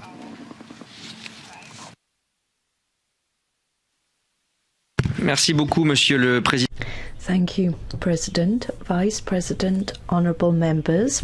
I will be brief in summing up this debate. I would like to flag 3 goals that have guided our actions since the start of the war and will shape the Council meeting tomorrow: solidarity, consistency and ambition. Solidarity and coherence, first of all. This is key to the conflict in Ukraine. We have offered support and I welcome the efforts of the European Commission, the commitment of the European Parliament. We've seen budgetary, military and humanitarian support, unprecedented levels for the Ukrainian people. We have also seen consistency. We've been clear and united in calling out the sole aggressor here, Russia. We've seen strengthened sanctions packages, making life more difficult for the Russian war. We've seen solidarity in member states when it comes to welcoming Ukrainian refugees. We've seen consistency and ambition in the way we've continued our European project. We need to show that we are open to Ukraine, the Republic of Moldova, in different ways. We need a differentiated approach. Same goes for Georgia. We certainly need to offer those countries a European prospect and call for further efforts, as I mentioned at the outset. So we know that if a decision is taken to start negotiations, that does not mean that accession will be swift. It should be clear that we cannot disappoint Ukrainians and Europeans by precipitating accession. We just need to show openness and begin our work, show coherence and openness. We also need to remember those that have been working on accession for many years. We need to remember all other countries in the Western Balkans. The Commission pointed that out. We need to show consistency. We need to ensure that all procedures are concluded. I know I've heard the questions and the reservations expressed. And we know that the process will take time. So ambition, solidarity. We need to manage a crisis, offer hope and prospects for our neighbours and friends, and in the meantime we can work on reform and the future of our European political project. That was what underpinned the Conference on the Future of Europe. The French President pushed this initiative from the outset before the French presidency, and we're very keen to take on board the findings. We'll work hand in hand with the other institutions, and we'd like to thank the Commission for its work and the way they are following up on citizens' proposals. The Conference on the Future of Europe is our best and sole guarantee that an enlarged Europe will be a Europe that works well. I think it would show a lack of ambition and solidarity and a lack of consistency if we went to reform in this way. We need to work together. We need to combine all our efforts. I think the future, our shared future of Europe is at stake. Thank you. Our next speaker is Vice President Šefčovič. The floor is yours.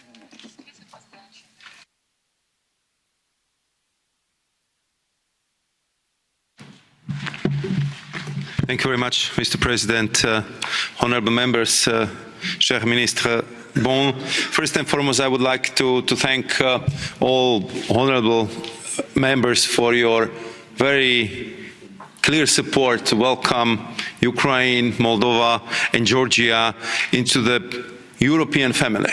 And I also would like to appreciate for the support of European Commission's opinion.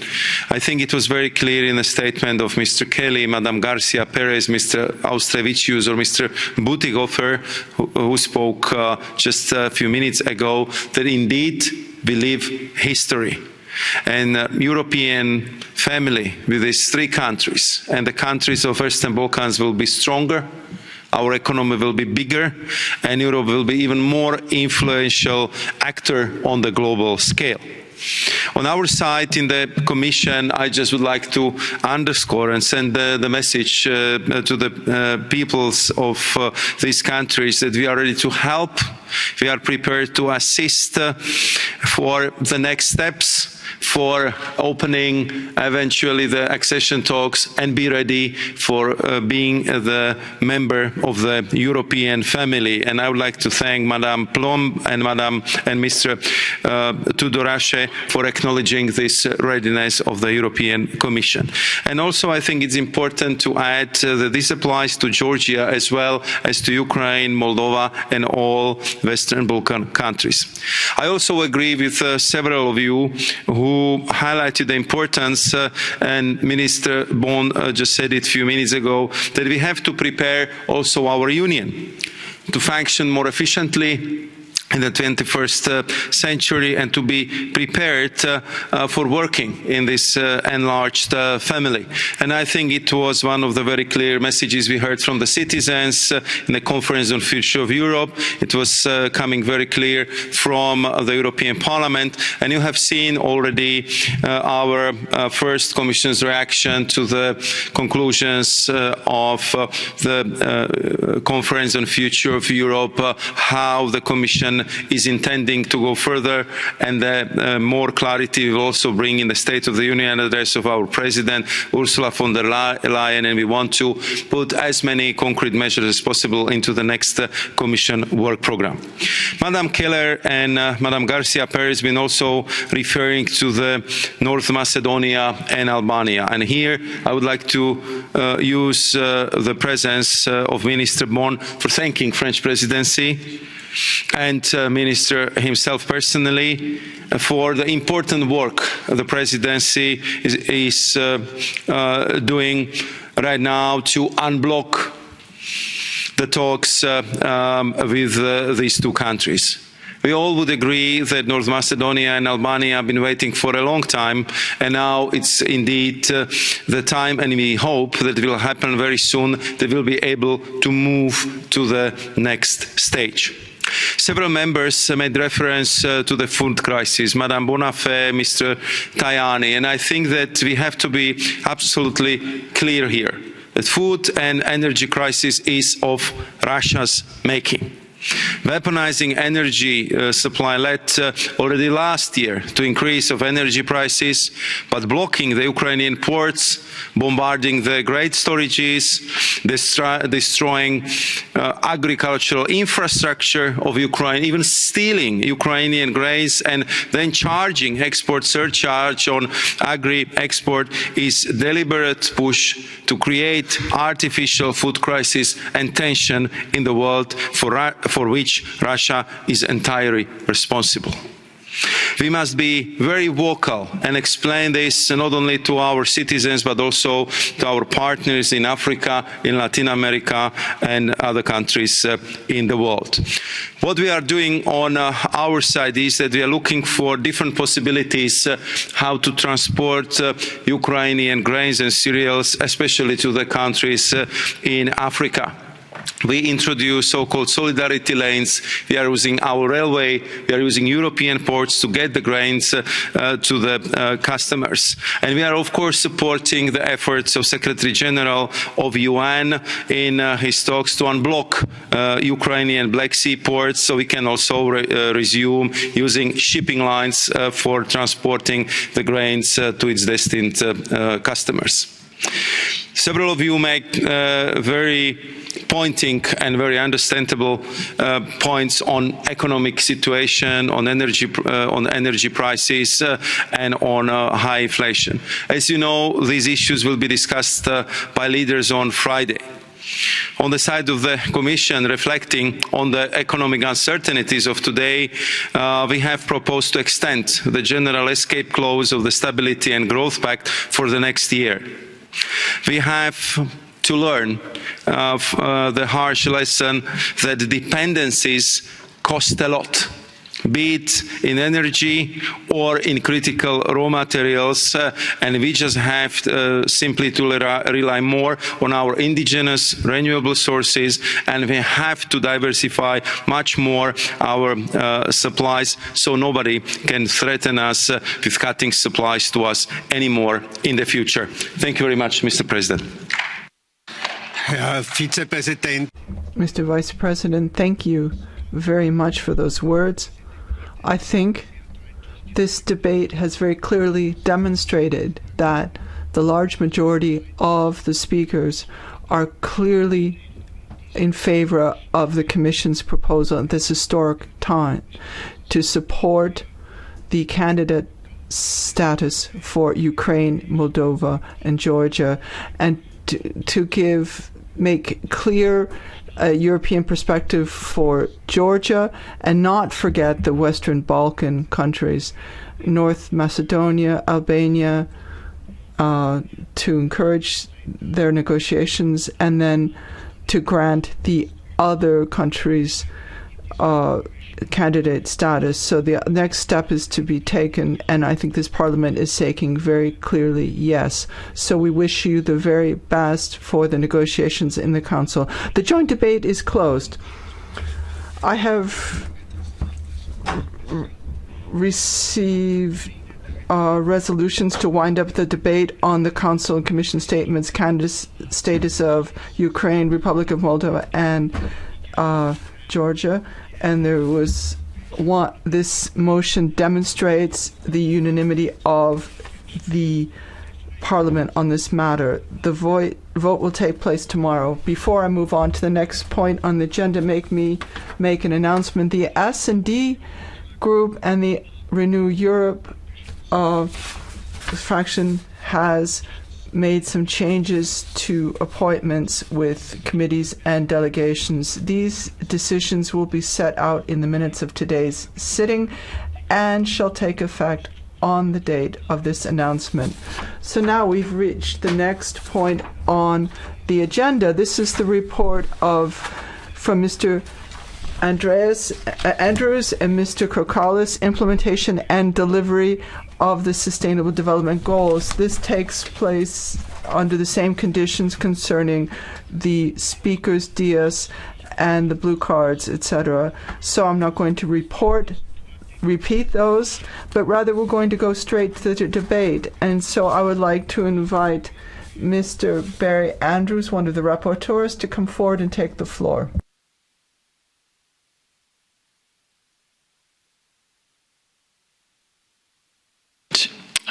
Commissioner, every issue that we've been debating today and tomorrow in the European Parliament is linked to the Sustainable Development Goals, and yet the SDGs have fallen dramatically off the political agenda. 7 years since the EU was the lead negotiator of the SDGs, no European country is on track to achieve the SDGs. In fact, according to the SDSN report, no progress has been made over the past 2 years in the EU. No progress. We talk about building back better. We talk about a just transition for workers. We talk about global climate justice, brokering peace and protecting democracy. And yet the framework for delivering all of these objectives lies right under our noses. I would like to convince you today that the SDGs are our last and best resort. The EU has often been criticised for ignoring the concerns of ordinary citizens as well as the grievances of developing countries. The SDGs are an opportunity to change this perception, because at their heart is the notion of justice. While we policymakers are terrified of the prospect of the end of the world, many of our citizens are terrified about the end of the month. Without our citizens on board, we put the success of the Paris Agreement at risk. What good is it if we reduce our emissions by 55% by 2030 if inequality continues to rise, as it has done in recent years, if wages continue to stagnate while the cost of living rises?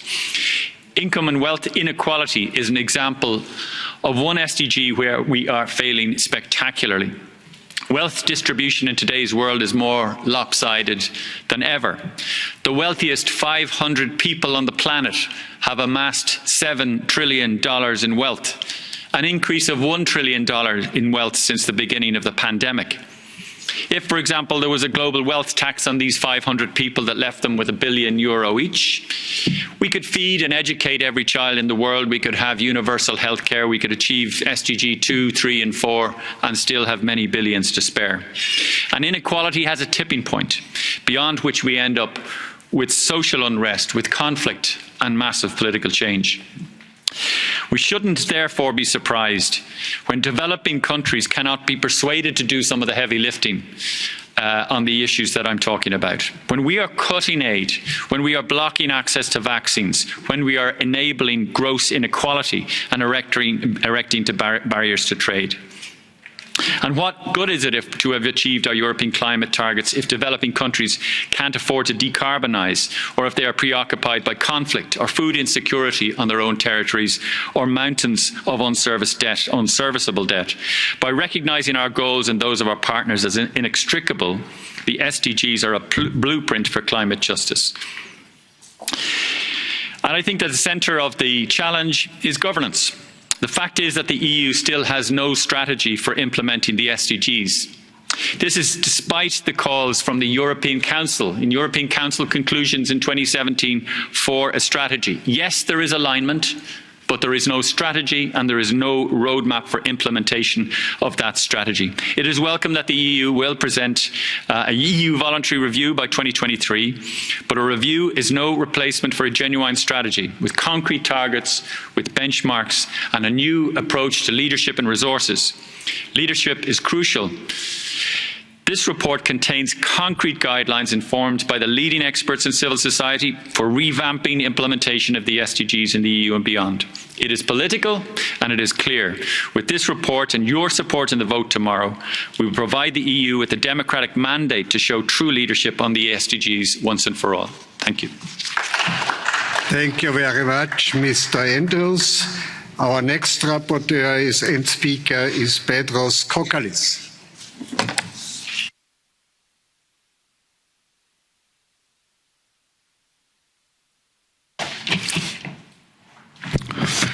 Dear Mr. Commissioner, dear colleagues, the reason that I am here today is because I believe that until 2030, the single duty of all politics is to deliver the Sustainable Development Goals, the political twin of the Paris Agreement. We all know that our world is in dire straits and in dire need of systemic change. There can be no starker, neither crueler, proof of our current systemic failure than the cascading security crisis in climate, in peace, in energy, in prices, in food, in public health that are ravaging populations all over the globe.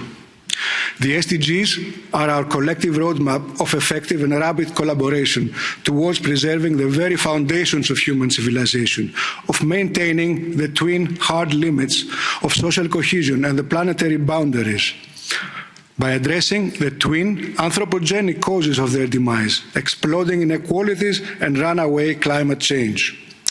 17 goals with 169 measurable targets, indivisible, applicable equally to governments, regions, cities, corporations and SMEs, NGOs, sport clubs and trade unions, schools and hospitals, families and individuals, including refugees. Already politically agreed by all nations on earth, provide us with our best and only tool to effect the monumental transition in an organised, peaceful and democratic manner. This is the first time in human history that we share a global common danger, and we need this universal language that allows all nations to work in the same direction at the same very little precious time, exchange problems and solutions, and be transparent and accountable to all people in pursuing evidence-based policy and reporting measurable policy outcomes. As hundreds of millions of people are backsliding into extreme poverty and billions are vulnerable to severe climate disruptions, we have the moral obligation to honour the promise that links the Sustainable Development Goals with our own European Green Deal, to leave no one behind, to lead the way forward into a safe world with prosperity for all within the planetary boundaries and in true respect of fundamental human rights. With our report today, we aspire to give a new political drive to the delivery of the SDGs in the EU and globally. Ahead of the high-level political forum in July and the SDG summit in 2023, our report hopes to serve as a wake-up call for more and better urgent political action by the EU to restore and accelerate progress in all 17 goals. At the start of the mandate, we welcome the decision of the President of the Commission to make the delivery of the SDGs her priority and personally coordinate the efforts to this end. This whole-of-government approach to sustainable development is in the right direction. However, this task has been so far only partly successful, with great steps taken, albeit in disparate places of government. We therefore ask for a new implementation strategy with clear, measurable, time-bound targets, with a clear chain of accountability and a roadmap of concrete actions to be presented before the 2023 SDG Summit, along with a thorough EU voluntary review, which is very welcome, Commissioner. We recognise that the strategy and our efforts to deliver the SDGs will not be successful without the active involvement of citizens and civil society organisations. One cannot ensure that no one is left behind unless everyone has a voice. That is why we call for a mechanism of structured engagement with a balanced, diversified and full democratic participation. There is a lot we can learn from the Future of Europe conference here. The report recognises that effectively addressing the multiple crises we're facing can no longer rely on a system that has failed us, and that a radical reorientation of policies is necessary. That is why we're calling for a beyond GDP approach and a reformed semester process that will be at the heart of a new Sustainable Development Pact that will enshrine the climate law and the European social pillar and replace the Stability and Growth Pact. I would like to thank my colleague Barry Andrews and the shadow rapporteurs and the technical teams for the work that they have put in this report. The SDGs are the global Green Deal, and I'm sure that we agree that achieving the Green Deal only in Europe really makes no sense. So we have to get in with the programme. Thank you. Thank you very much. Our next speaker is Mr. Gentiloni, Commissioner.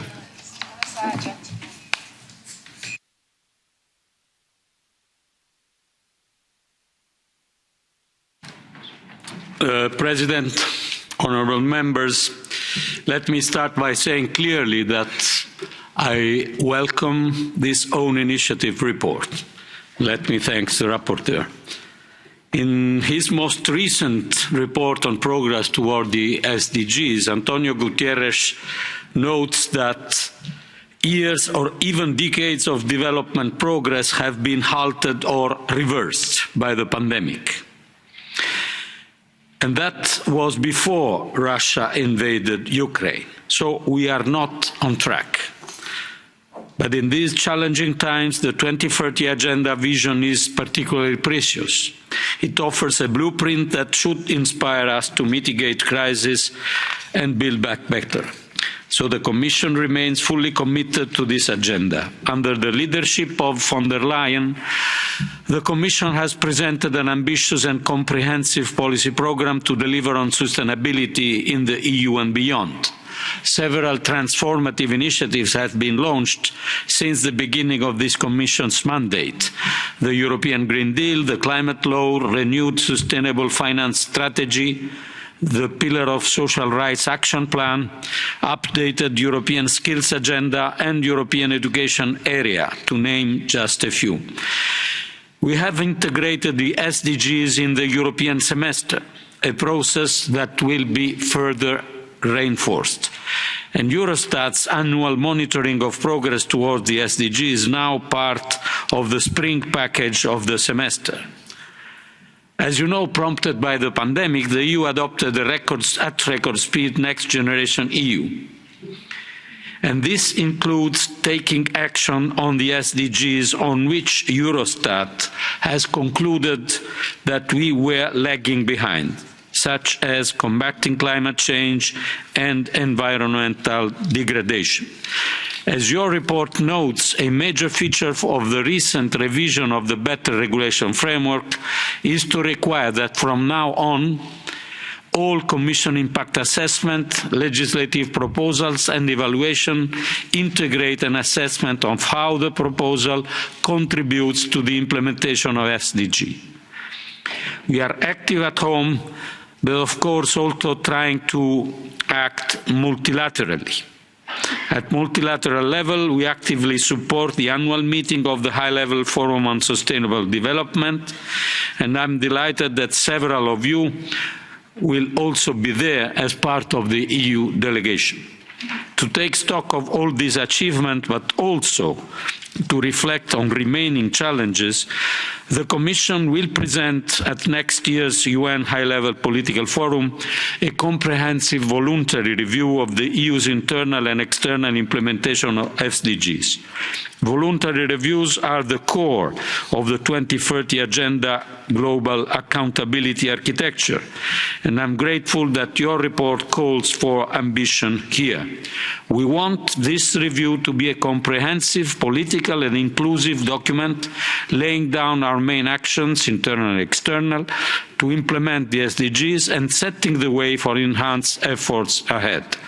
And we are looking forward to our cooperation with the Parliament in its preparation. Thank you. Grazie. Wir treten nun. Now we're going to start with the debate. The first is Mr. Kemperopoulos. He has the floor. Thanks, President. Let me begin by congratulating the two rapporteurs, the co-rapporteurs, on their very good report, and all of the shadows for the very good cooperation we had on the document. It gave us the chance to assess our priorities on the SDGs and the progress which has been made since 2015 when the goals were set. The report also stresses the areas which haven't been so good as far as achieving the goals is concerned, and it encourages the European Commission to take action for tackling climate change and making sure that human rights were respected, the question of health, the question of refugees and young children and young people who are in delicate and sensitive social situations. There's also the question of gender equality and justice in general. Finally, an important point of the report is that it shows that we are in a crucial situation in the European Union in trying to achieve these goals by using next generation EU, not simply to the extent that it consists of 1.8 billion euros, but in the long term, its possibilities for allowing people to achieve the goals more quickly. Thank you. Thank you very much, dear colleague. Our next speaker is Madame Blum-Provana.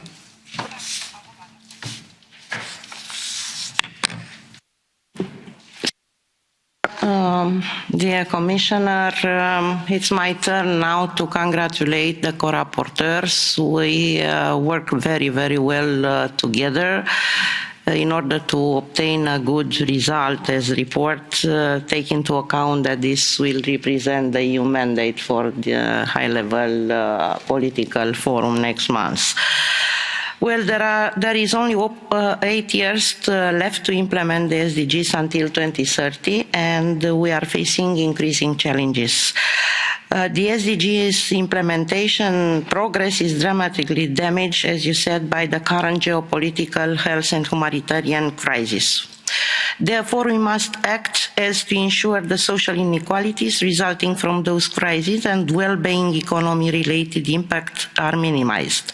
That measure taken to protect the environment, climate and security are carried out in a socially fair and inclusive way with a comprehensive mapping of the financial envelopes of EU policies, which have been reinforced by the additional Next Generation EU funds to create a greener, more digital and more resilient Europe, as well as the social and demographic priorities set by the SDGs and the European Pillar of Social Rights to be fully implemented.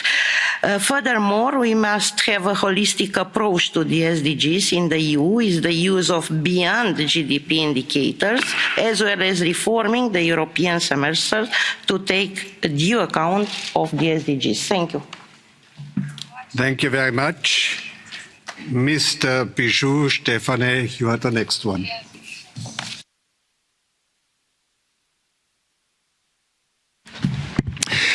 Monsieur le Président. President, Commissioner, absolutely no one can argue that they have failed to understand that climate change is a deadly steamroller devastating everyone everywhere. It's not just a race against time. This is a matter of life and death. We can see the facts. Over 40 degrees Celsius in France, wildfires in Spain, heat waves and drought in the US and elsewhere. We are facing climate emergencies, and so the Sustainable Development Goals are our compass and a benchmark. A compass because they set our course. We all know the huge effort that will be required quickly to change our way of life. Now, the benchmark is to gauge where we are, and the alarm bells are ringing. We can see the facts on the ground when it comes to climate change, a threat for everyone. This is urgent for us all. We need swift action. We need to protect all Europeans, of course, particularly those on outermost regions, on islands. But we also need to recognise our responsibility, our need to support partners in developing countries. Solidarity when it comes to climate change cannot stop at the geographical borders of the European continent. Thank you. Merci. Madame Rose Caroline.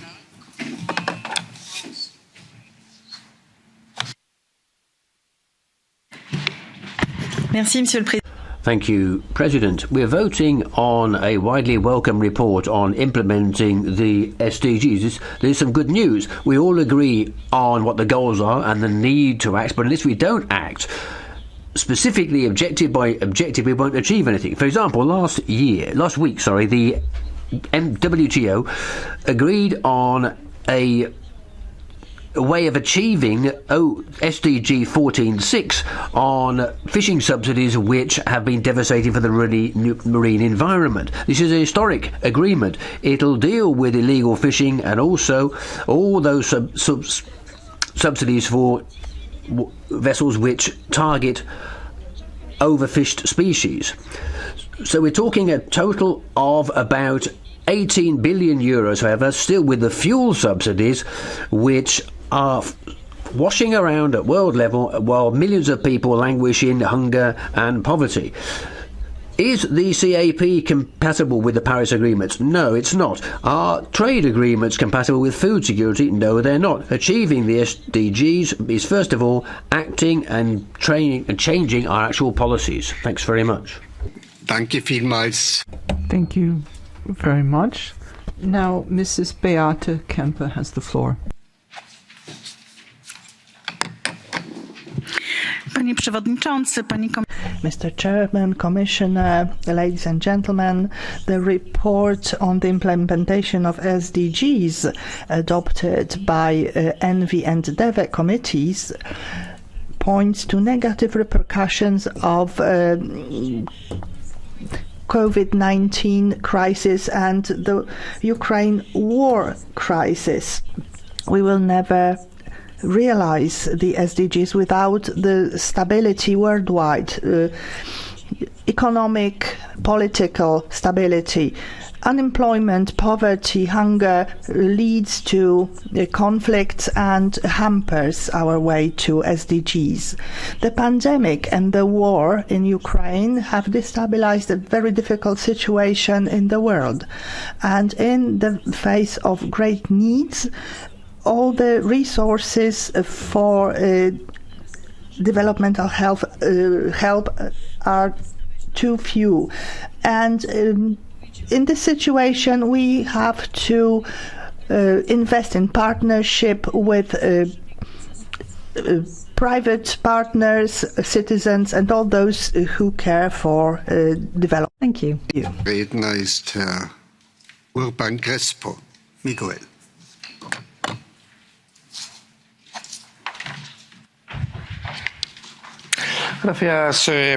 Thank you, President.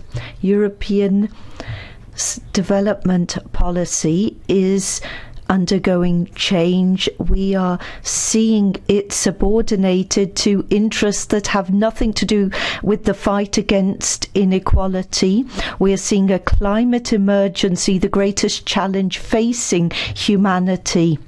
The SDGs are insufficient. Their implementation is falling short. The report highlights key points for progress. We need to break the neoliberal consensus in the Council that focuses on the form of growth. We need to improve governance when it comes to corporate power. We need more participation and power for local communities and civil society. No role for multinationals in the Sustainable Development Agenda. No role for the multinationals. Thank you. Danke. Thank you. Janina Oczowska now.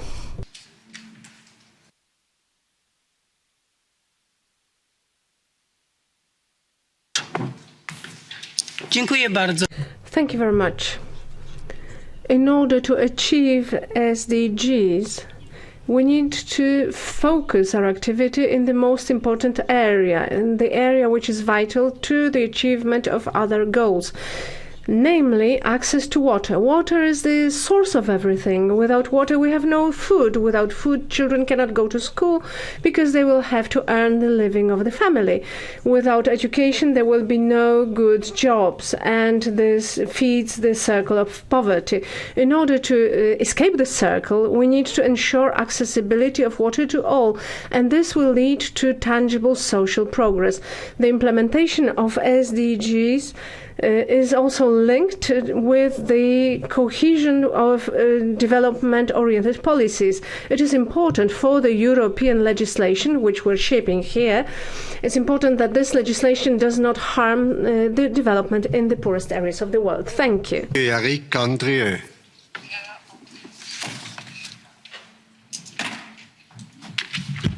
Merci, Monsieur le Président. Thank you, President. Commissioner, we're still getting nowhere. Since 2020, there's virtually been no progress anywhere in the world on achieving the Sustainable Development Goals that the international community has set for 2030. Climate policy hasn't got better. The index which sees how well the countries are going towards achieving the 17 goals is going down for the second year in a row. You could say it's the health crisis and then the war in the Ukraine that have led to this situation, but that's not true. Since 2016, the number of people who are hungry is going up. And one second objective is to get rid of hunger in the world by 2030. The fact is that it's a capitalist system crisis, social, environmental, geopolitical, and tomorrow a financial crisis too. And our present policies are constantly in conflict with building a planet designed for human beings. Every week we see reports telling us what we're doing wrong. What we need is the guts to change the model and stop working through neoliberalism, and the EU can play a role here. We have big opportunities to move back to a welfare state and come up with effective policies. The European Union has a responsibility to achieve these 17 SDGs, and we should do all that we can to encourage the rest of the planet to travel in the same direction with us. We need to drive and accompany change. Thank you. Thank you. Ms. O'Sullivan Grace, the floor is yours.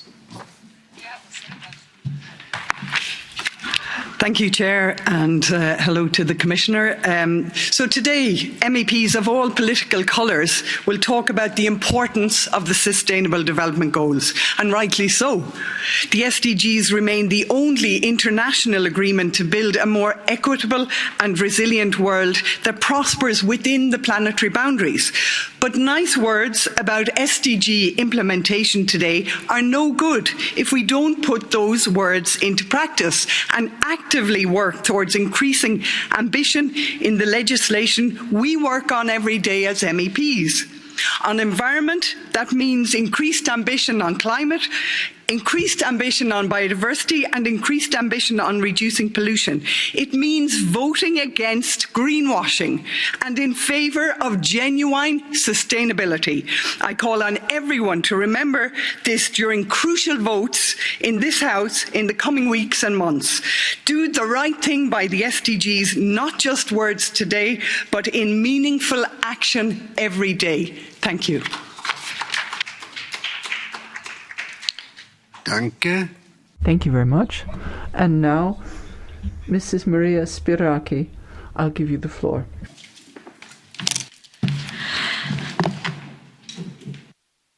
Thank you, Chair. Commissioner Gentiloni. In a recent white paper, the UN explicitly emphasized the crucial role of companies in accomplishing development goals, wealth distribution and sustainable economic growth.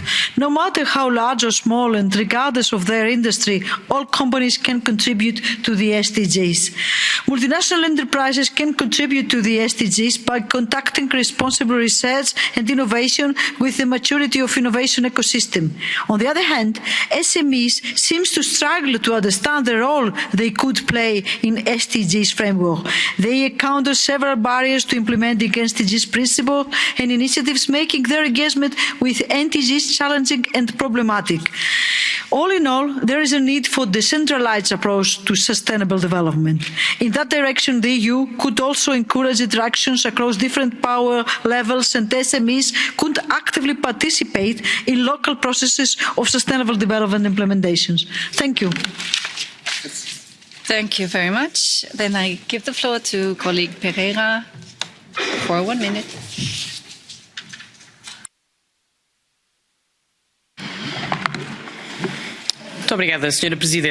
Thank you, Madam President. Sustainable development isn't just a soundbite or a whim. It's something which will guarantee harmonious development and achieve cohesion between generations, areas and communities. The EU can't simply talk up a commitment to achieving the 17 SDGs. It needs to do something practical. And it should do that because goals for sustainable development aren't part of a political campaign or something to try and hit the headlines with.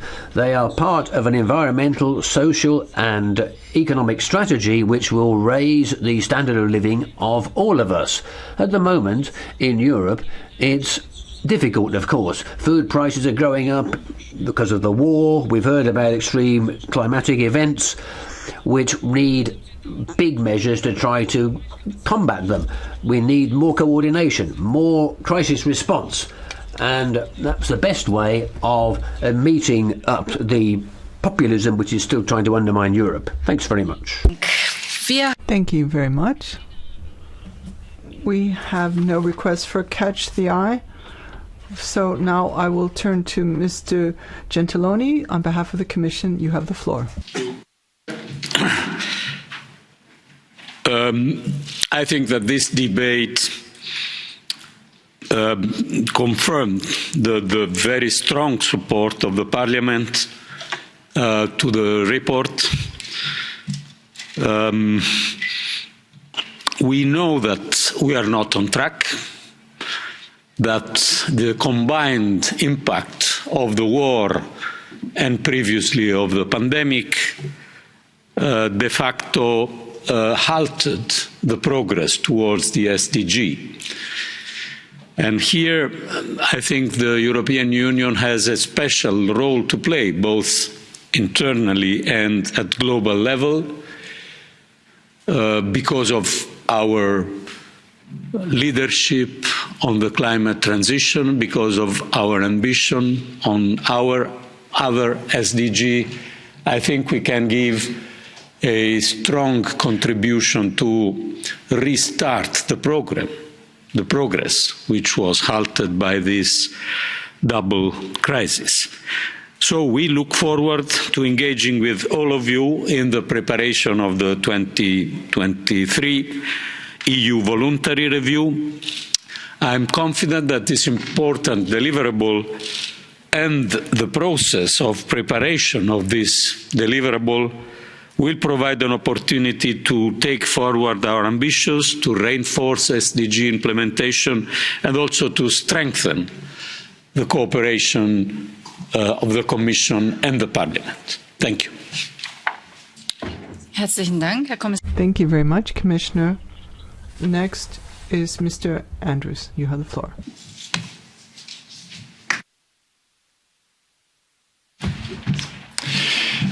Chair and Commissioner, thank you very much for your response to the debate. And I think you're right, we're lagging behind. However, we have to remember Eurostat's latest report is based on data collected before the pandemic and before the war. So we're in for a shock when we get our next set of data as to how far we really are lagging behind here. We can talk a good game about leaving nobody behind and reaching the furthest behind first. But I think we're going to find shocking statistics around how bad the situation really is. And that's why I think it is so timely that we have this conversation today, that we have a conversation that's based on the reality that unfortunately this agenda has really fallen off dramatically. And it's really time that we bring it back onto the agenda, because fundamentally we cannot achieve our Paris climate targets without the SDGs. They are two sides of the one coin. They are mutually reinforcing, and they are an off-the-shelf conceptual framework to build back better. You couldn't imagine a better international, global, agreed framework to build back better based on solidarity with those that are suffering the most. I want to make a final point about democracy. The European Parliament is the second largest democratically elected body in the world. And I'm very proud that, thanks to the work of my colleagues, particularly my co-rapporteur Petros Kokkalis and my colleagues in the SDG Alliance, which I'm honoured to chair, that this House will express its views on the EU's implementation for the very first time this term. The European Parliament's core function is democratic scrutiny, to communicate to you, Commissioner, the future that your 500 million citizens want. We neglected our duty to scrutinise the European Commission's implementation over the last couple of years, but from now on this will not be the case. Thank you very much. Herzlichen Dank. Thank you. So, as the other rapporteur, Mr. Kokkalis has the floor.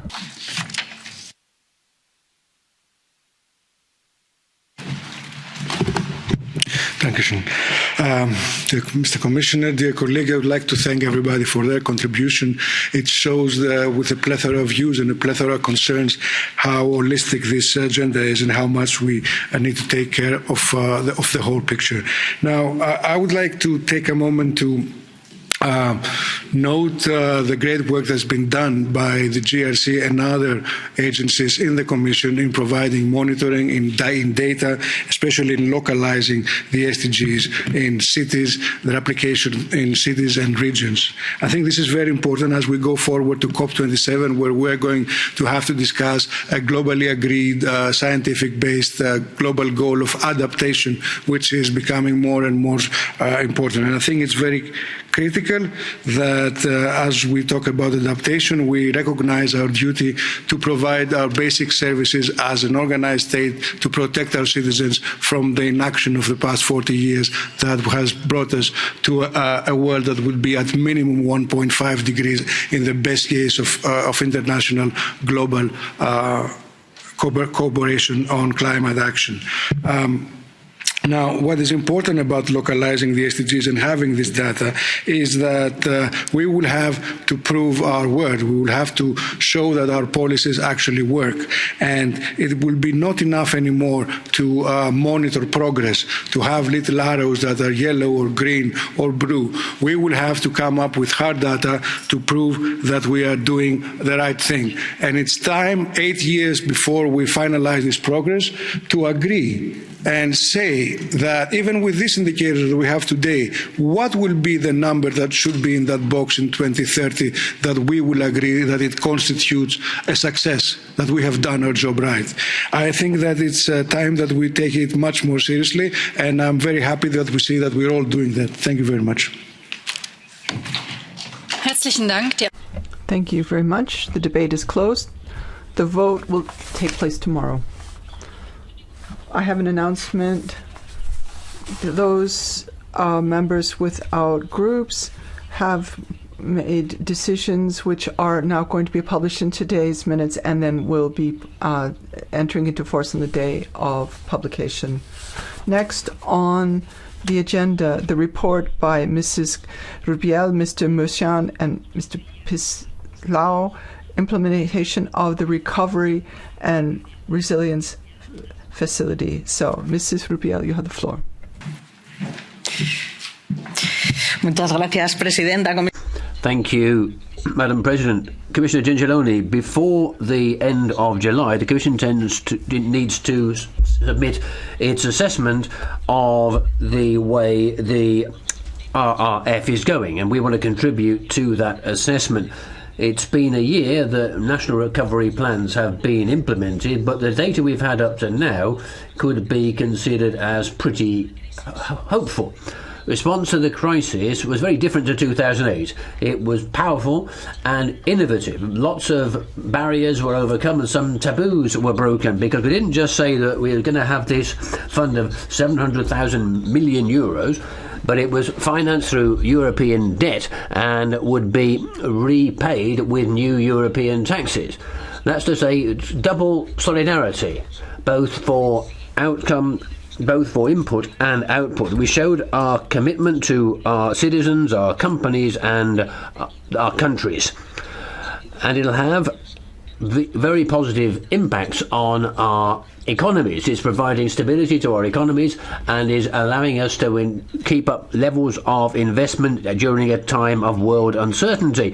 First of all, the pandemic, and secondly, the war, have shaken many of our organisational structures, and in particular have shown the need for strategic autonomy in essential supply chains, in critical services and infrastructures. This fund isn't a panacea, however, but it is providing a solid basis thanks to the investments it's financing. We were right when in this House we decided that the green and digital transition should be added. 4 extra pillars focused on the economy, social and territorial cohesion, health and institutional resilience, and, of course, support and protection measures for women and girls and young people. So there's now a 37% ecological goal, and we're close to achieving that, although at the moment that's not necessarily certain. A digital goal of 20%, which has easily been superseded in the plan. It's almost 30% now. Improving the health service and public services, that's doing well too. In social terms, the Commission says that about 20% has been achieved, which isn't bad, and thanks to this they're financing, for example, incentives for employment of disadvantaged persons, or changing labour laws to provide more protection and stability for companies. But we've also seen that some governments haven't borne in mind the socio-economic repercussions of the pandemic on women or on most vulnerable groups, and didn't therefore calibrate the social dimension of their plans. Health systems are also benefiting thanks to European investment, particularly improving our hospital infrastructures, providing primary care and prevention. But here, the lack of commitment to help with mental health, that should have been a European priority. It still should be. And 2 cross-cutting points which I think are vitally important to end with. First of all, respect for the rule of law. This House has made its views very clear. Member States need to meet every single one of the milestones dealing with the rule of law. And we were clear that recovery plans would not be approved from countries which did not. That's the case of Hungary and Poland, although here Commission and Council believe that the conditions are being achieved in Poland, which we don't agree on. But not 1 single euro should be provided until the agreed on measures are implemented. This is vitally important for the European Parliament and my group and me in person as the rapporteur on the 2 regulations on recovery and resilience, but also on budgetary conditionality when it comes to the rule of law. And secondly, the new situation in the light of Russia's invasion of the Ukraine. The repercussions of the war are being seen in the thousands of refugees that we've seen. Energy prices skyrocketing, as well as building on other issues raised by the pandemic. So we're aware of the need of a green transition for ecological but also economical reasons, because of the price of gas and the need to disconnect from Russia. And when it comes to Repower EU, we need to make certain we can do the maximum with the money that we have, although we can't pretend there's much money left. There isn't very much money left. We're right at the limit. We did the tricky thing during the pandemic. We did a paradigm shift. Let's now work together on building a new financial architecture for Europe based on taking those steps we've taken recently but have borne so much fruit. Thanks very much. Thank you. Next speaker is another rapporteur, Mr. Mureşan. Thank you, Madam President, Commissioner Gentiloni, dear colleagues. The European Recovery and Resilience Facility is the biggest package of economic support ever launched at European level. 672.5 billion euros for the people affected by the pandemic, for enterprises and regions affected by the healthcare crisis and by the economic and social consequences. We have together adopted legislation 1 year ago, and since then 26 of the 27 member states of the Union have put forward their national recovery plans, and 22 of the 27 member states have received the 13% refinancing before the end of last year and are now in the process of implementing the plans and presenting the milestones and targets fulfilled to the European institutions, and are in the process of receiving also next tranches. This instrument was launched to help those affected by the pandemic, but also to improve the resilience of our economies, of our public systems, to make our hospitals more modern, to enlarge capacities, to digitalize the education system. We have established clear rules at European level, clear directions, 6 pillars into which money can flow, clear rules at European level, but also allowed for flexibility for the priorities of member states, knowing that the needs differ from member state to member state.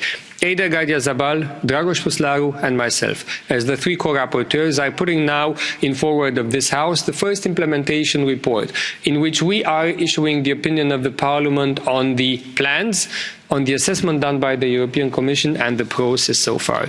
And we are concluding that the Recovery and Resilience Facility already has a positive contribution to the recovery of the European economy following COVID. It already has a positive contribution upon the development of our economies, upon growth, and we expect its impact upon growth and upon job creation to increase in the months to come. Once adopted, a national plan, it needs to be implemented. It should not be changed and amended on a permanent basis.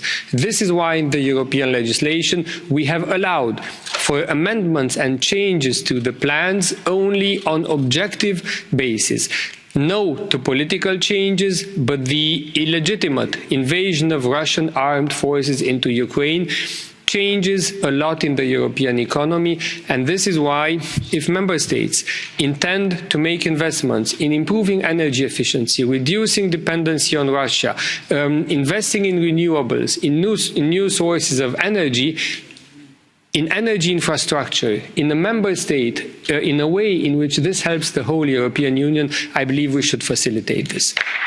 Food safety, food security, we have also seen we will be missing imports of agricultural products from Ukraine. We have to do everything we can to increase production here at home at European level. If member states intend to amend their plans into these directions, I believe we should be open. Our report underlines that this is an instrument for investments, but also reforms. And it underlines that the implementation of the country-specific recommendations, of the reforms agreed by the Commission and the governments, will strengthen the economies, will make them more resilient. We would like to see more cross-border projects, particularly in the area of energy, because this will help us to bring the energy from where we have it to where we need it. Commissioner, we will also work with the Commission, with the governments of member states, to make sure that the loans which were not yet accessed by some member states will be accessed, and preferable in areas which are linked to reducing the energy dependence. The European Parliament also expects that local and regional authorities be involved properly, because the amounts of money are big, the time is short, the Recovery and Resilience Facility can much better be implemented together with local and regional authorities. And last thing, transparency and control.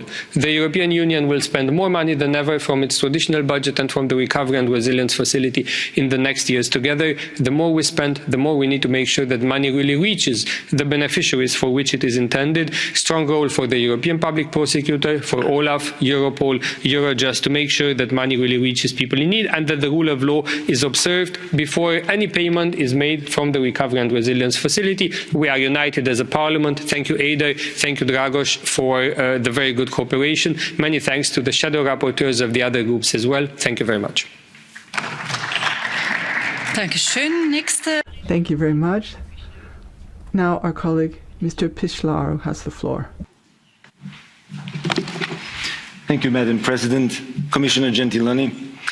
Dear colleagues, it is indeed a great privilege to see that today the Parliament takes one step further in ensuring, first and foremost, the democratic accountability as a solid principle at the core of the largest financial instruments that the EU has ever seen.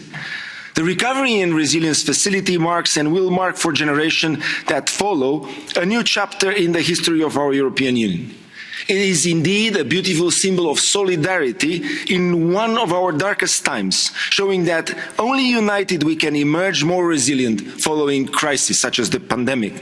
It puts forward a new concept in EU funds that blends reforms with investments and guides EU member states in how best to invest the allocated funds. And it has created ownership on responding to the country-specific recommendations that were not taken on board by member states for years beforehand. It's also setting the ambition higher for our economic governance framework in showing that the Parliament can and should have a greater role to play.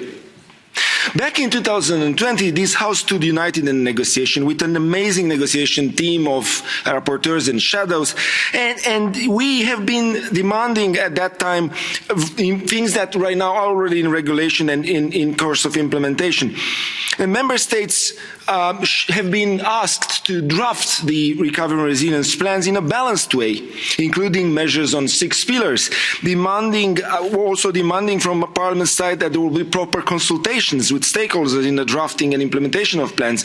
And as has been underlined by my colleague co-rapporteurs, demanding transparency in how money should be spent, highlighting beneficiaries, creating proper control mechanisms and setting up monitoring tools.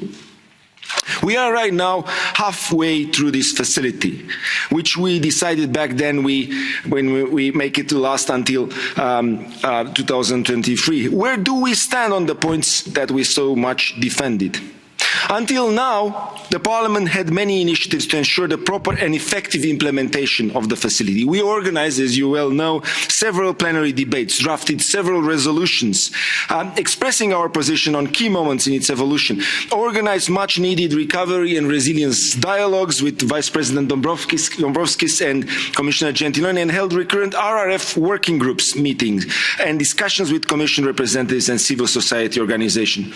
Now, in this initiative that we have today debated related to our own implementation report, it's an analysis on how we see the progress member states registered so far. And together with my dear colleague Siegfried Mureşan from EPP and Eder Gardiazabal from SD, together with all the shadows, we produced an extensive analysis on the current state of play. We are glad to see that member states made the effort and submitted their plans. It was not an easy task. We knew from the beginning that drafting a plan of reforms and investments will be a complex task with a lot of pressure and a lot of expectations. We are glad that almost all plans managed to obtain approval, but do not forget, a plan must never be approved at any cost. Always remember that EU values are essential, non-negotiable, and they must set the foundation of each action, project, reform or investment that uses EU funds.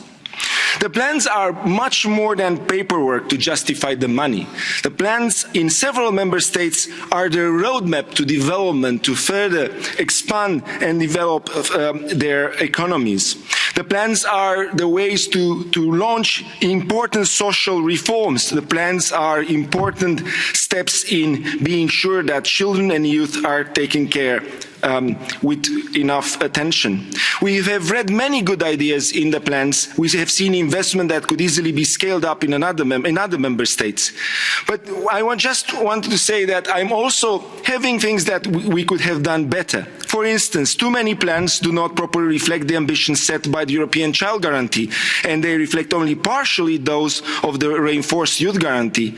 And there are even 2 member states that have chosen not to include in their plans measures specifically dedicated to children and youth, but prefer to present measures that foster only skills and digital skills for all citizens. We are living in challenging times which require both unity and flexibility. Unity also means inclusiveness, and member states did little or not too much to include local and regional authorities, civil society organizations, social partners, academia, or other relevant stakeholders in the design of the plans. Governments have now the chance, the opportunity to prove that the implementation of the plans is done together with the stakeholders in order to involve them in the implementation and monitoring based on clear and transparent principles. And then flexibility. The current situation in Ukraine is having a heavy impact on energy prices and the need to strengthen this energy security. All these elements can be achieved through Repower EU, a necessary instrument to which member states will be able to add in their plans measures to achieve energy sovereignty and independence. Finally, and I would like to end here, we need to choose if the RRF will be just a story or a legacy. And I think that right now the Parliament is doing that, and we are doing since we started working on the RRF, and all this work can be continued if the Parliament gains an increased role in future EU initiatives. Thank you so much. Thank you very much. Now on the list is Mr. Canfin. Is he here in the room? He should let us know. No, that's not the case. So now I'll give the floor to the Commission, Mr. Gentiloni. Well, thank you, Chair. Honourable members, we jointly created the RRF to face the economic and social impacts of the pandemic. Today, we face a new crisis provoked by Russia. Inflation has reached a record high, hitting both consumers and business across Europe. And we see a major increase in prices, especially in energy and raw materials. So we have to monitor closely the impact of these developments on RRF implementation. But let me say very clearly that the situation confirms the importance and the timeliness of the facility. The RRF ensures that the Union acts as one in such difficult times, creating effective and aligned measures to boost investments and reforms across all member states. And this is especially important with low level of growth that we have in these months. Of course, it is not easy to deliver under such a short time frame. As your report highlights, the Commission must and will closely monitor Member States' progress in implementing the plans, and we will only disburse funds when Member States fulfil the milestones and targets they have committed to. Overall, the RRF is supporting the green transition by allocating almost 40% of national plans to climate and financing only measures that do no significant harm to the environment. Digitalisation is also crucial, with well over 20% of the funds. The plans also contribute to social objectives and the implementation of the pillar of social rights. Around 30% of funds contribute to social expenditure for education, labour market, health and skills. So a swift implementation of measures across the 6 pillars of the regulation is key, and Member States are acting on all 6 pillars. When looking back at the progress made so far, with almost 100 billion euros in RRF funds disbursed and 114 billion issued in just 1 year, and we can proudly say that implementation is well on track. And I'm happy that your implementation report expresses the same view. It acknowledges the work done by Member States and the EU institutions to bring the RRF to life. And I'm glad that the Parliament has found our Recovery and Resilience Scoreboard and the first RRF annual report useful. We will take note, of the Parliament's call for better communication in the Member States. We will take up this call with our interlocutors in the Member States and discuss how each can be more transparent and proactive in communicating the implementation and the content of their plans with the stakeholders. I would like to reaffirm that we will make no compromise when it comes to the protection of the Union's financial interests. This is why we must also protect the Union's budget against breaches of the rule of law. As you know, a few weeks ago we published our assessment of the Polish plan. The Commission has worked closely with the Polish authorities for more than 1 year since the submission of the plan and scrutinised each measure. Poland has committed to strengthening important aspects of the independence of the judiciary. To leave no ambiguity on the matter, when Council adopts a plan, the real work begins. Poland needs to deliver on its commitments on the rule of law before any payment can be made. The positive assessment and adoption of the plan does not lead in itself to any disbursement. We will also continue to address rule of law issues through other instruments specifically designed for this purpose. Let me end now with a glimpse to Repower EU. You have seen the proposal for which we want to use the power and available loan capacity of the RRF, as well as additional funds, to swiftly and effectively strengthen Europe's open strategic autonomy, wean ourselves of Russian fossil fuels, support renewables, and reduce energy consumption overall. So I look forward to hearing your views also on Repower EU during this debate, and to work with you in the coming months to bring this important proposal to life. Thank you. Dankeschön. Thank you very much. For budgetary control, our colleague Garcia Munoz. Thank you, President. Commissioner, in 2020, the European Union was up to scratch tackling an unprecedented economic and social crisis, came up with Next Generation EU, the RRF. It was a unique opportunity to drive recovery in Europe, leaving no one behind this time. Member States now need to show that they are up to scratch. They need national recovery and resilience plans. They've been approved by the Commission. They are now achieving the goals set. The Commission needs to ensure that support is provided, that aid is provided if the goals are met. That doesn't mean there should be less scrutiny. The Recovery and Resilience Facility must be transparent, effective and rigorous. We need to be vigilant. We need proper scrutiny, ensure that the rules are followed. No euro should be lost to fraud or corruption. Only in this way will we secure sufficient return, maximum return from the Recovery Fund, move towards digital Europe and restore confidence for citizens. Those are the goals of the Parliament, and we will continue to ensure democratic scrutiny of this facility, as is our job. Thank you. Thank you very much. For Culture and Education Committee, Mr. Ninas.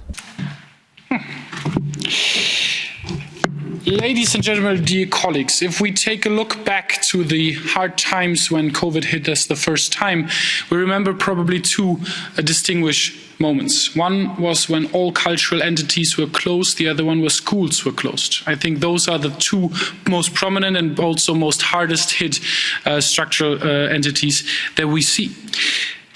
And the cultural sector makes out 4.4% of Europe's GDP. Over 8.7 million people are employed in the cultural sector. Every child goes to school, thankfully. But still, we have asked for 2% of the RRF being spent on culture and 10% on education. And we had to follow up on this and see that this has not been done across Europe. The problem there being that some member states actually invest money in culture and education while others don't. They have not followed the Parliament's proposal to do the rightful investments, and what we see now is underfunded cultural entities in several member states, especially those where freedom of speech is threatened by other means. And we see a recovery of different speeds. We see member states like Italy that have invested heavily in culture and others that have invested nothing. And we know that this threatens the European diversity of culture. This has to be reversed, and therefore we're calling on the Commission to reuse the unused RF resources for culture and education to make sure that every European can enjoy the diversity and can enjoy very well education. Thank you very much. Thank you very much. Now we're going to have the representatives of the groups. With the EPP, it's Mr. Fernandes. Thanks very much, Madam President, Commissioner, colleagues. The recovery and resilience plans providing subsidies amount to 338,000 million euros. It's basically the European Union going into debt for the rest of Europe. It means, therefore, we need to act responsibly. It's an effort to show solidarity, and it can be repeated if necessary in the future. That's why we need to make this work. That means we need more debate. In my member state, Portugal, in 2021, we got over 220 million euros and only committed 90. So it's important that we make sure that there's no substitution when it comes to the expenditure. That's to say that the RRF doesn't replace the national budget. It's also important that it shouldn't lead to centralisation or concentration of investments in one part of a territory or in one large company. It's important that there be territorial cohesion and that lots of companies get to benefit, that they be distributed. Let me ask a question to end. Will those member states who get more than was originally anticipated because they are finding it more difficult to meet the challenges of the crisis? There's 1.6 billion euros more for Portugal. This means that the RRF needs, or RRP needs to be changed. Will the Commission oversee these changes in the light of the war and the new problems? Will the Commission guide member states? It's a question that we need an answer to, because the European Commission needs to make sure that the rules are respected and that we adjust the RRF to the new situation in which we find ourselves. Thank you very much. For the S&D, it's our colleague Malvidouredis.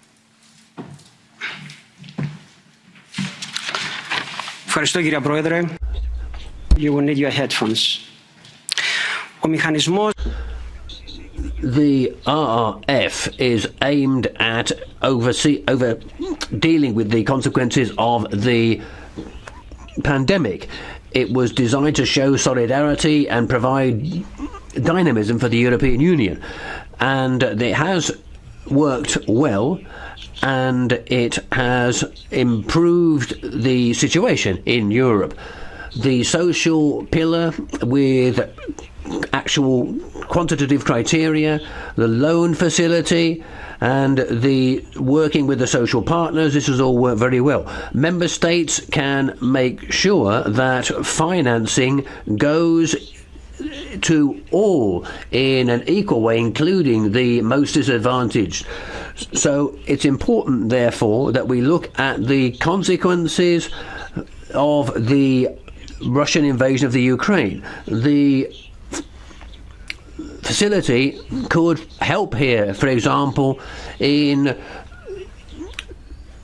investing in domestic energy sources, for example, but that's not enough.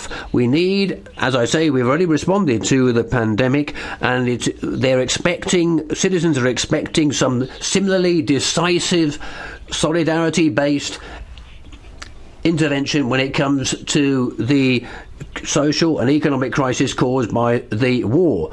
It'll help our citizens, and it'll work to our disadvantage if we don't do those things. Thanks very much. Thank you. For Renew, our colleague Garicano. Thank you, President. Mr. Gentiloni, it's good to see you. 2 years ago, we had to shut down all our social and economic activity to fight this awful disease. And our workers and entrepreneurs wondered if they could make it through the shock. But this time, Europe rose to the task. It had long been considered unthinkable that the European Union would issue common joint debt. But it did this time. And many workers today have a job thanks to the SURE program financed by the European Union. And many businesses survived thanks to the liquidity provided by Europe. And many workers will go back to work thanks to this recovery and resilience facility that we examine today. And it is precisely because issuing debt together is so unprecedented that we must succeed. The Commission must ensure, Mr. Gentiloni, that the recovery facility is used to make our economies stronger and more resilient, and that our citizens are freer and our values are respected. Unfortunately, Mr. Commissioner, the Commission sometimes has come up short in this task. 3 examples. First, the Commission gave the highest grades to most recovery plans on exactly the same criteria, the same one in all of them, and a lower grade in most plans to the exact same other criterion. I don't know, I've graded lots of exams and I've never seen that. Second, amidst massive internal disagreement, the Commission just a couple of weeks ago approved the Polish recovery plan, taking at face value the promises, very deceptive promises, I'm afraid, of the Polish government. And third, the Commission has approved a change in the Spanish pensions that reverses the reforms led by the European Commission 10 years ago to make them sustainable. Commissioner, we really understand the pressure that the Commission, that you all are under. But for this recovery and resilience facility to succeed, the Commission must do its job. We must make future generations of Europeans proud of what we do here today. Thank you. Thank you very much. For the Greens, it's now Mr. Büselager.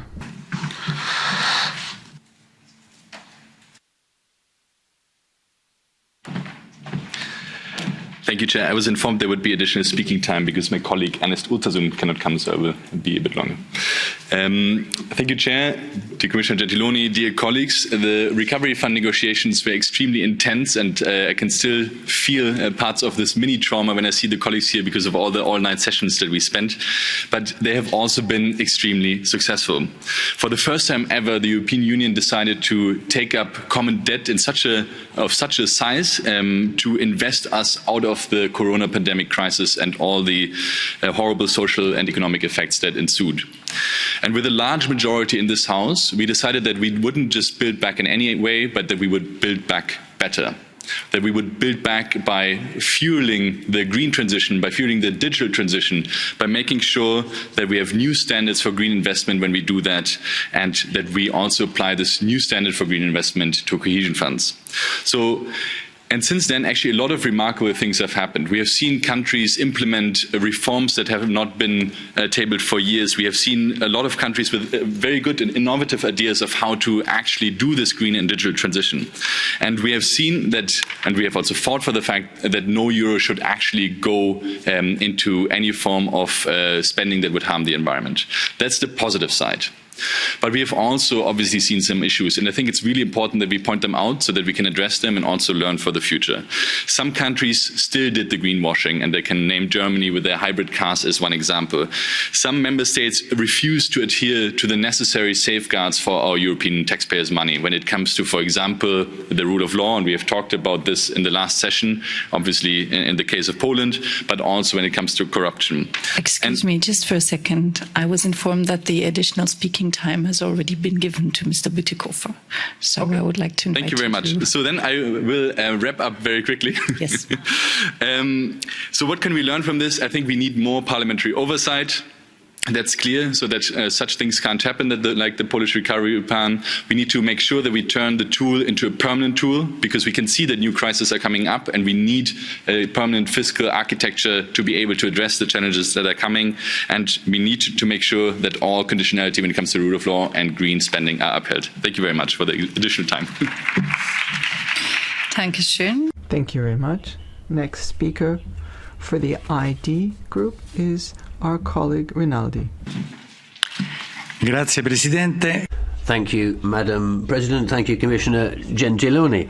I think that the RRF at the moment has got some problems. It's got a modest knock-on effect as far as growth is concerned, as the working group report on the RRF has said, and it's also got too much red tape built into it. Secondly, the conditions are too stringent, too tough, and there's not enough flexibility. This has led to many member states to actually go into debt rather than ask for loans themselves. So we call upon the Commission to recalibrate the environmental aspects of the RRF so it's actually realistic and sustainable and will guarantee Europe's energy independence. It's too green at the moment. That could actually worsen our socio-economic problems, with the bitter prospect that we're even more dependent on China than we were on Russia. The RRF, I hope, will be improved by Repower EU when it comes to redrafting the ideas, the concept of sustainability, and making it easier for people to have access. And it will then allow the RRF in turn to be achieved. Thank you. Thank you. Now for the ECR, Mr. van Overveld. President, colleagues. We live in uncertain times, crisis after crisis. No one knows what the future holds. In such cases, people do what they do best. They adapt. In Europe, we devised a recovery plan, added it to the MFF. The recovery plan should also form the basis for a renewed focus on our shared energy sovereignty through Repower EU. You referred to it yourself, Commissioner, and I'm sure you're actively involved here. The resources available are limited, and so we must spend them where we as a collective will derive most benefit. The EU must focus on those areas where it can make a real difference. And so the focus on energy sovereignty and independence is a good sign. Moreover, Repower EU also calls for accelerated green transition, and allow me to sound a warning bell here. Inflation today is not just driven by rising fossil fuel prices and disruption in global supply chains as a result of the pandemic. We're also dealing with greenflation, rising pressure on prices as a result of the transition. Moreover, last but not least, we also have steadily rising commodity prices, the rising price of raw materials and rare earths. The International Energy Agency, IMF and World Bank all agree that we will see further price rises over the years ahead. And so we cannot have blind adherence to climate goals. It's counterproductive. I expect European leaders to recognise the burden on citizens. We cannot have towering ambition. That will backfire on citizens, place a greater burden on them at a time when purchasing power is crippled. I would like to ask the Commission to focus in particular on energy independence. We cannot accelerate the green transition in such a way that we have further price rises. Thank you. Thank you. For the left, is now our colleague Papadimoulis.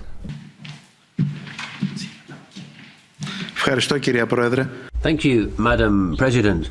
The RRF is an important and positive step forward in the history of the European Union, Mr. Gentiloni, and that's why it needs to succeed. And in order to succeed, all governments need to understand that this money belongs to their citizens and not to the governing parties. And it needs to be spent for the ideas that were put forward. It needs, therefore, to have accountability and transparency over and above any kind of clientelism or corruption. All of that money shouldn't go to oligarchs.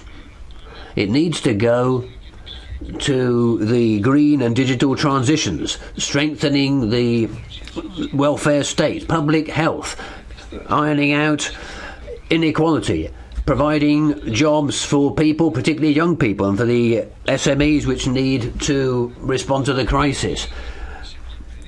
At a time when we've got war, inflation, danger of a recession and stagflation, this isn't very much money. It needs, therefore, to become a permanent tool, and the European Union and the Commission need to propose these new tools like this, just as we did for the pandemic. Now, with the war and the rising in inflation, we shouldn't take money away from this fund. We need a new fund to deal with the wars and its consequences. Thank you. Thank you. Next speaker is Mrs. Jury, who's apparently not in the room. No, apparently not. So I will give the floor to our colleague, Mrs. Pereira. Muito obrigada, senhora. Thanks very much, Madam President. The Recovery and Resilience Facility is one of the driving forces of economic recovery which we need here in Europe, but it's not the only one. Commitment of national governments to have more and better public investment is equally important. That's why I'm so scared to see so much reluctance in certain heads of government when it comes to revising the rules of economic governance.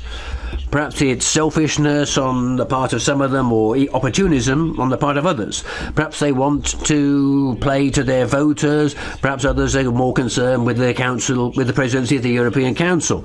We can keep talking about the deadlines for the mechanism, but we shouldn't waste any time when it comes to investing in the implementation of national plans, and lots of them are lagging behind. We need to have a debate, but first of all we need to explore all the possibilities of a facility which hasn't even been called upon to expend all the money that it's been given. Thank you. Thank you. Now our colleague Tinagli.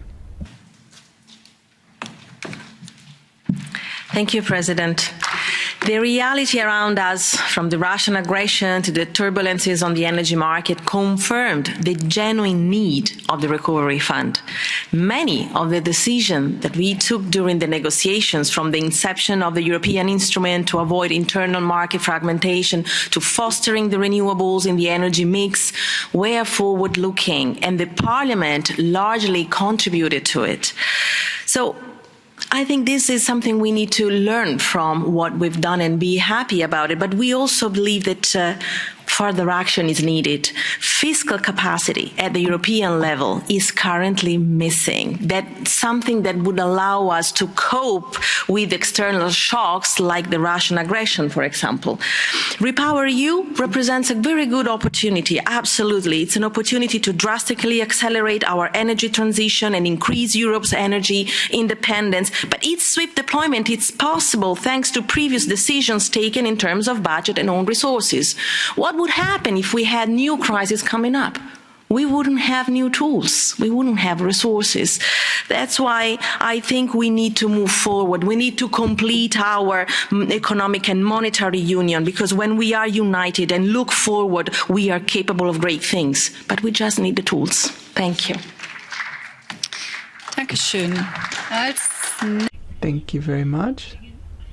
Our colleague Aye is next. Thank you, President, Commissioner, honourable members. Now, the European Recovery Plan was initially seen as undoable, and yet we succeeded. We've seen an impact on growth and GDP. We've seen the impact on healthcare in France, hospitals in Romania, high-speed train lines in Italy, tangible signs of Europe for European citizens. Now, this recovery plan is a success because the member states that receive funding all share a common condition, Commissioner. They respected the conditions set to receive the money. They committed to courageous historic reform. They respected their promises. They honoured their word. Commissioner, Poland is not currently fulfilling the conditions set by the very President of the European Commission. Judges are being arbitrarily removed from office. We want the disciplinary chamber to be addressed. We in the European Parliament remain resolved, particularly in the Renew Group. No single euro should end up in the pocket of those that undermine democratic institutions in Poland. It was hard fought throughout history, and the same goes for Hungary. The European Recovery Plan is a success story, and we need to conclude it. We need to look at own resources for repayments, ensure that no funding is paid out to those that don't respect our values. Thank you. Thank you very much. The next speaker is our colleague Hugwijn. Thank you, President. Next Generation EU and the Corona Recovery Plan, is it useful for the Netherlands? It's part of the Recovery and Resilience Fund. Now, we think that the money would be used for healthcare and so on. But if you look at the National Recovery Plan, you'll see that France receives funding to offer financial support, fiscal advantages for companies. In Italy, 69 billion euro to be used to insulate houses and ensure fast internet. In the Netherlands, 4.6 billion to be dedicated to wind turbines at sea.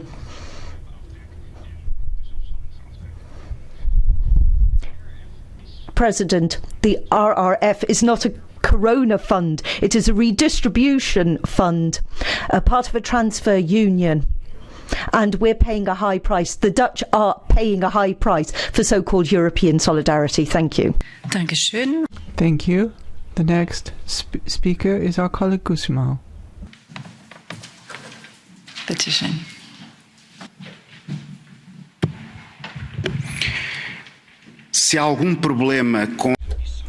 If there's a problem with the climate ambition of the RRF, that's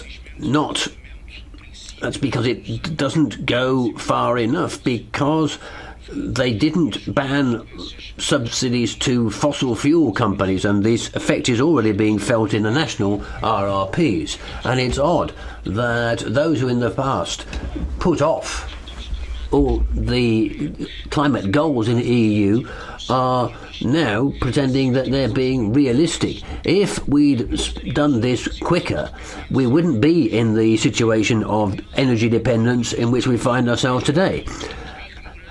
It's odd that they are not simply ignoring scientific evidence about the climate emergency, but also the extreme weather events which are happening right now.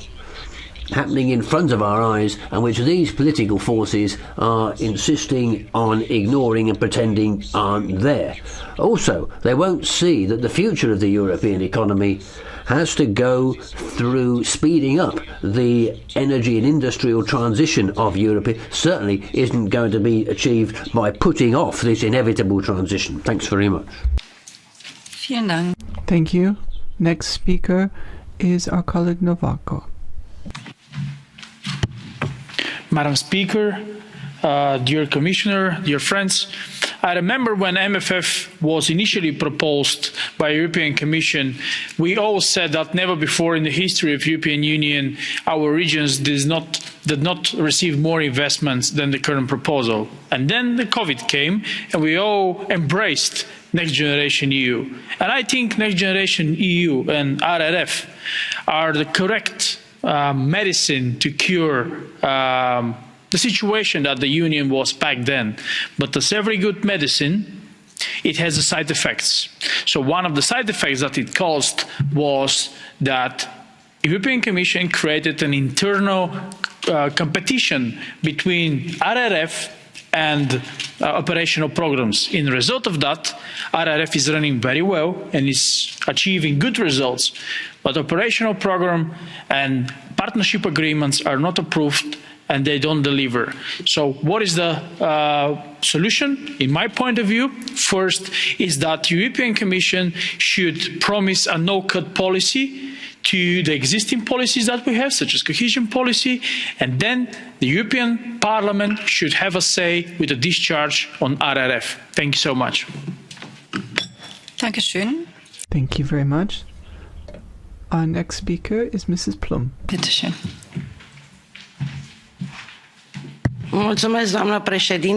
Thank you very much, Madam President, Mr. Commissioner.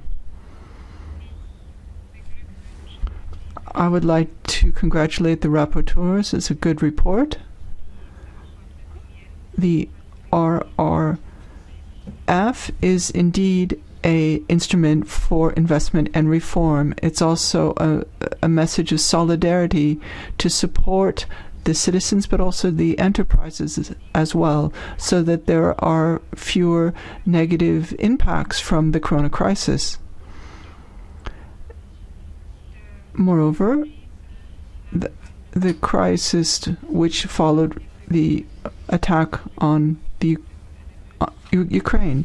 We welcome Repower EU. It's a possibility for the EU to ensure its energy independency.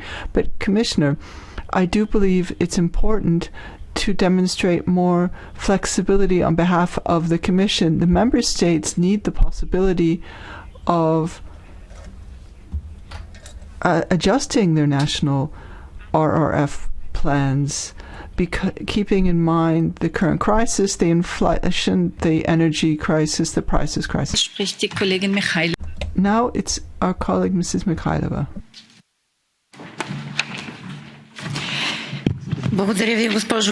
Thank you, Madam Chair.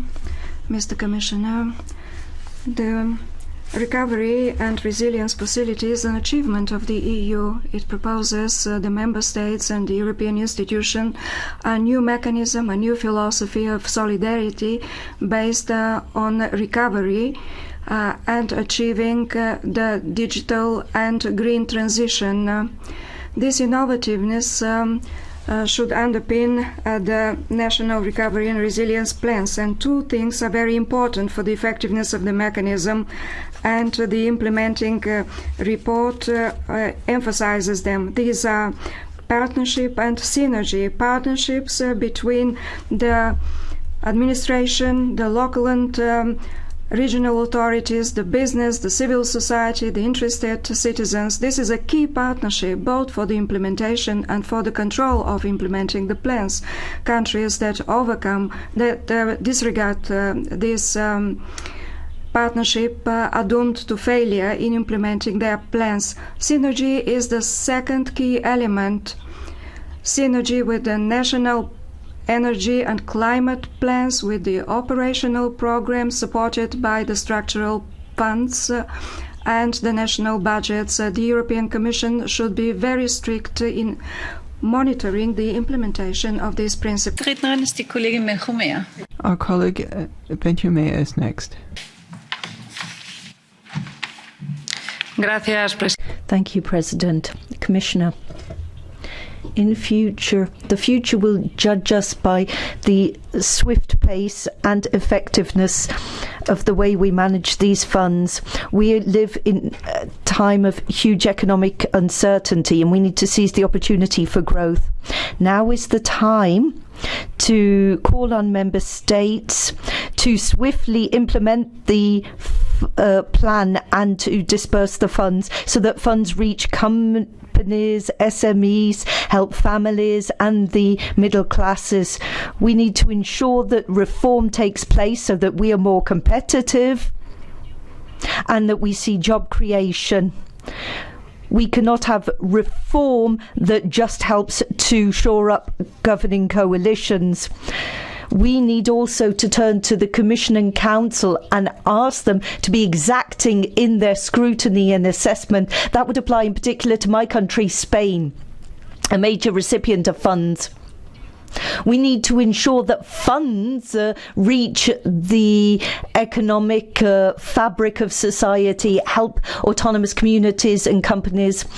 Neither Spain nor any member state can waste this historic opportunity, and so in their interest we must be exacting and we must fulfil the objective set and the high standard set. Thank you. Thank you. Our next speaker is our colleague Mr. Belka.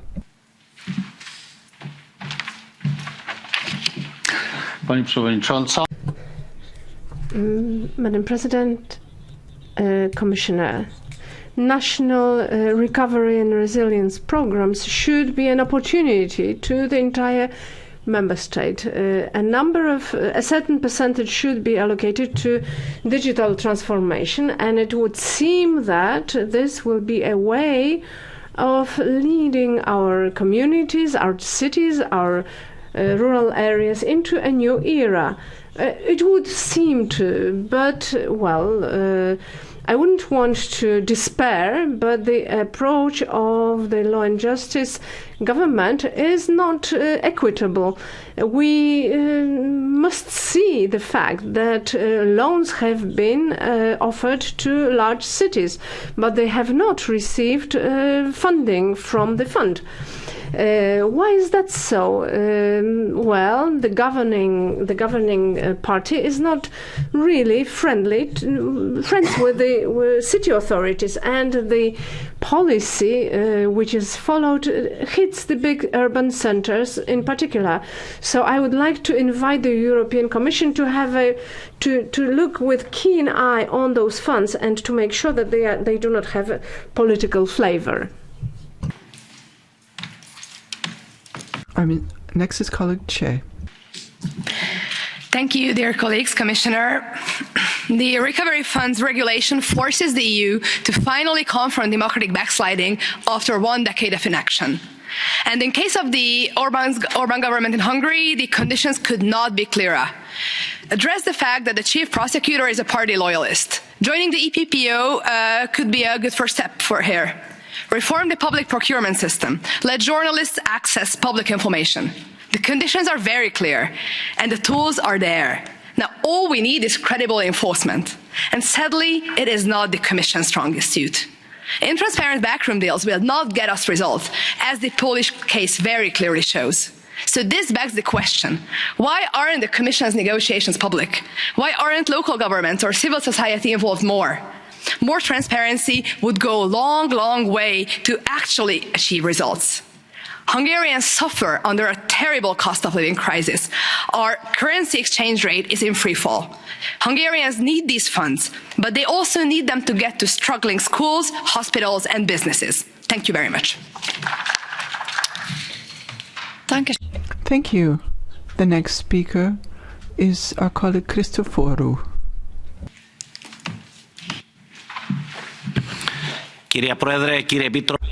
Madam President, Commissioner, the RRF is tremendous opportunity for the European Union and a tremendous achievement. We should be very pleased that the European Parliament has played a leading role in the creation of the fund and its implementation, helping us overcome the repercussions of the pandemic, an unprecedented crisis. So I'd like to thank Mr. Mureşan and the other colleague rapporteurs who have worked terribly hard and played a tremendous role in the success, which will redound to the credit of the European Parliament working with the European Commission and Council. But the fund was created at a time where we didn't anticipate the barbarous Russian attack on the Ukraine, which has given rise to other economic and social repercussions which need to be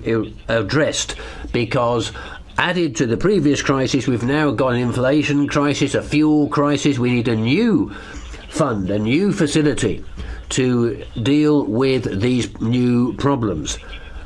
My country, Cyprus, submitted its plan and has used every last euro to the benefit of the people of Cyprus and its recovery. Thank you very much. Thank you. The next speaker is our colleague, Mr. Silva Pereira.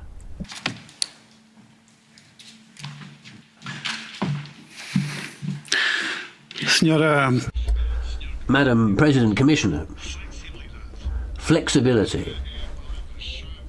That's got to be the key word in responding to the uncertainties and the wave of shocks breaking on the European Union's economy, already hard hit by the war, when it was just starting to recover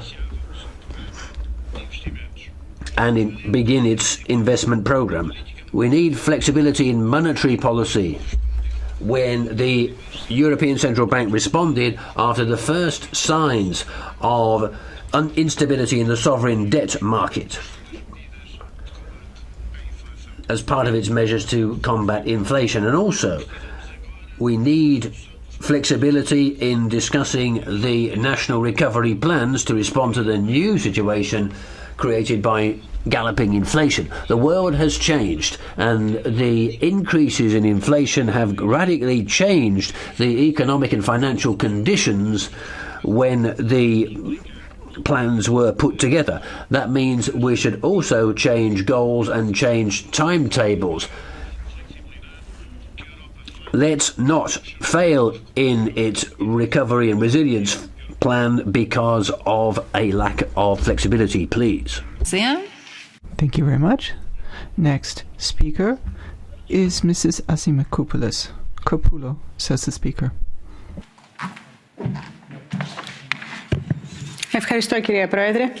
Thanks, Madam President. Commissioner, I'm delighted that the European Union has adopted and implemented the Recovery and Resilience Mechanism, showcasing our solidarity, unity and preparedness to ensure financial recovery after the pandemic.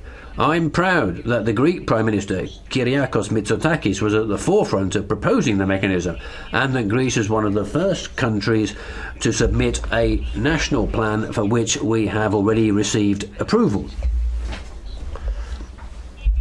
The experience of the Recovery and Resilience Mechanism is a shining example and should act as our guide on how to deal with similar crises, such as the war in Ukraine, the energy crisis, for which the Greek Prime Minister has already put forward a European proposal, a pan-European proposal based on a joint response. Colleagues, the implementation of the Recovery and Resilience Mechanism is tangible proof that when we want, when we're united, we can achieve things.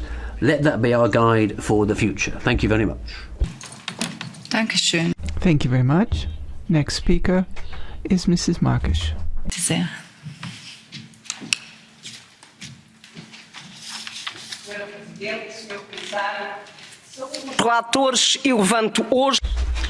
There's 3 points I'd like to raise, Madam President. First of all, the war in the Ukraine can't be allowed to reduce our ambitions as part of the post-COVID RRF. The digital and green transitions and with the regions which need more cohesion can't have money taken away from them. So we call upon the Commission to make sure that Repower EU will revolutionise the RRF. I already mentioned this in the previous debate.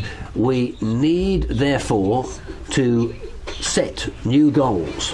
And finally, when it comes to the timetable, it's clear today that there are various factors, some of which external to member states, such as inflation or a change in prices of energy, will make it difficult for the next generation EU 2023-2026 to be met. So I appeal to the Commission, Mr Gentiloni, to do all that you can so to revise this timetable so that we can achieve the political, economic and social goals under the RRF. Thank you very much. Thank you very much. Now we have the Catch the Eye procedure. 3 people want the floor. Firstly, Lexman. Microphone, please. Sorry, yeah.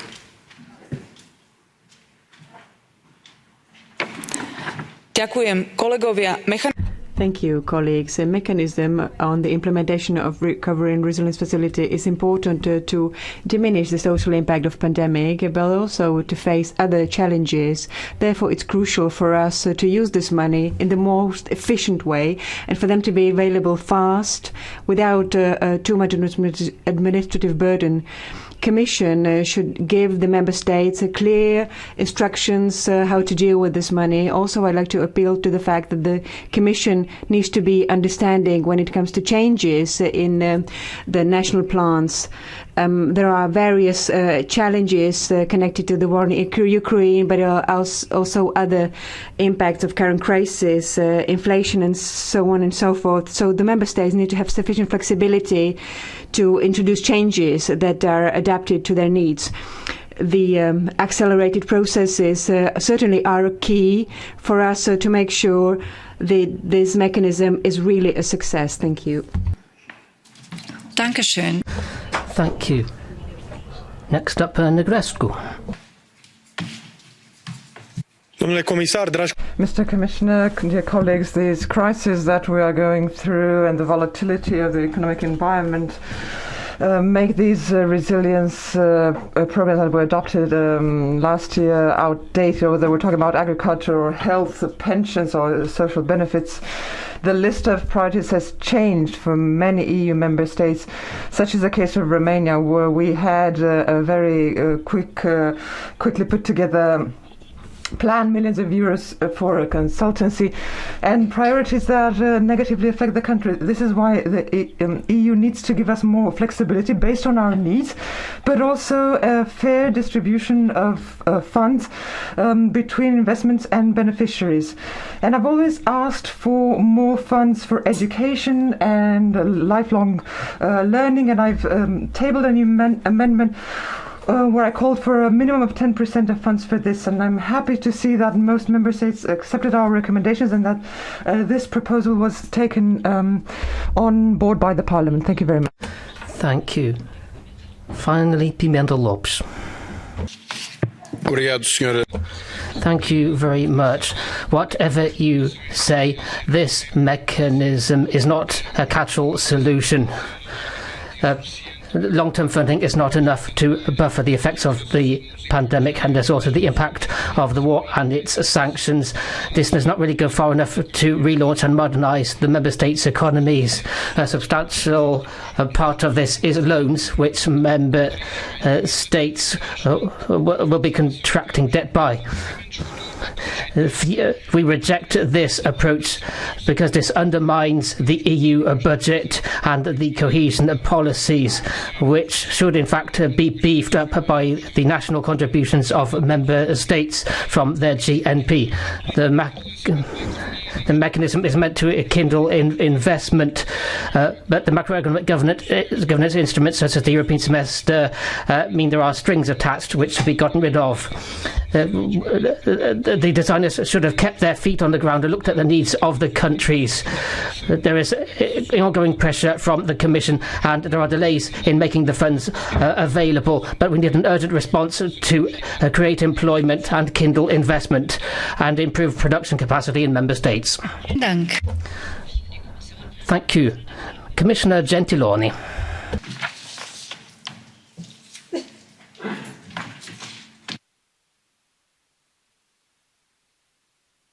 Debate.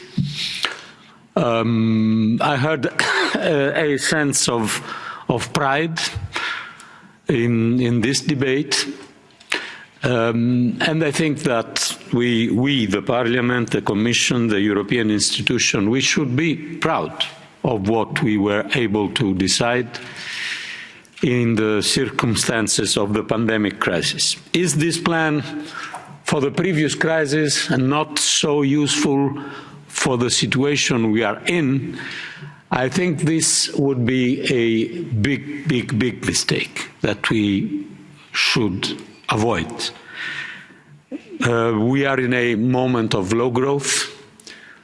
We hear decision-making persons speaking about the risk of stagflation or recession.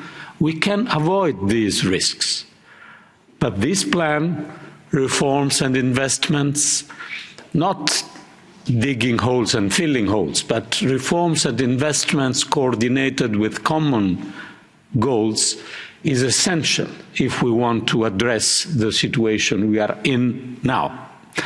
I'm not saying that the Commission will not consider targeted and limited amendment to the plans. I'm saying that it would be a mistake, in my view, and I think we agree on this with the rapporteur, to restart the design of these plans now. We have to implement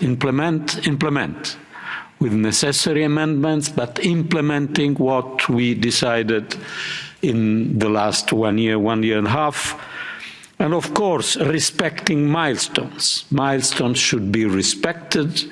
I think that the Parliament control will help the Commission also to make the milestone respected in the plans where they are very challenging. And the Polish plan is one of them, with very challenging milestones. They should be respected before any payment. Last point, of course, there is a discussion on how can we strengthen what we have in the table. This discussion is perfectly legitimate. We have now Repower EU, which is part of the possibility to strengthen our tools. But honestly, the discussion on further tools, which I perfectly understand, is a discussion that will be stronger if we will be able to implement what we have. So let us work together to make RRF function well, because this will be the basis also to strengthen it with further initiatives. Thank you. Vielen Dank. Thanks very much. Next up, the rapporteur, Gardia Zabal.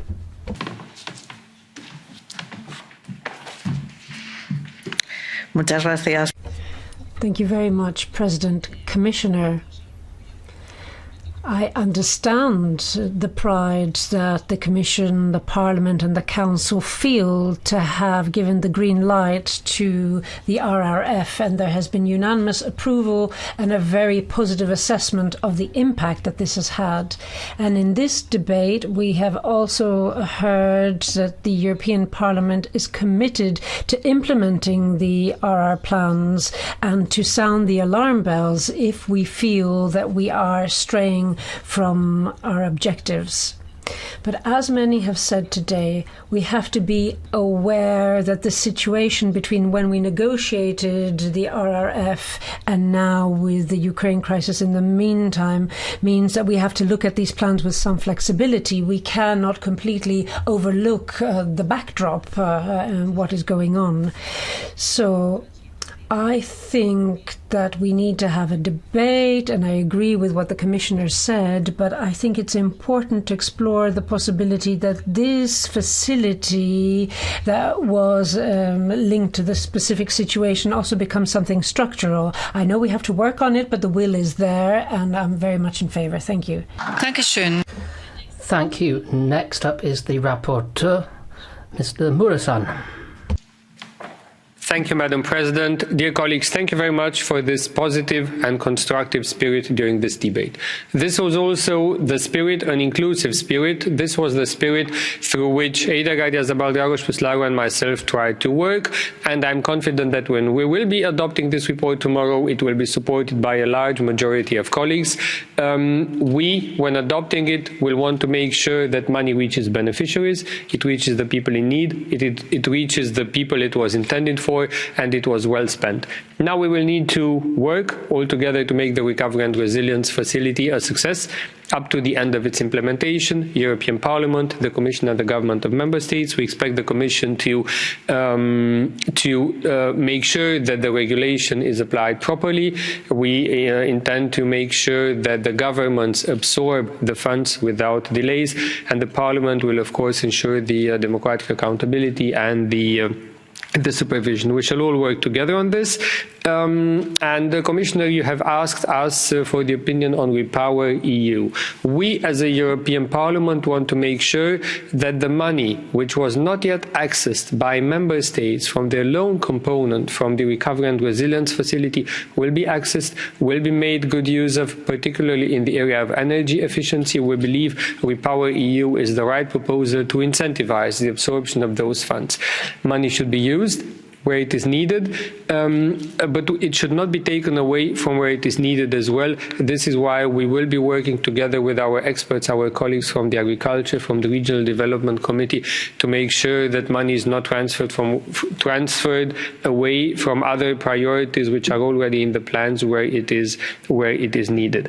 Of course, last word, implementation of reforms will be important, and we are aware that the Member States have planned the most difficult reforms towards the end of the implementation. This is why we call on the Commission to provide to the Member States all technical assistance, all assistance that it has available to make sure that the Member States can also implement those reforms which are good for the countries which strengthen their economies. Once again, thank you, dear colleagues, and we're looking forward to the vote tomorrow. Commissioner, thank you again for being with us tonight.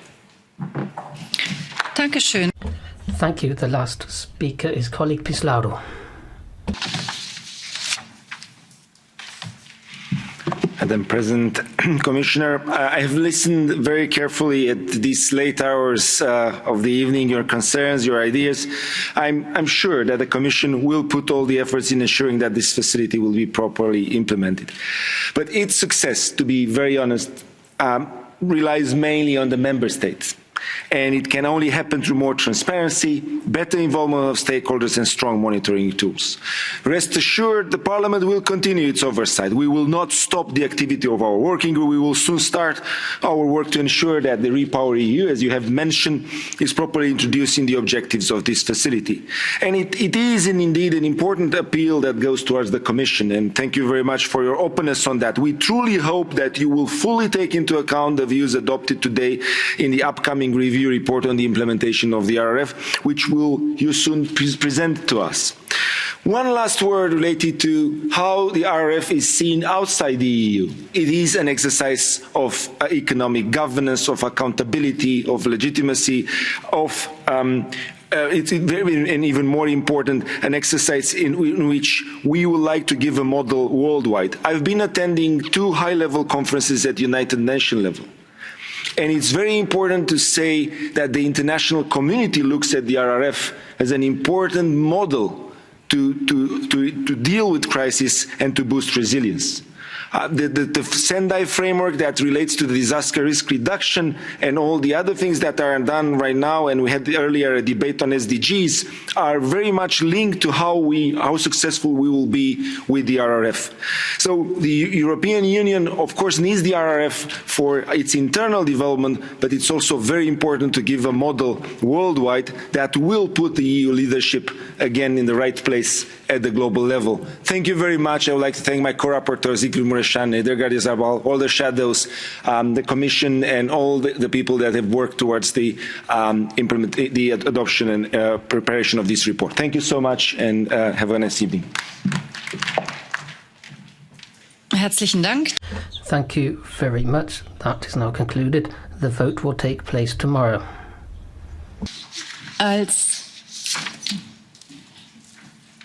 Als nächster Punkt der Next point on the agenda is the report of Laurence Varrin, inclusion measures within Erasmus Plus 2014 through 20. The rapporteur has the floor first. Okay. Madam President, Madam Commissioner, ladies and gentlemen, more than 10 million people have been able to benefit from Erasmus Plus since it was launched in 1997. Now, how many more people are dreaming of travelling and sampling European culture through mobility? On the occasion of the Conference on Future of Europe, the 800 citizens said they wanted this to be a priority. They wanted to have a culture of exchange and promote European identity and European identity and diversity. And how can we respond to that? Well, through Erasmus. Erasmus has developed a great deal since way back in 1987 when it started. It's open now to people in higher education, students, teachers, etc. Over the 35 years, it has developed to reflect better the developments in our society. And nevertheless, we hear people who haven't had such good experiences, people who have disabilities who haven't been able to benefit from this because they weren't helped in what they needed, that they didn't have a mobility program, that a young person couldn't follow through on the exchange because they were short of resources. And, you know, these sort of barriers are there. Let's not forget all these young people who think that Erasmus isn't for them. It's just for higher education students or those who have money, people who've got parents with money, people who live in cities, you know, basically the others. Erasmus too often is considered a European success, which benefits only a few people. So we have to change that. We have to say that each and every young person has to be able to say, Erasmus is for us, Erasmus is for me. And it's taking that as a point of departure that the Parliament has managed to get Erasmus in the Erasmus Plus 2021-27 programme additional support for those who have less opportunities. So those who have geographical or social, cultural, health problems or school issues as well. For this will to include more people in Erasmus 2021-27, it was absolutely essential to turn the clock back and look what was done to include these people who need support, either through an isolated way or looking at the national agency level in Erasmus Plus, because there was not a European strategy worthy of the name. So I and my shadows have tried to look at this. We've come up with a comprehensive report with some establishing what's going on in the ground and coming up with some recommendations. The programming period of 2014 to 2020 shows very clearly there were some obstacles that were there, and I wanted to underscore those in this report. First of all, the absolutely essential need to adapt financial support for those who want to participate in the scheme. Pre-financing, for example, making sure that young people don't have to pay out of their own pocket to start with, and advance money. That's an important point. Secondly, there's a almost structural dysfunctioning of the Commission's tools. We know that this is a recurrent problem that is actually prevalent in the current system. I know that a lot of agencies don't have the staff, don't have the support, and we need to sort that out. The third important point is the support provided to teachers, those accompanying exchange people, and these are often volunteers, and they need support as well to be able to deal with the application procedures, for example. The file's sometimes extremely complicated, and without them this doesn't happen, and won't happen smoothly at least. Better support will also give more faith for those families involved in this to go ahead with it, and will also optimise these projects. Also, it seems that there was a lack of precise data in the participation of people with fewer opportunities, which would allow us to follow up on this. These recommendations in the report are really the result of several months of work, of talking to people on the ground, talking to associations involved, researchers from EPRS, also close cooperation with my shadows, who I'd like to thank for their work and collaboration, to have an Erasmus Plus which is more inclusive in genuine terms, which will help cohesion and help European citizenship at this particular time where people are turning their backs on Europe. Thank you. Ganz herzlichen Dank. Thank you very much indeed, Rapporteur. Thank you very much. Let's turn to the Commission. Commissioner Gabriel, over to you. Merci beaucoup, Madame la Présidente. Thank you very much, Madam President, ladies and gentlemen. First of all, I'd like to thank Mrs. Ferrand, the Culture Committee Rapporteur, and Mr. Cañas, responsible for the Petitions Committee opinion.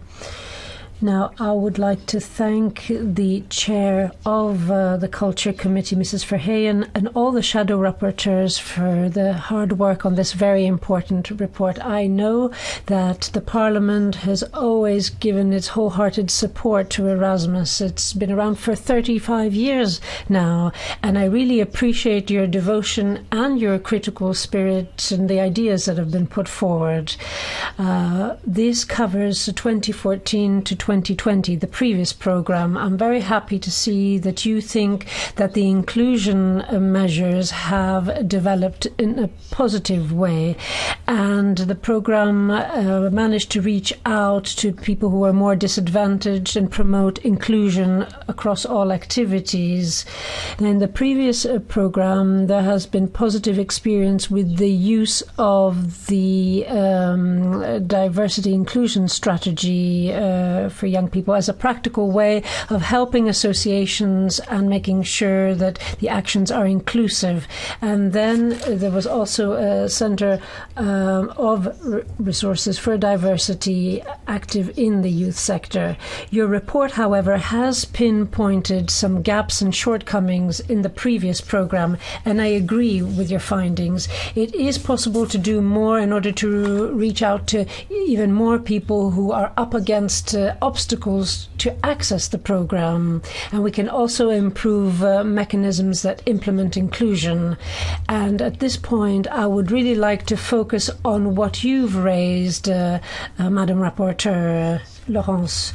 There are many recommendations in the report that have been taken into account in the new Erasmus generation of the next period. This is really at the heart of the program. People who are disadvantaged will have better access to the program thanks to specific inclusion measures that range from financial means to more targeted communication. Mrs. Ferrand, you said that we lack resources, and I agree. We really have to focus on this because, as you've said, now there are measures that are there to try and plug the gaps. Secondly, an inclusion framework was adopted by the Commission last October in the form of a Commission decision, and this way there will be a resources centre for education and training as of 2021. Thirdly, in order to better deal with the specific challenges pertaining to access against a national backdrop, member states will also come up with their own inclusion strategies within the European framework.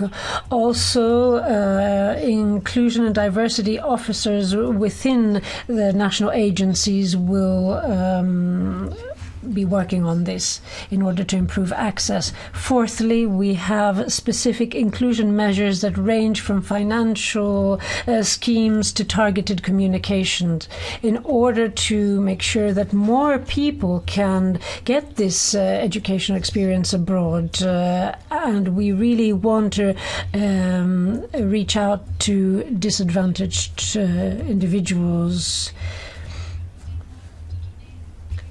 Allow me to give you some specific examples.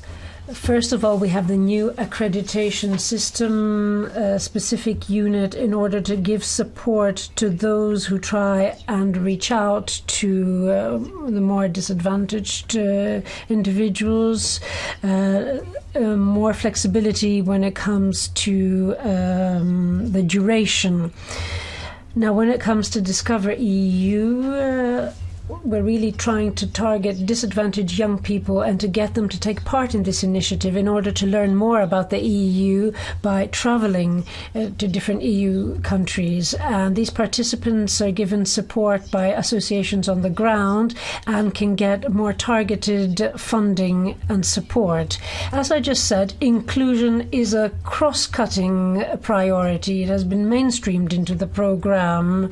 There is non-formal education, exchanges when it comes to young people. These are activity formats that are very appropriate and that have been put forward so that we can focus on inclusion and diversity, and so that inclusion and diversity can be the subject of these projects. We have also included the social dimension in the evaluation criteria of VET Centres of Excellence, and the Parliament has also taken to this account. And then we have the Erasmus Plus Academies for teachers, and I'd like to thank you very much for your support on this. Now, by way of conclusion, I'd like to highlight that the work that you've done on this report will be particularly useful so that it can feed into the final assessment of Erasmus 2014 to 2020. This has already started, and we will be sending this within the time period that has been laid down. Then there will be a midterm review of the new program that will look at the impact of the inclusion measures that were launched in 2021 or since 2021. So the fact that we have Erasmus Plus is thanks to your commitment. And once again, I'd like to thank you wholeheartedly, and I'm very happy to listen to what you have to say. Thank you. Thank you very much, Commissioner. Now the Petitions Committee, Jordi Cañas.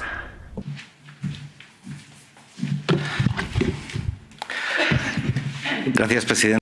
Thank you very much. First and foremost, since I have the floor, I would like to thank the rapporteur for her extraordinary efforts on this report on inclusion in Erasmus Plus 2014 through 20, and thank you for having taken on board and fleshed out the ideas which the Petitions Committee raised for inclusion in this report. We certainly needed to get hold of good, qualitative and reliable data on the number of disabled people and people from vulnerable or underrepresented groups who tap into Erasmus+. Without these figures, we could not have come up with sound measures to ensure that these people really could play a full role in this programme.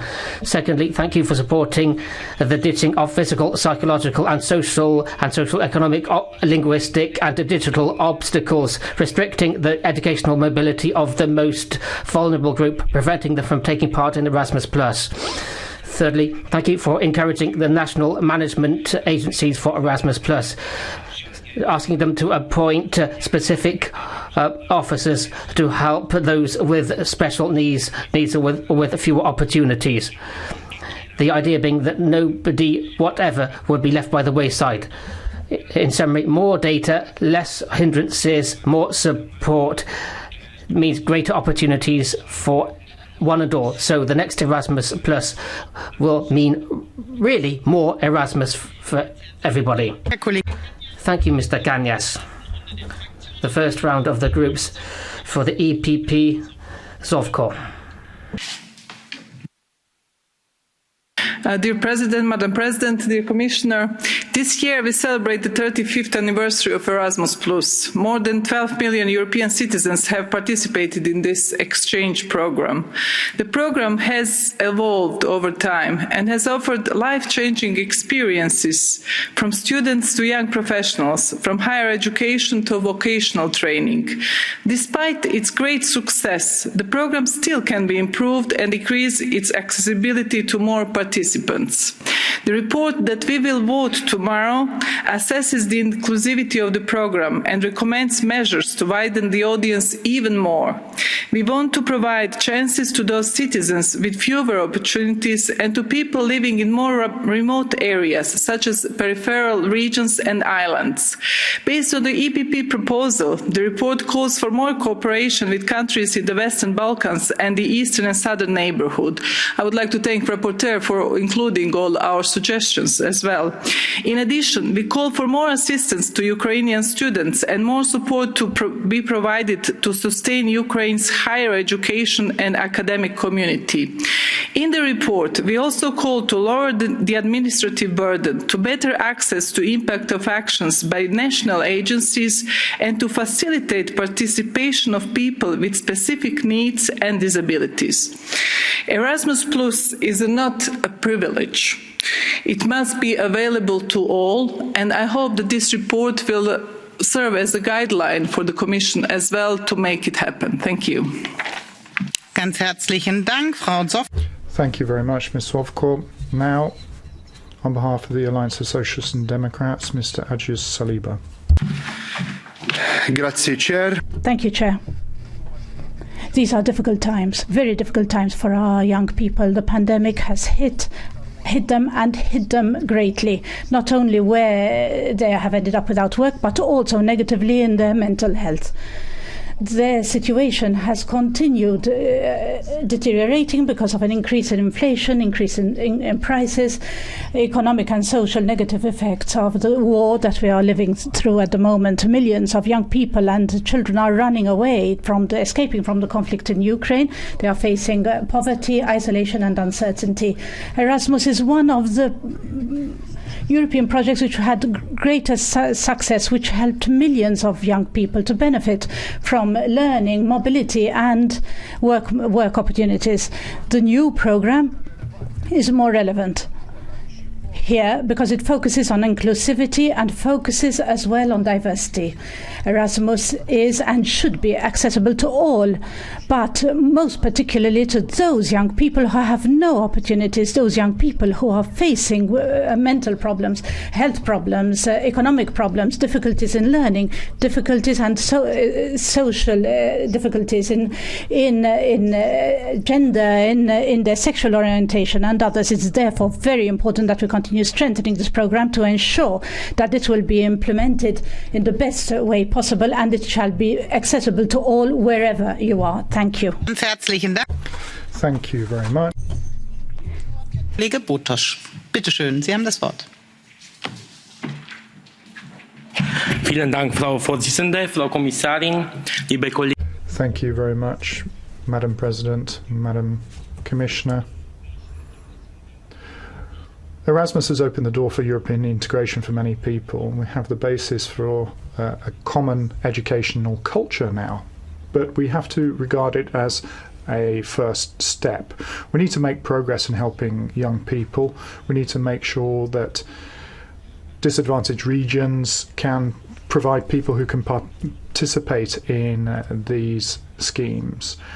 Erasmus Plus has to draw on the experience that it's had in the past. It has to become more inclusive to make sure that there's no discrimination in participation.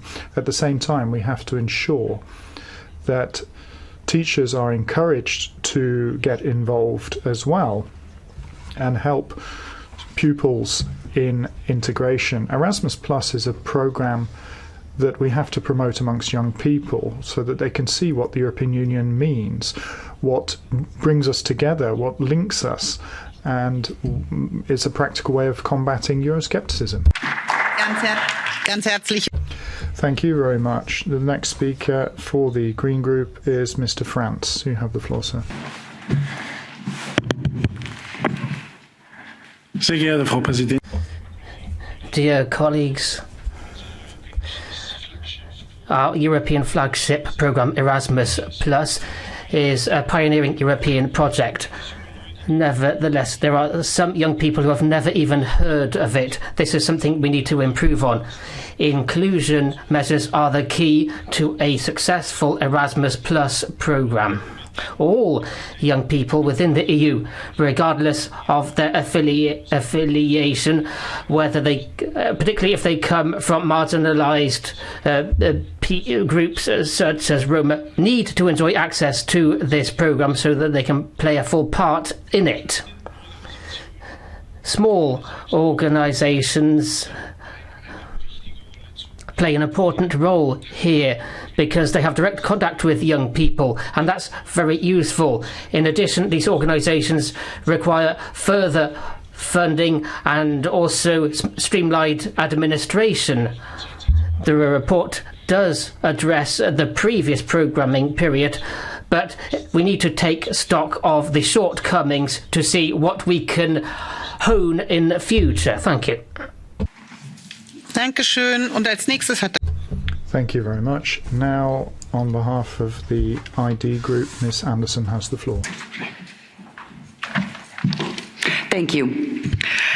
Erasmus programs are a good thing. Encouraging the participation of disabled students who wish to become involved in Erasmus programs is commendable. Enabling young people to travel to and learn from various European nations, cultures, traditions and values while improving their academic skills is quite an achievement. In order to keep it that way, let us make sure that we maintain our focus on supporting students' development into competent, capable and multi-skilled citizens for the benefit of European nations and society at large. Let us avoid mixing educational programs with political points that belong in a separate sphere. Let's keep in mind, whatever path students take, including towards Erasmus, it all comes down to their personal choice. Paving the way for a strong and functioning society involves respecting rather than forcing personal decisions about education. We want Erasmus to remain what it is, a desirable option and not an opportunity to score unsolicited political points. Thank you. Ganz herzlichen Dank, Frau Kollegin. Thank you. Now, on behalf of the European Conservatives and Reformist Group, Mr. Slabakov has the floor.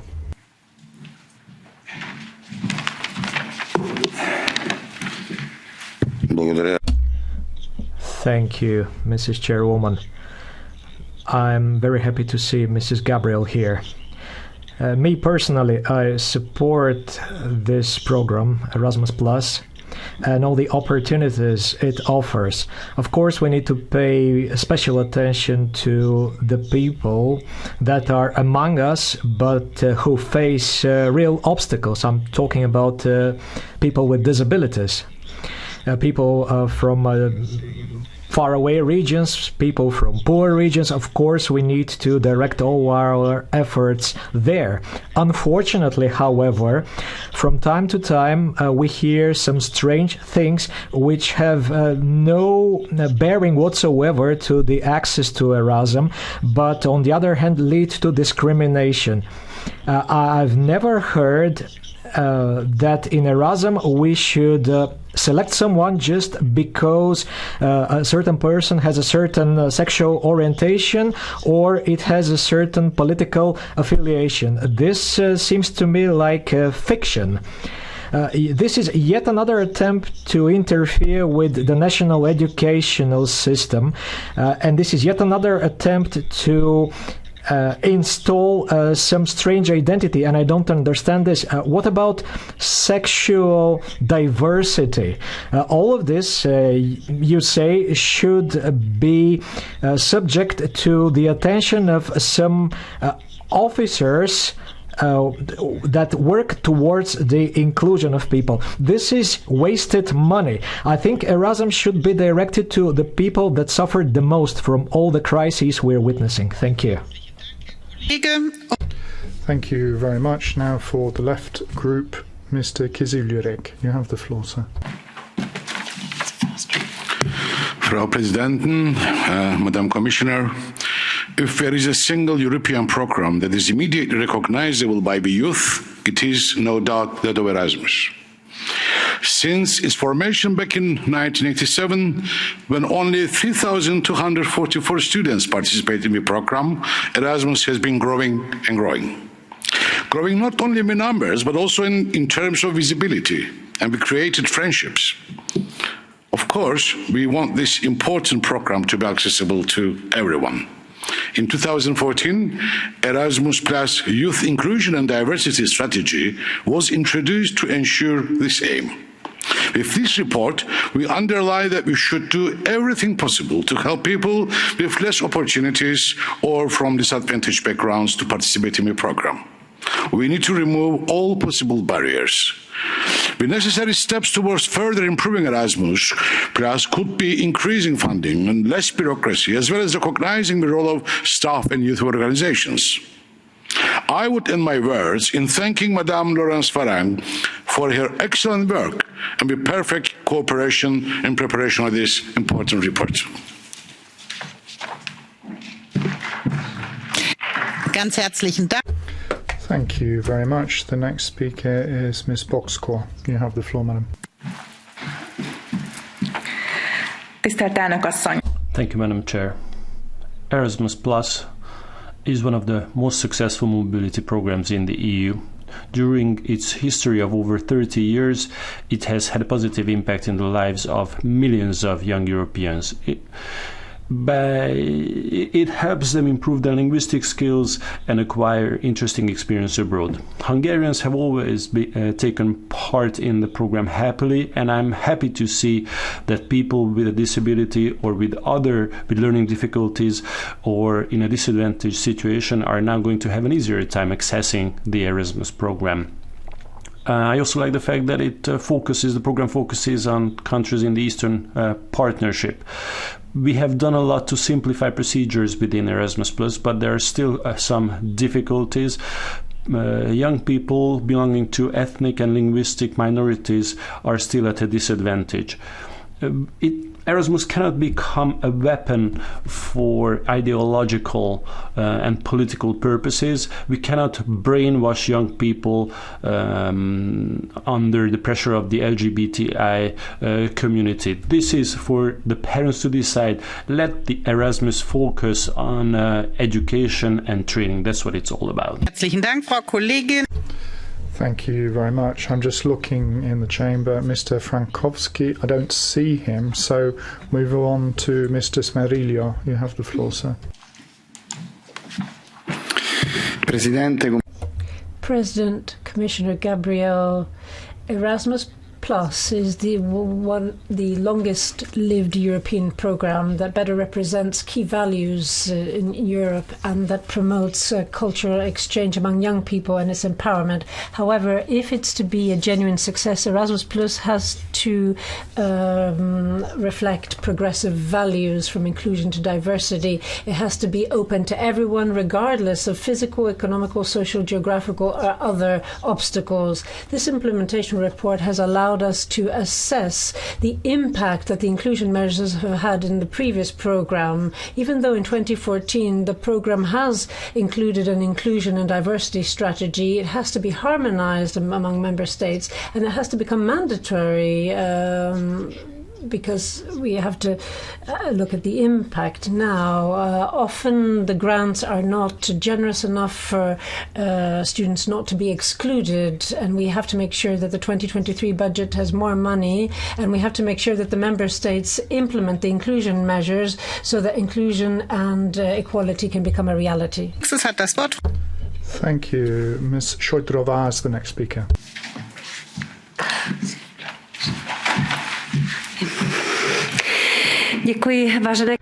Thank you, colleagues, Commissioner.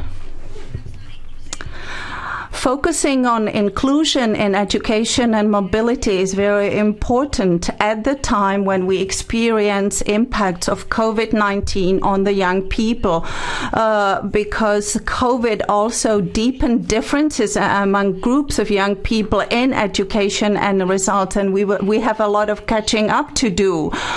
So all these inclusive measures in the program Erasmus and Solidarity Corps are very important, because the result should be equal opportunities for all applicants, starting with the application throughout the actual materialization. Therefore, we want enhanced funds in 2023, more funds in 23. The program should also allow inclusion and exchange with third countries, including the United Kingdom, and it should support inclusive education and inclusion of Ukrainian students and cooperation with Ukrainian schools. For this program to be truly inclusive, there has to be an enhancement of the funds. Herr Kollege Rossempere. Thank you. The next speaker is Mr. Rossempere.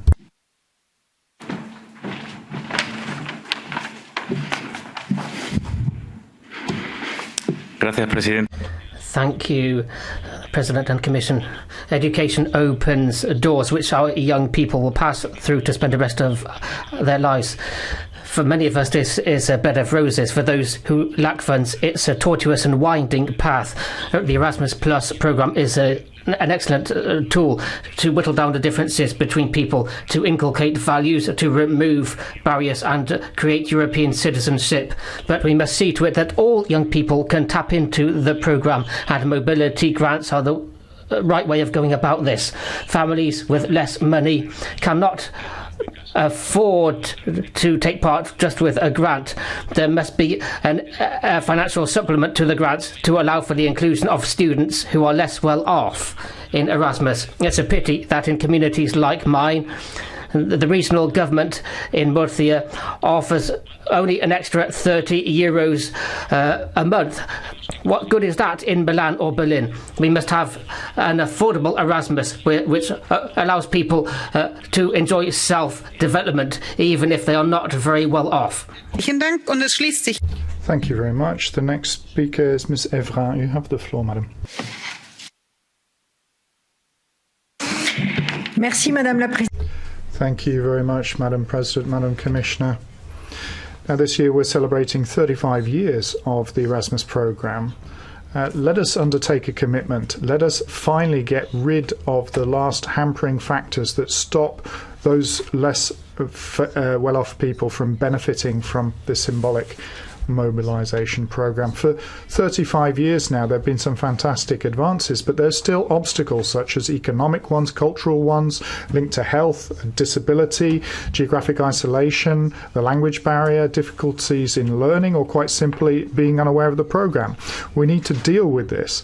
Nobody should be unaware that they have a possibility to go on the Erasmus programme. We have to underscore the role of the teachers being a catalyst for the institutions involved. We need to support the network of future learners, for example, looking at alumni as well, and ambassadors and Erasmus days.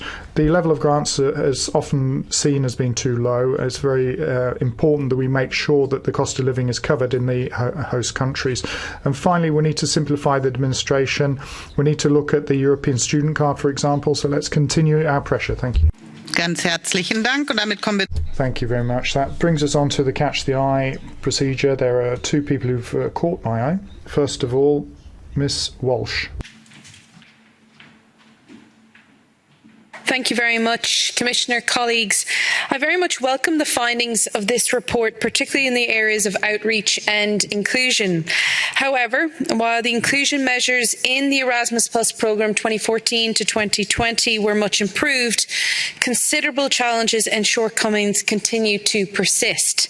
We must ensure that anyone wanting to avail of Erasmus Plus has the opportunity to do so and has access to information and financial assistance distance to really enjoy and flourish at the experience, as this continues to disproportionately affect those from lower socioeconomic backgrounds, migrants, Roma people, Irish travellers and our disabled community members. In addition, as an MEP representing a constituency on the border with Northern Ireland, continued inclusion of Northern Irish students in the Erasmus programme is key, given the current political climate we all live in. Erasmus was founded on the basis that cultural and education exchanges between countries foster peace, and this is now more important than ever. The Erasmus Plus programme must be at its heart guided by a spirit of inclusion for all. Thank you. Ganz herzlichen Dank und damit kommen wir. Thank you very much. Mr. Olekas, you have the floor, sir.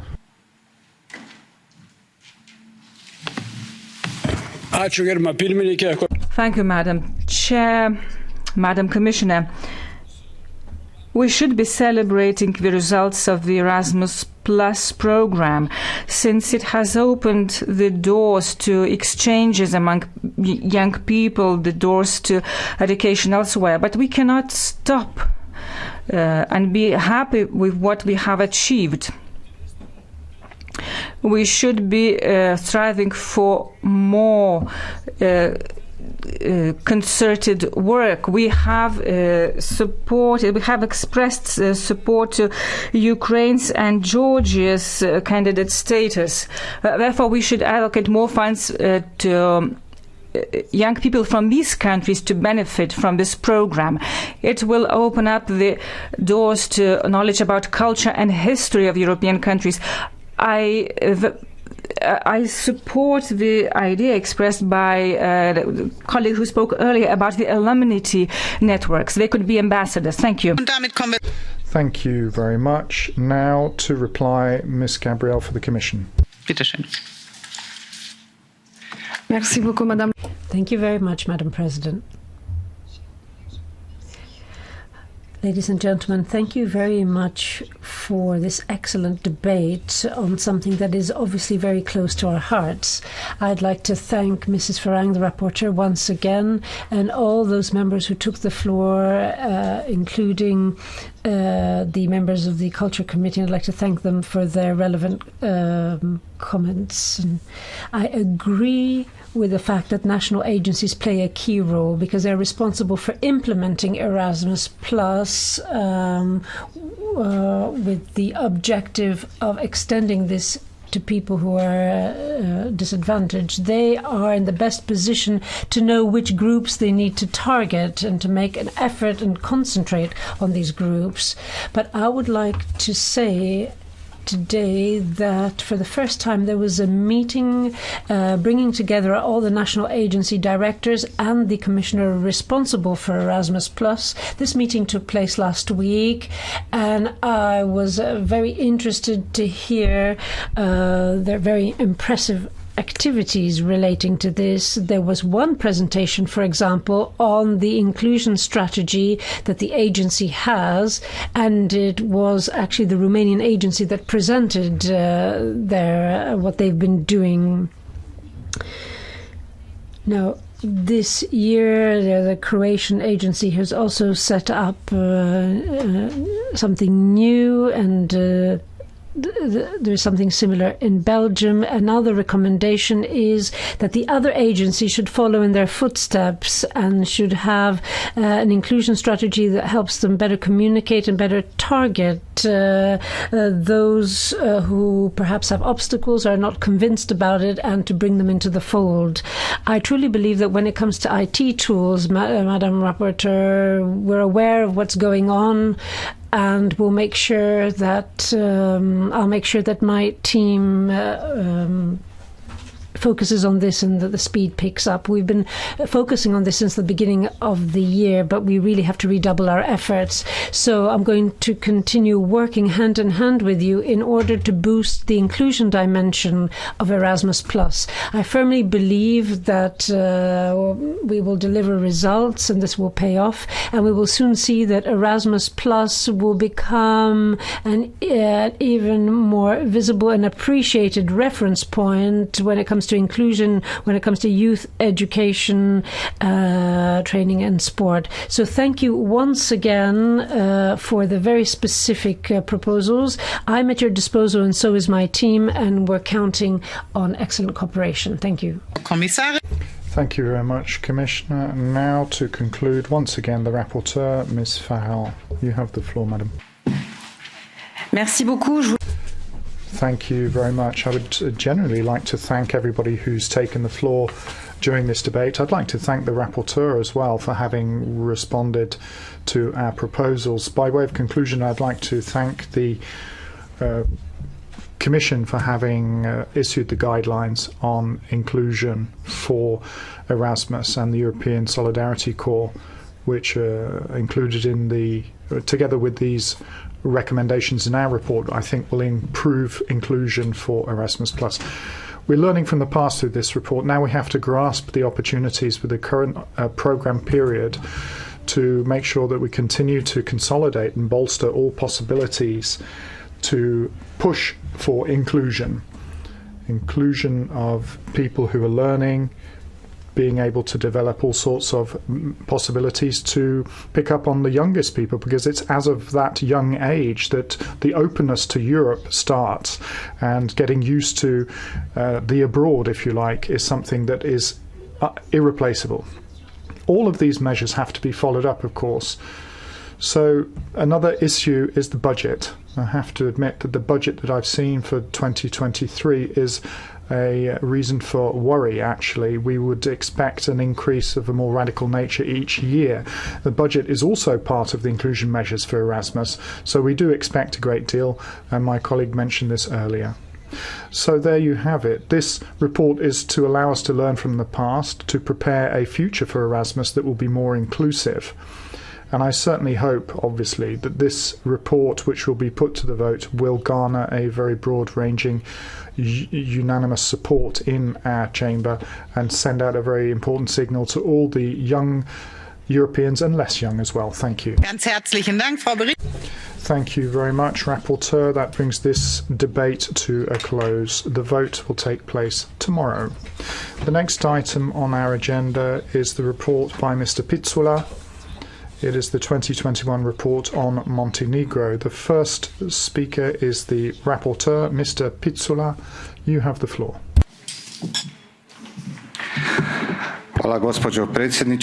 Thank you, Madam Chair. Dear Commissioner, dear colleagues, it is my honor to be able to discuss the Montenegro report for the second time, this time for the year 2021. Let me stress two important facts at the beginning. Montenegro is the country that has gone furthest on the road to EU accession by opening 22 chapters, and almost 90% of citizens of Montenegro support joining the EU. And the country shows this also in practice, and we cannot ignore that in discussions about candidate status and joining the EU. Last year has been marked by political blockades on the institutional area and also several difficulties on the road to EU. We are marking this year a very important milestone on the road of Montenegro to EU accession, but still much progress has to be made. The goal must be to close chapters and meeting the benchmarks for chapters 23 and 24, which refer to the rule of law. This is why we need a full negotiating team, but the negotiating structure has not been working for a while. The report stresses the preoccupation with the spreading of corruption in two important sectors which require legislative support. I welcome the progress made in fighting organised crime and in international police cooperation. However, the progress in the area of freedom of the media is still limited. Especially lacking is the protection of journalists, and they are being threatened on the internet, and also there is foreign intervention in the Montenegro media. Foreign influence in Montenegro is obvious. We have seen the events in Cetina, and we have witnessed also the influence of the Orthodox Church on political events, and also there are attempts by Russia to destabilize the region, which could be felt directly in Montenegro. The report also condemns the protests against the minority government, and expressing the support to Russia on the day of the beginning of the Ukrainian war. We cannot tolerate the advocacy of genocide or of war crimes. This is why we have to salute the continued and full harmonization of Montenegro with the foreign defense and with the foreign defense policy of the European Union, and its active participation in the peace missions in the framework of this policy of the European Union. Montenegro has still very many commitments that require the full engagement of all levels of government. We have to accelerate work on these reforms because so far many resources have been wasted in vain. We welcome the formation of the new minority government and the election of the new Speaker of the Parliament. We also call on the authorities to appoint a chair for the SAPC. Montenegro requires a continual dialogue with all stakeholders and parties to build a pro-European platform which will be strong. This is the only way to mitigate political polarization or even radicalization. We have to secure stability, respect of political processes and standards, and the respect of the pro-European aspirations of Montenegro citizens. Montenegro enjoys the support of all pro-European political groups. There is a consensus to enact reforms that are aimed at removing barriers to joining the EU. The Russian aggression on Ukraine has given momentum to the will of Montenegro to join the EU. When it comes to the Middle East, the European Union has to show also the commitment to enlargement by opening negotiations with Northern Macedonia and Albania, and we have to show the same commitment to Montenegro under the condition that the still open questions be resolved. Also, I would like to wish much success to the authorities in Montenegro on their road to the EU, and I hope that we will soon welcome them in the European family. Thank you. Thank you, Rapporteur. Over to the Commission. Mr. Vaho, you have the floor.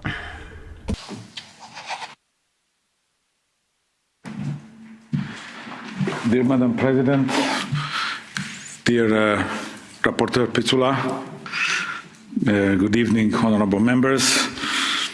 Europe is facing turbulent times. Russia's military aggression against Ukraine is not coming to an end, and the consequences of this war are deepening. In this geopolitical context, the enlargement policy of the European Union is revived.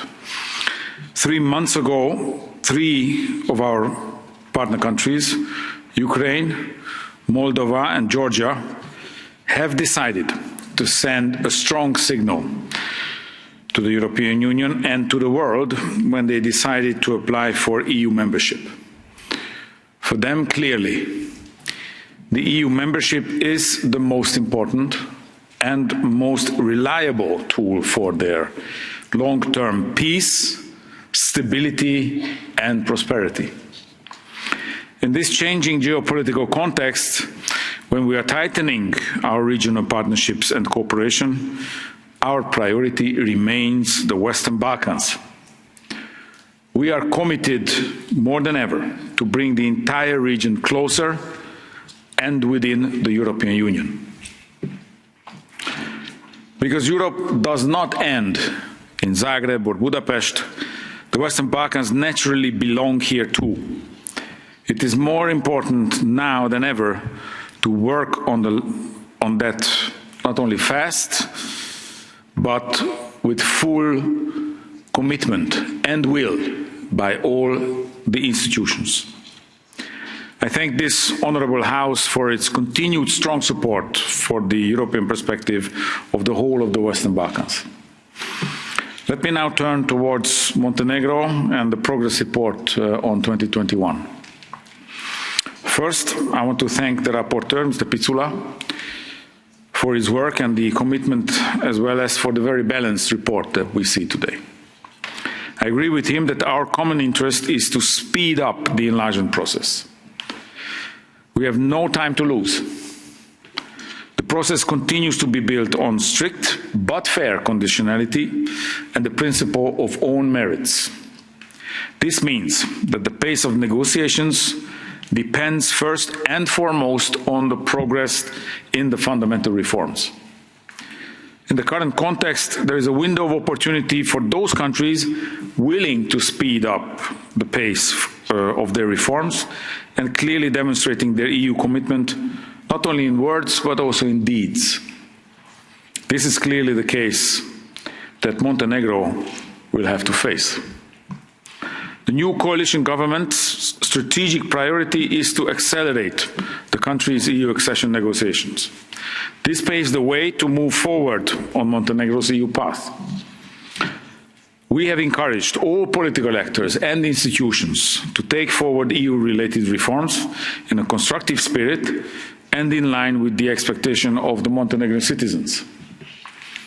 We welcome that Montenegro maintains 100% alignment with the CFSP and is therefore vocally standing on the same side as the EU. We are also including our Western Balkan partners wherever possible in the EU mechanisms to mitigate the socio-economic impact of the war, notably when it comes to the gas and food security crises. The Commission is supporting and will continue to support Montenegro's economic and social development. The EU is the largest provider of financial assistance and Montenegro's main trading and investor partner.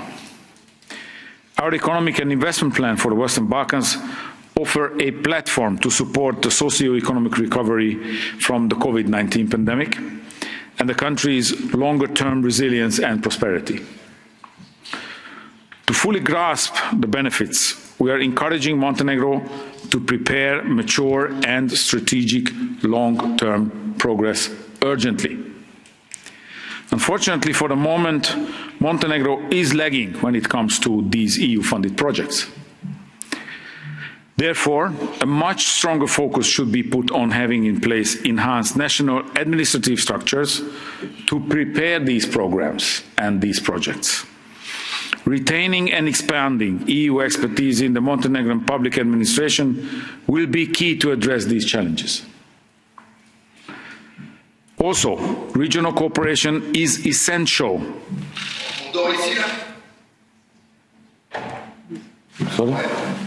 Please. Sorry, colleague, but you can use a catch the eye if you want to speak. But for the moment, we listen to the Commissioner. You have the possibility. Just use your catch the eye. Please stop. Thank you. Please, Mr. Commissioner. So, also regional cooperation is an essential element of Montenegro's EU path. Working together on a regional basis will greatly enhance the opportunities and benefits available to Montenegro. We are supporting work on deepening the common regional market. Montenegro has gone through a period of democratic transition. We expect the new government to restore the political and institutional trust, to maintain the cross-party dialogue, and to pave the way to move forward swiftly on the key pending EU reforms. The coming months are crucial. The next milestone for Montenegro is meeting the interim benchmarks for the rule of law chapters 23 and 24. Before this, no chapters will be closed. Concrete results are needed in key areas such as media freedom, fight against corruption and organised crime, as well as renewed commitment to the implementation of the judicial reform. We have already seen the new government's commitment in a number of crucial areas. The work ahead is well known, and it is now time for Montenegro to deliver on these critical gaps. There is no time to lose. Thank you very much for your attention. Ganz herzlichen Dank. Thank you very much, Commissioner. The first round of the groups now. For the EPP, Ms. Zovko. Dear Madam President, I will follow on your remarks on Montenegro. A few weeks ago, I was with Foreign Affairs Committee, first in Albania, then to Montenegro. The lack of administrative capacity makes me really sad as a co-rapporteur for IPA 3 funds that we don't have these absorption capacities and prepared projects. I welcome Montenegro's new government and the inclusiveness that they showed and the inclusiveness regarding ethnic minority this time. It looks like there is finally some understanding in the Western Balkan region that this plays a crucial part in, to be inclusive in order to have everybody on board and to apply European principles.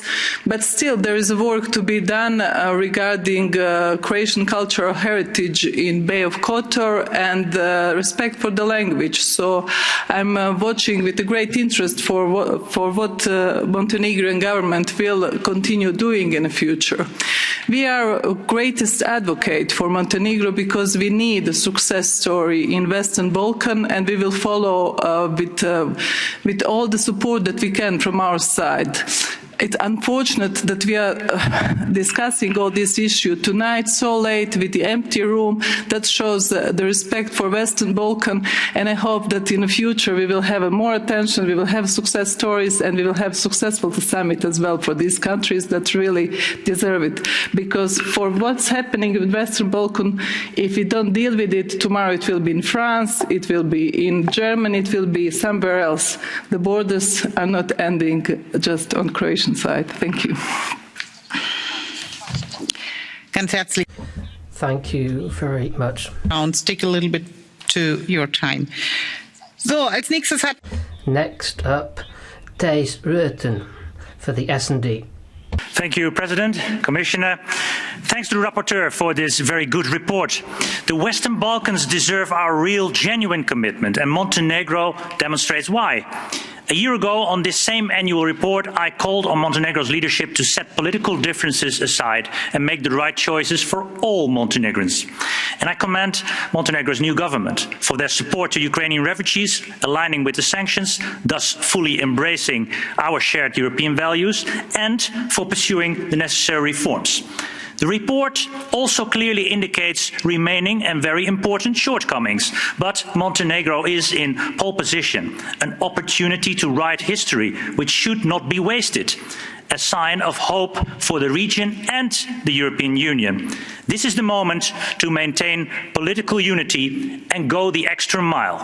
I ask the Council to do the same, act decisively for the Western Balkans, unblock North Macedonia and Albania, give Kosovo visa liberalization. Write history together. Thank you. Ganz herzlich. Thank you very much. Next up, Mr. Gossel for Renew.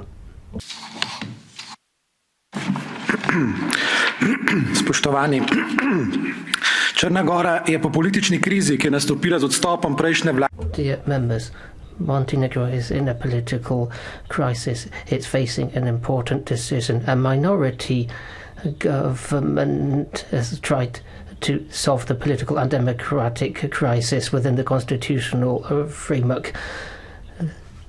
So, politically, the country is mature. Will this lead to a broader social platform opening up to also open up a European future? This is essential because they're facing an important decision. The state has a lot of catching up to do with reforms. In terms of reforms, Montenegro has much to do. It's a favoured candidate country. It's the first country in the region to enter potentially the EU. So a key issue will be to manage relationships with ecclesiastical organizations, particularly the Serbian Orthodox Church. The country needs to address the issue of secularity to define its future. Fraktion der Grünen, Herr Kollege Weitz. Mr. Weitz next for the Greens. Thank you, Madam President, Commissioner. With Montenegro, we have a country that is a real jewel, that has a fantastic natural and cultural heritage.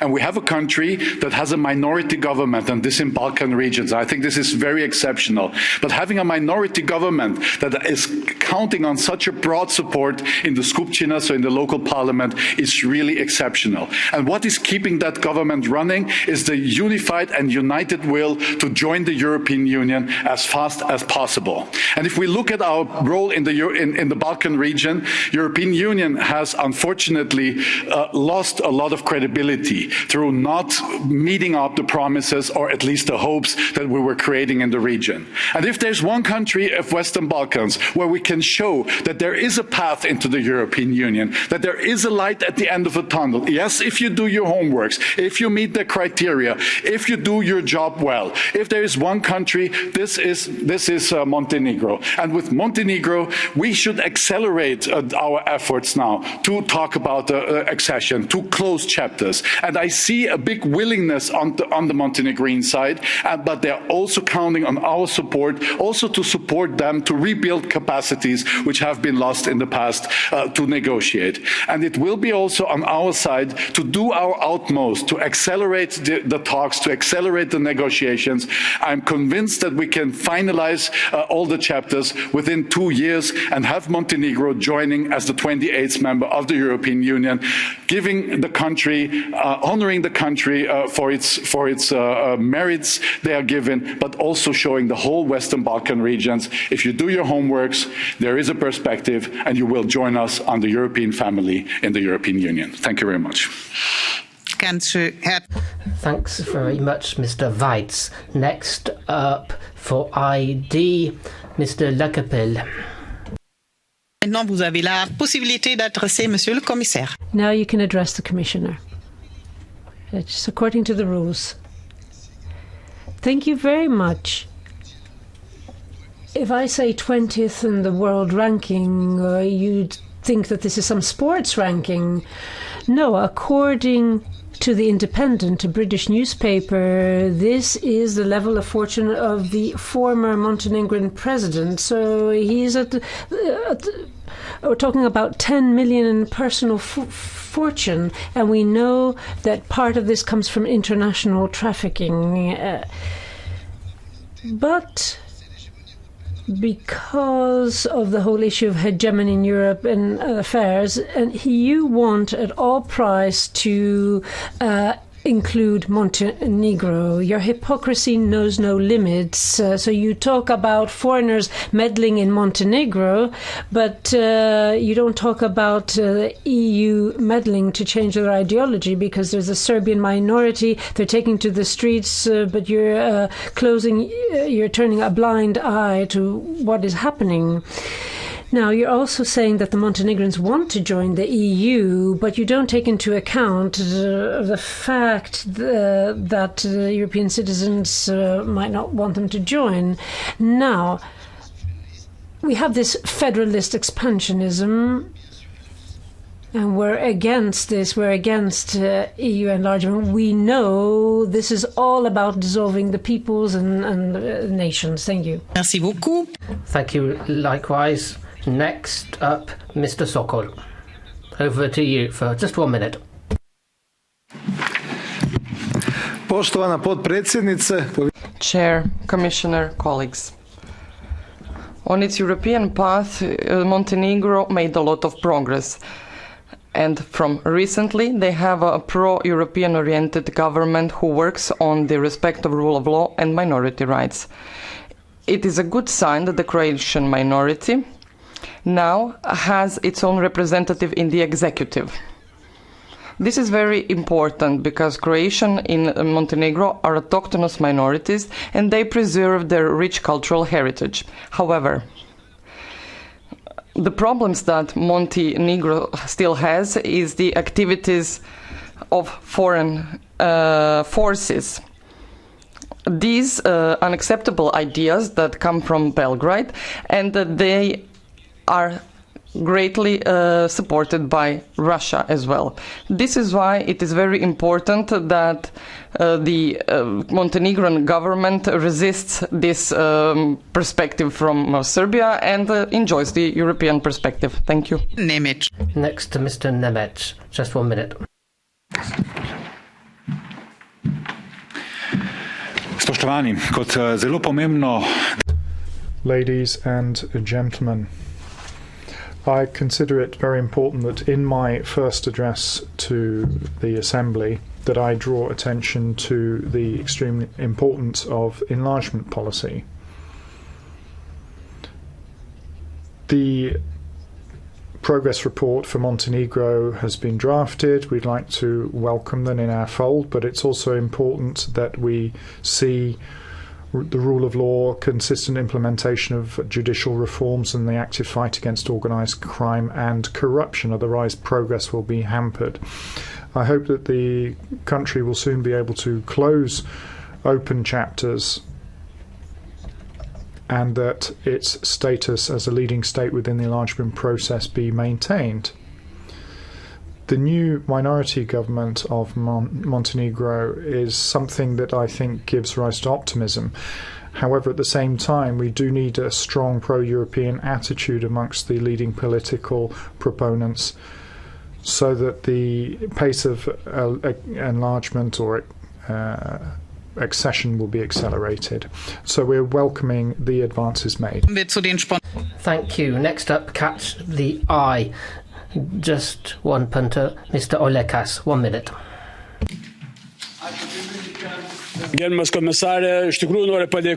Commissioner, I would like to thank the rapporteur for a very balanced report. We all acknowledge that Montenegro is a leader among Western Balkan countries, and it's very symbolical that we pay a lot of attention to Ukraine, Moldova, Georgia, and now we turn to Western Balkans and Montenegro. Sure, Montenegro is facing certain problems that have to be resolved, but we know that there is a huge influence from Russia, from China. We know that cyber influence is very strong, cyber attacks are very strong. However, this government has proved that it follows the European path and European values, and a lot of chapters have been closed, and they show very strong position on the Russian war in Ukraine. It supports all EU sanctions against Russia. So I would like to invite the European Commission to work even harder to make sure that Montenegro is accepted to. Thank you very much. Now, Commissioner Vahili, over to you again. Madam President, honourable members, dear rapporteur, thank you very much for the very constructive and forward-looking discussion. Today's debate to us recalls once more that the EU treats the Western Balkans as privileged partners and that we are committed to advancing Montenegro's EU path. The future of the Western Balkans and Montenegro, of course, lies in the EU, but we need also Montenegro to speed up the work with which they have been lagging behind, especially when it comes to the fundamentals.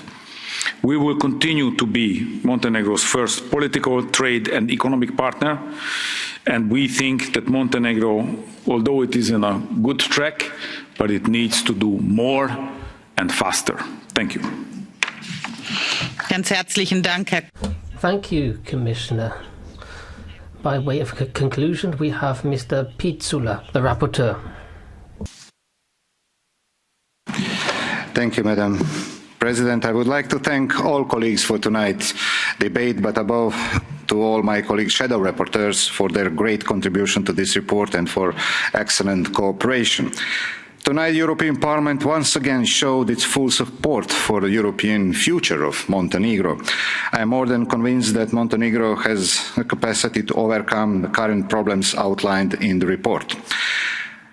It knew how to prove it in the past, and I have no doubt Montenegro will be able to do it again in the future. Continuously high support of citizens for EU membership binds political options, and they should be stimulated to cooperate to achieve that trans-party goal. In this context, Mr. Commissioner, I would like your prediction to be fulfilled, that by the end of your term, our term, at least one country in the Western Balkans will conclude negotiation on EU membership. It would be common endeavour, an important sign that the European Union remains an open project. Thank you.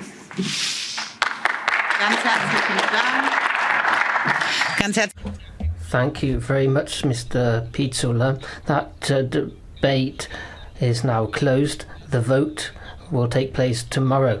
Let's turn our attention to the next point on the agenda, the report from Mr. Schulz, Future of Trade Relations between the EU and Africa. The rapporteur has the floor.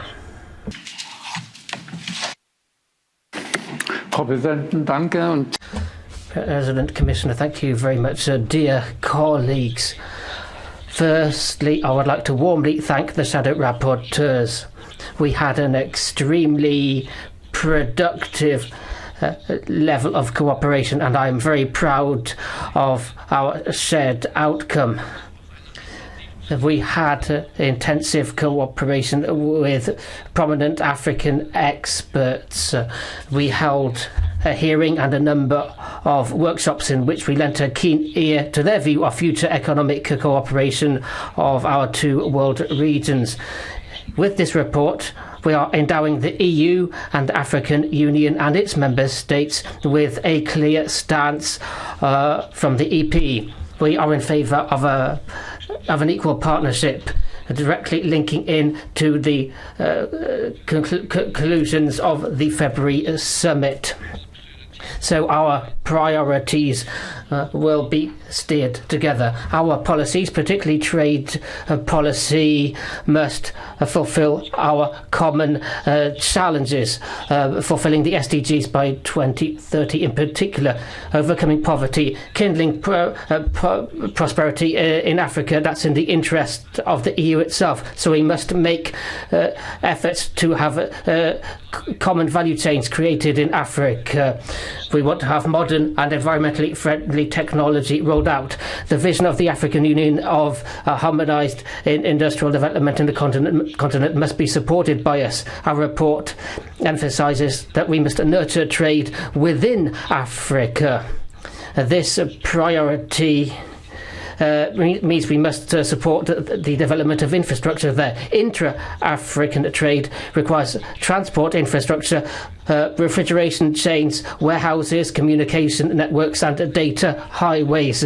I would once again underscore that women are the key to all of this. We must proactively engage women and listen to their ideas. Intra-African trade also means we must ease tariffs and customs processing. Therefore, the EP in this report supports the African project of a continental free trade area. We are showing respect for the level of ambition of the project. Kayla Miller, the Secretary General, stressed the need for sustainability and fairly paid jobs, including free mobility for people in Africa, going beyond the purview of a normal FTA. Trade within and outside Africa is too splintered. As I see it, the EU is making a contribution to the problem as long as we don't correct rules of origin for the entire continent by harmonising them. The rules the member states of the African Union have agreed on should serve as a guideline for us.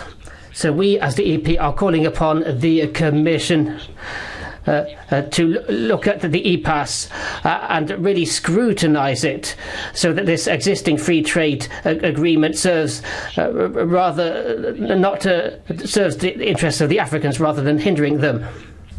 Let's not hark back to outmoded concepts and ideas. Let us tap into this new dynamism in the African free trade zone. we should lend a keener ear to our partners in Africa. So we recommend that the Commission has regular structured meetings with the Commission of the African Union, so that together they can make the next tangible steps in a spirit of cooperation. That's by way of introduction, and I eagerly await the contributions of the rapporteurs and the members of the various groups. Thank you, Rapporteur. Now we will hear from the Commission. Commissioner Vaheli, once again the floor is yours. Dear Madam President, honourable members, on behalf of Executive Vice President Dombrovskis, let me give you our preliminary remarks. Today's debate on the future of EU-Africa trade relations is crucial, as it comes at a time of unprecedented geopolitical tensions created by the aggression of Russia against Ukraine. And as underlined in your draft report, the Commission will closely monitor the impact of the war, especially on food supplies to the poorest countries in Africa. The relationship with Africa is a priority for the EU. We remain its first development assistance donor and trading partner, accounting for 26% of Africa's total trade in 2021. We are by far its largest export market, ahead of China, India and the US, and the main provider of foreign direct investment.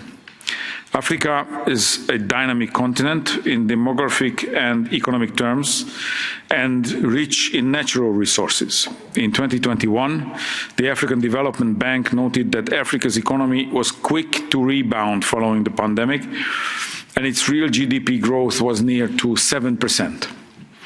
At the time of mounting insecurity and threats, wars, terrorism, uncontrolled migration, and environmental degradation, trade policy can contribute to fostering stability, common values and essential human and social rights by building strategic interdependencies between the EU and the African countries.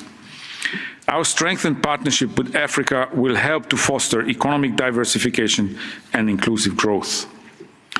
The recent EU-African Union summit recognized that our trade agreements contributed to the deepening of trade between the two continents, and that we should continue to work towards the progressive and mutually beneficial integration of our markets. That is the long-term goal of a continent-to-continent free trade agreement based on successful implementation of the African Continental Free Trade Area, which builds on Africa's regional economic communities and the economic partnership agreements, many of which we have been signed with the EU. The support for economic integration is one of the key objectives of these agreements, and the EU, together with member states, is strongly committed to accompany our African partners under the Team Europe initiative, Support to Africa Economic Integration towards the African Continental Free Trade Area, which covers, among other areas, quality infrastructure and market access, trade facilitation across strategic corridors, trade in services, competition, digital trade and intellectual property rights. Your draft report rightly insists on sustainable development. The Commission shares this priority, and it is promoting sustainable development through its dialogues under Economic Partnership Agreements, Sustainable Cocoa Initiative and the recently started negotiations on Sustainable Investment Facilitation Agreements. The funding under the EU-Africa Global Gateway Investment Package of €150 billion will also help to meet sustainability objectives while using a Team Europe approach. As a follow-up to the summit, the Commission is now working on setting up a high-level dialogue on trade and economic integration. It will be an important channel of communication, especially in light of current challenges. The Commission is also working on the possibility of harmonising rules of origin. This would complement the support that the Commission is also providing to African partners in cooperation with the World Customs Organization for the effective implementation of the African Continental Free Trade Area rules of origin and the support to development and strengthening of value chains in Africa. Finally, your draft report also puts emphasis on modernising the economic partnership agreements. These agreements have enabled us to build a predictable trade relationship with African countries, which is highly appreciated by businesses both in the EU and in Africa. These agreements must help to increase even further intra-African trade and support African Continental Free Trade Area process. The Commission will continue to work effectively, implement the economic partnership agreements and to widen them geographically and deepen their content with African partners that are willing to do so. This will allow us to reap the full benefits of our trade and investment relations while promoting international environment standards in line with the EU Green Deal and the universal values of human rights, including labour rights, which the EU strongly promotes globally with all its partners. I'm looking forward to hear your views. Thank you very much. Thank you very much, Commissioner. Now, the rapporteur for the Agriculture Committee, Mr. Flanagan, has the floor. Thank you very much. I very much welcome this draft report on the future of EU-Africa trade relationships. The relationships of the past, unfortunately, have been based on brutality and exploitation, and we need to do so much better. And I want to say gut gemacht to Helmut for a draft report that I think is excellent. I'm pleased to see so much of the Agri opinion included, and the report comes at a crucial time with the war in Ukraine. Agri-food exports to Africa are valued at 17.6 billion and imports from Africa are valued at 16.5 billion. That was in 2020. The report supports trade based on agricultural products which show respect for biodiversity and fighting against over-exploitation. It also promotes resilient and sustainable agriculture, recognises the strategic importance of African rangelands and also their massive importance to carbon sequestration.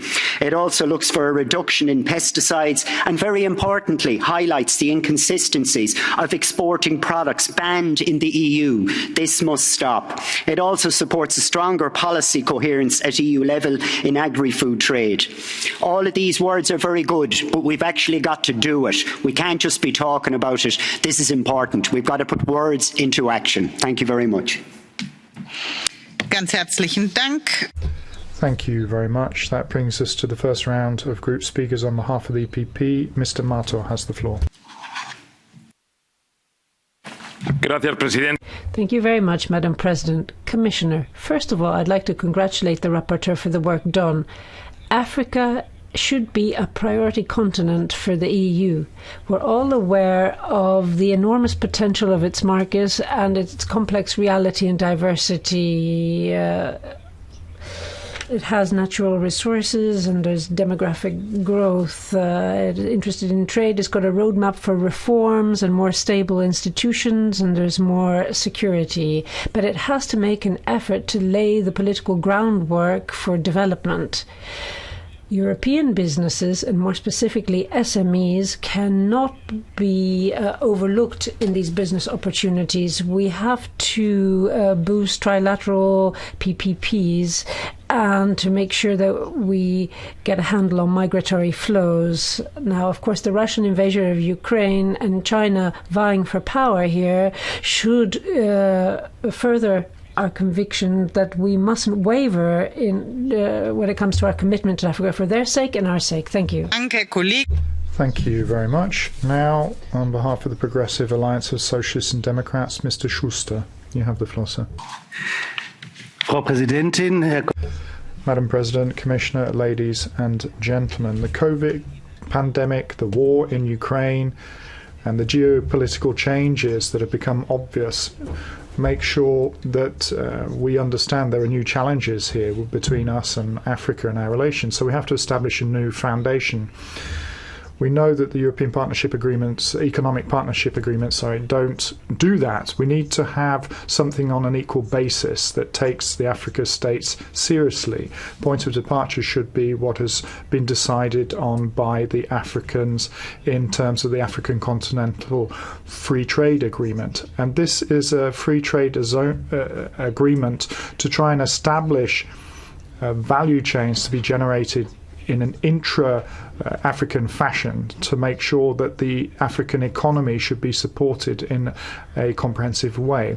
Partnership on an equal footing shouldn't just be linked to trade, that we need to look at cooperation in agriculture to ensure that food security can be guaranteed in Africa for the longer term. And it's not just a question of Europeans wanting to sell their agricultural produce as being the focal point. Smallholders in Africa have to be focus points there. We need lots of different partnerships. We know that many African countries are suffering from climate change, and it's basically mainly the industrialized northern countries who are at fault here. So we have to help them. We have to help adjustment to climate change. Both of these require a clear increase in investments by Europe in African states. And here it will be significant that investments be done together with African partners to make sure that the value added and the employment be increased in those African countries. In coming years, it will come down to making sure that this partnership on an equal footing is not just invoked in fine words at summits, but that it be implemented in specific projects. Thank you. Thank you very much. Now, on behalf of the Renew Europe group, Ms. Raffaella has the floor. You have the floor, madam. Thank you, President. As I said multiple times, we must base our relations on an equal partnership. And the report we discussed today finally confirms our renewed approach to trade relations with Africa. And by engaging with Africa on this basis, we can ensure the sustainable development of our continent. And this means we must invest in Africa, both financially and in a human capital, investing in promising new economic initiatives, such as digital and green initiatives, investing in young change makers, in women, and in the African diaspora in the EU. The current uncertain situation regarding food security underlines another important element of our relationship. As the war in Ukraine demonstrates, food security on the continent is a very urgent question we must answer. And together with our African partners, we must invest in the agricultural sector on the continent to ensure food security. There are a lot of opportunities to work on an equal partnership. So let's do so. Thank you. Thank you very much. The next speaker on behalf of the Greens, Ms. Bricmont. You have the floor, madam. Madame la Présidente. Madam President, Commissioner, the relations between the EU and Africa need to become a partnership of equal partners. We've got the report on the table and we'll be voting on this, and is the European Parliament, is the EU ready for this kind of partnership? In the WTO, the EU has been against waiving patents when it comes to fighting against the pandemic, tests, medication and vaccines. And bear in mind that the vaccination rate is only 18% in Africa. The Russian propaganda, the anti-Western Russian propaganda, is causing trouble, making people think that it is EU sanctions that are jeopardizing food security in the lives of millions of people in Africa. Togo and Gabon are French-speaking countries and actually asked to join the Commonwealth. It seems that they're don't have high expectations from Europe. We really need to have a genuine partnership with equal partners, and if we want that, it means we have to listen to the concerns of our partners.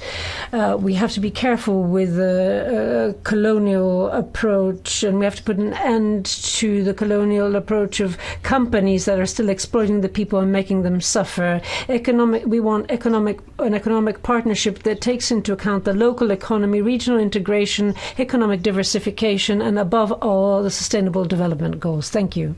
Thank you very much. And now, on behalf of the Identity and Democracy Group, Mr. Buchheit, you have the floor, sir.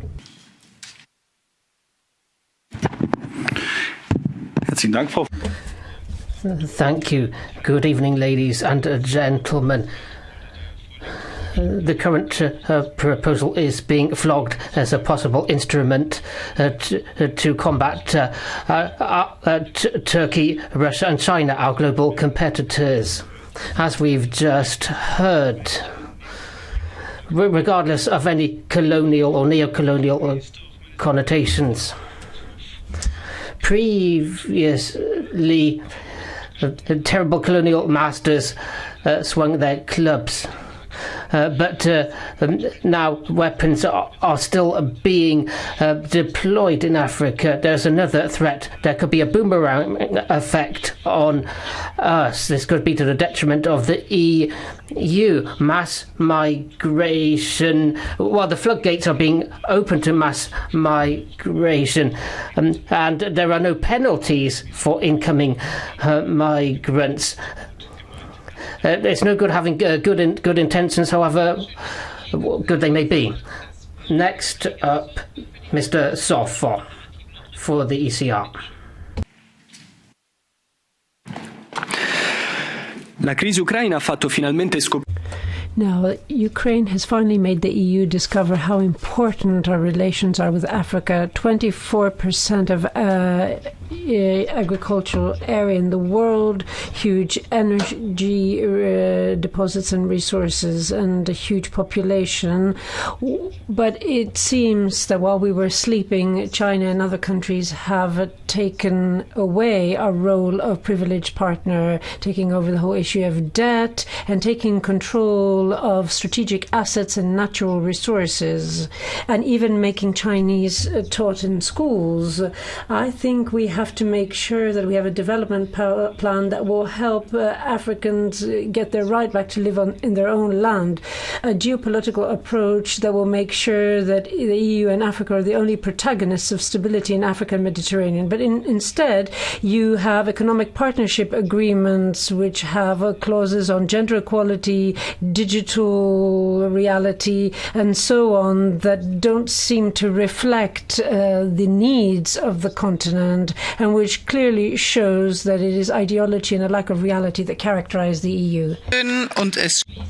Thank you. Next up, Shala Baros. Over to you.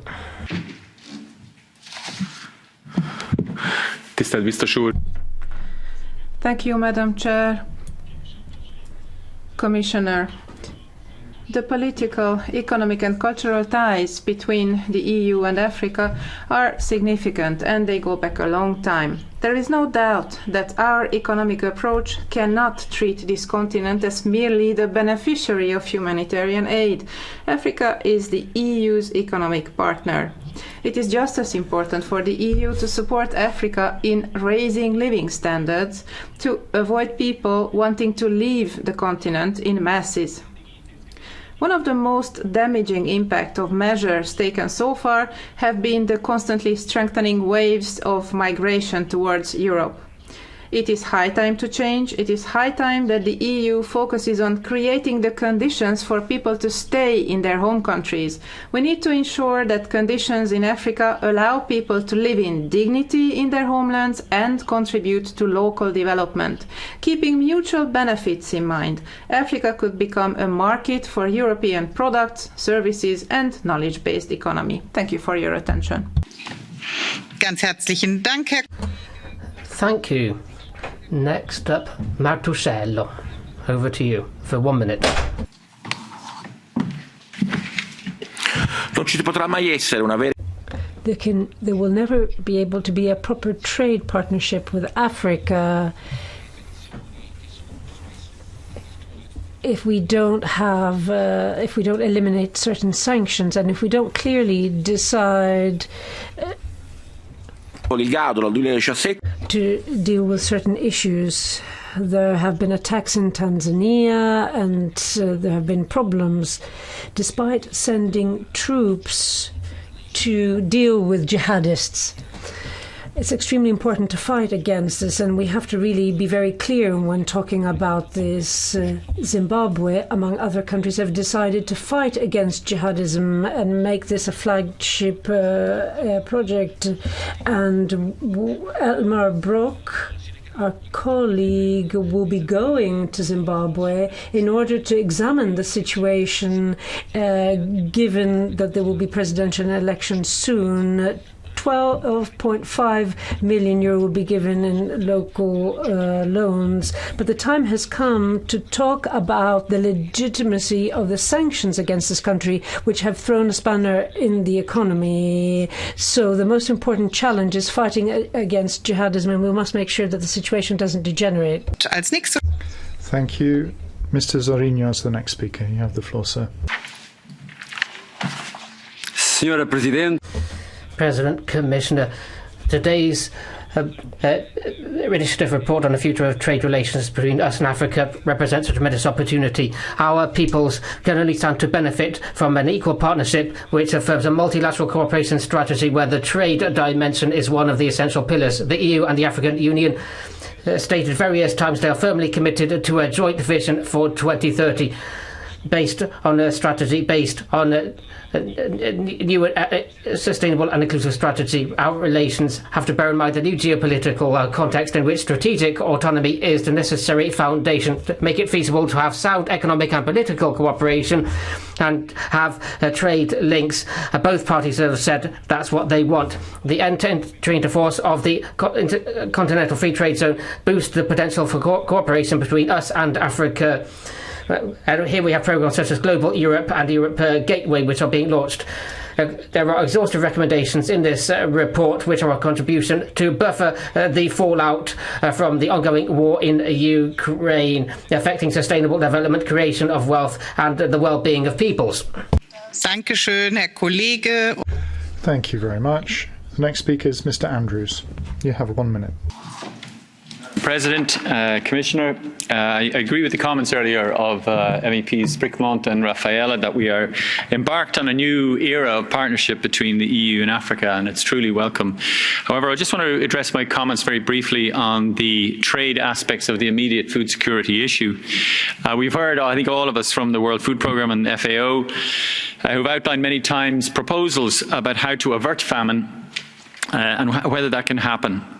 The European Council, in its conclusions last month, addressed for the first time this question and reiterated, and I quote, its commitment to keep global trade in food commodities free of unjustified trade barriers. And Minister Bone earlier in his comments here in the hemicycle mentioned the urgent need to maximise the export of food commodities. Now, there is a debate going on here in the European Parliament and the institutions more generally whether the EU should require reciprocity of production standards in agri-food imports from third countries. And my plea is that we must be mindful of the possible impacts of such measures on developing countries, and in particular, the message it could send. Thank you very much. Thank you very much. Now, Mr. Olivier has the floor. You have the floor for 1 minute, sir.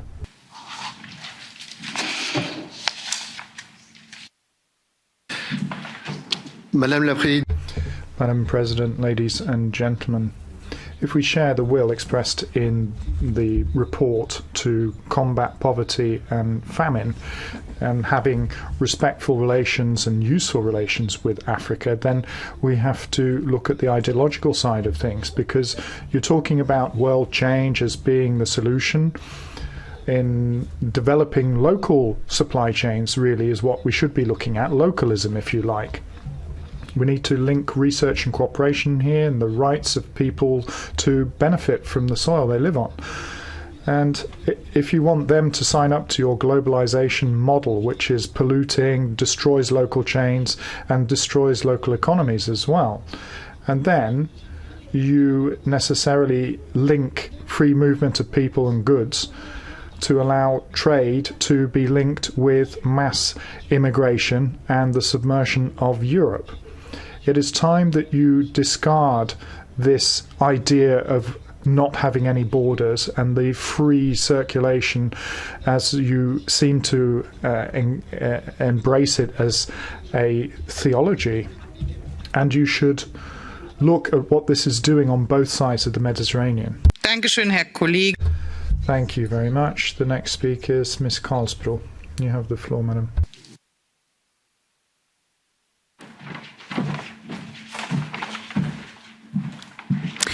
Madam President, Commissioner, colleagues, I'm happy to see the broad support in the Parliament for stronger trade relations between the European Union and Africa. I hope this means that we are ready for Africa as a true partner, that we are ready to trade with African countries and companies, producers and farmers on their own merits and respective strengths, because successful trade is a partnership between equals. We know that trade is the base for growth, prosperity and jobs. Without free trade, billions of people all around the world still would be trapped in poverty. But trade is not only about business. When we trade, we tie bonds with our partners. We set up rules and standards that reflect values important for people, health and the environment. And we are ready. Thank you. Ganz herzlichen Dank. Thank you very much, Ms. Cosbrill. Nobody's asked for the floor under Catch the Eye, which means we can move straight on to the reply from the Commission. Commissioner Várhelyi, you have the floor again, sir. Madam President, honourable members, thank you very much for your remarks. Taking into account the new global challenges, this Commission is adapting its trade strategy with Africa, including the need to promote more sustainable trade and investment, both between our continents and within Africa. New partnerships on energy supply, access to and sustainable management of critical raw materials and food security for Africa should be prioritised in this context. The EU's grants to many African countries unilateral tariff concessions under the generalised scheme of preferences, and notably its everything but arms arrangement for the least developed countries. We will, in the future, look more closely at the progress countries are making to respect the basic principles of all the underlying international conventions. But even so, trade and sustainable investment facilitation agreements remain the main platforms of our engagement with African partners. The focus now is on the implementation and modernisation of these instruments. We need to secure better ownership of economic partnership agreements, and support of the European Parliament will be crucial in this respect. Thank you very much for your attention. Thank you so much. Now I give the floor again to the rapporteur, Mr. Scholz. Thank you. Thank you so much.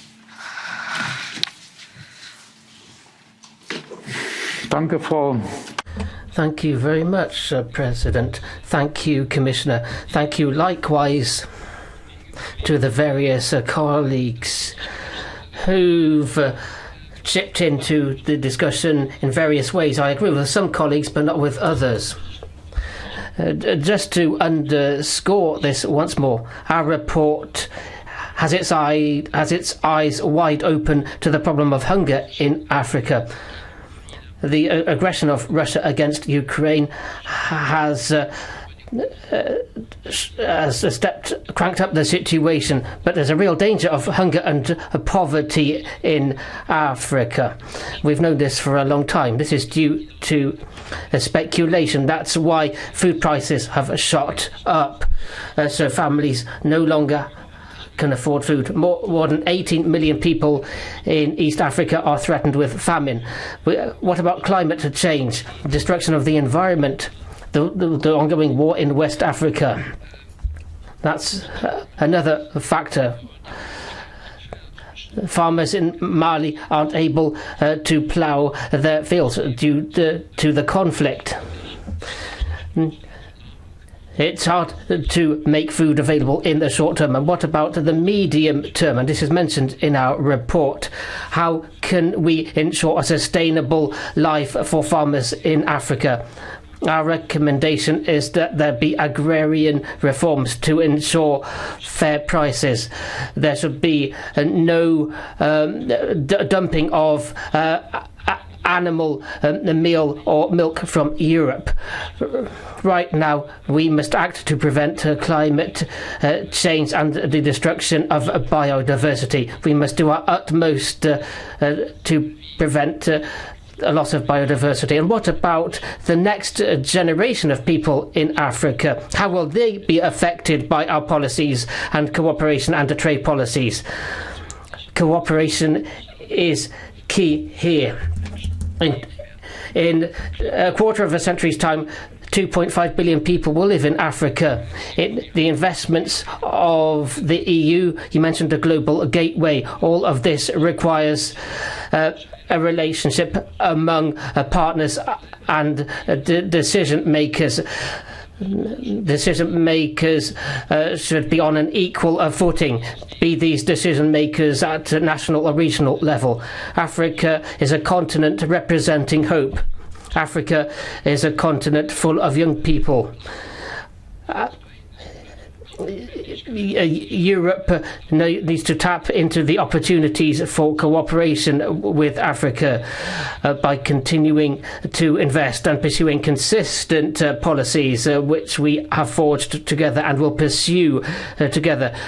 And let us all work towards the reform of the WTO. Thank you. Thank you so much for your work, Mr. Scholz, and the future of EU-Africa trade relations.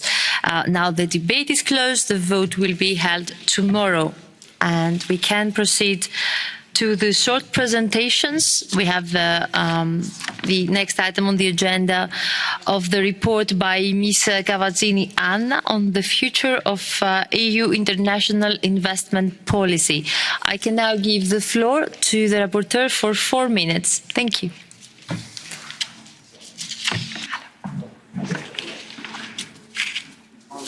Yeah, dear Commissioner, dear colleagues, the Netherlands are being sued by a foreign investor in front of an international tribunal just because they exit dirty coal. The EU itself is being sued by Nord Stream 2, of all companies, just because we regulated our gas market. Dear colleagues, it becomes clear we have a problem. The international community created in the last years a system that got out of hands. Via investment protection treaties, international companies got the right to challenge all kinds of democratic decisions in front of private international tribunals. And faced with those threats, member states have basically 2 options. They can back away from public policy choices like getting out of fossil fuel, or they risk paying billions of euros in compensation. We saw thousands of citizens protesting in the streets against this perverse system. We saw scholars and judges speaking out for reform. We saw engaged debates in this parliament. And because of this pressure, the EU's approach to investment protection and dispute settlement has evolved in the last years. And this is good. The current EU model is better than it used to be and better than that of the member states. But let me be clear, the Green Deal and the Paris Agreement demand more. They demand we continue to reform, to minimize risks for democracy and to transform our economy towards decarbonization without a giant price tag. And this is exactly what we are doing in this report. We as parliamentarians are proposing today a new reformed model for the EU investment policy. First, we suggest in the report to end the protection of investments in fossil fuels or any other activities that pose significant harm to the environment and human rights. And cases against climate policies keep on piling up, delaying action and costing millions to taxpayers. Investment must be channeled towards sustainable activities and away from those which are cooking our planet. Second, we want to stop giving a blanco check to international investors to just sue states whenever they like. International investors should first need to go through national courts before using arbitration. We must cap the damage that can be awarded so that taxpayers do not risk having to pay billions to corporations. We demand narrower protection standards to limit abusive cases. In short, we must protect our ability to make laws and regulations. Third, the report takes a clear position on the Energy Charter Treaty. That is such a big problem for our climate policies. And today we say crystal clear, an empty deal cannot satisfy this Parliament. We need to exit this dirty treaty. I would like to thank the shadow rapporteurs for the excellent cooperation on this report. We reached, I think, an outcome that is balanced but bold, forward-looking, and shows also how relevant the European Parliament is on this topic. While we as parliamentarians unfortunately do not sit at the table during the negotiations of investment agreements, I call the Commission and the Member States to take the demands of this report very seriously and adopt this as the new EU approach. Our report clearly asks Member States to terminate or modernize their old bilateral investment treaties. So investment policy can be a very powerful tool. Let's use it for the benefit of all of us. Thank you. Thank you, Ms. Cavazzini. Now we have two colleagues that requested Catch the Eye. Ms. Rodriguez Pinero Inma may have the floor now.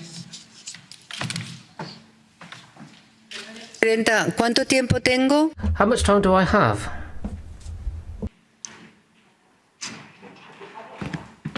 Sorry, you have 1 minute. Okay. It's Catch the Eyes 1 minute. Thank you. Gracias.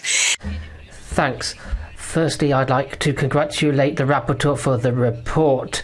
Sterling work was done among the group and all the shadows who took part in hammering it out. I would like to stress that priorities of my political group, the S&D, were duly taken on board in the text of the report and in the compromise amendments. For us, it's very important to stand up for the powers of the EU when it comes to investment policy and the overhauling of this investment policy. In this Parliament, our group has played a key role in this, favouring transparency and getting rid of the conflict resolution mechanism based on arbitration, which is not in kilter with the multilateral investment system, which is meant to be the future for conflict resolution. We want an overhaul of the energy treaty so that at the end of the day it complies with the principles of sustainable development, the European Green Pact, the defence of human rights, and this will allow us to transition away from fossil fuels. We trust that tomorrow a majority will rally behind this report, as happened in the International Trade Committee. Thank you, Ms. Rodriguez Pinero. Now, Ms. Grappini, again, 1 minute. It's Catch the Eye. Thank you. Thank you, Madam President, Mr. Commissioner. I honestly am sorry that this very important topic is debated without any speaking time and so late in the day. I think the future of international investment should interest us as well as our own policy on this matter, because in my country I come up against what the rapporteur was talking about. We pay big money from national budgets for investment that didn't observe the ethical standards in their own countries with local investors, and then member states cannot win because we don't go to local courts and we go to these settlement courts, and I think that the Council and the Commission should make sure that we have a new law on this matter. Yes, we need the EU, and we need this. We need equity and ethics. Thank you very much. We're kind of flexible a bit with the time, but still. So now the floor back to our Commissioner to respond. Thank you so much.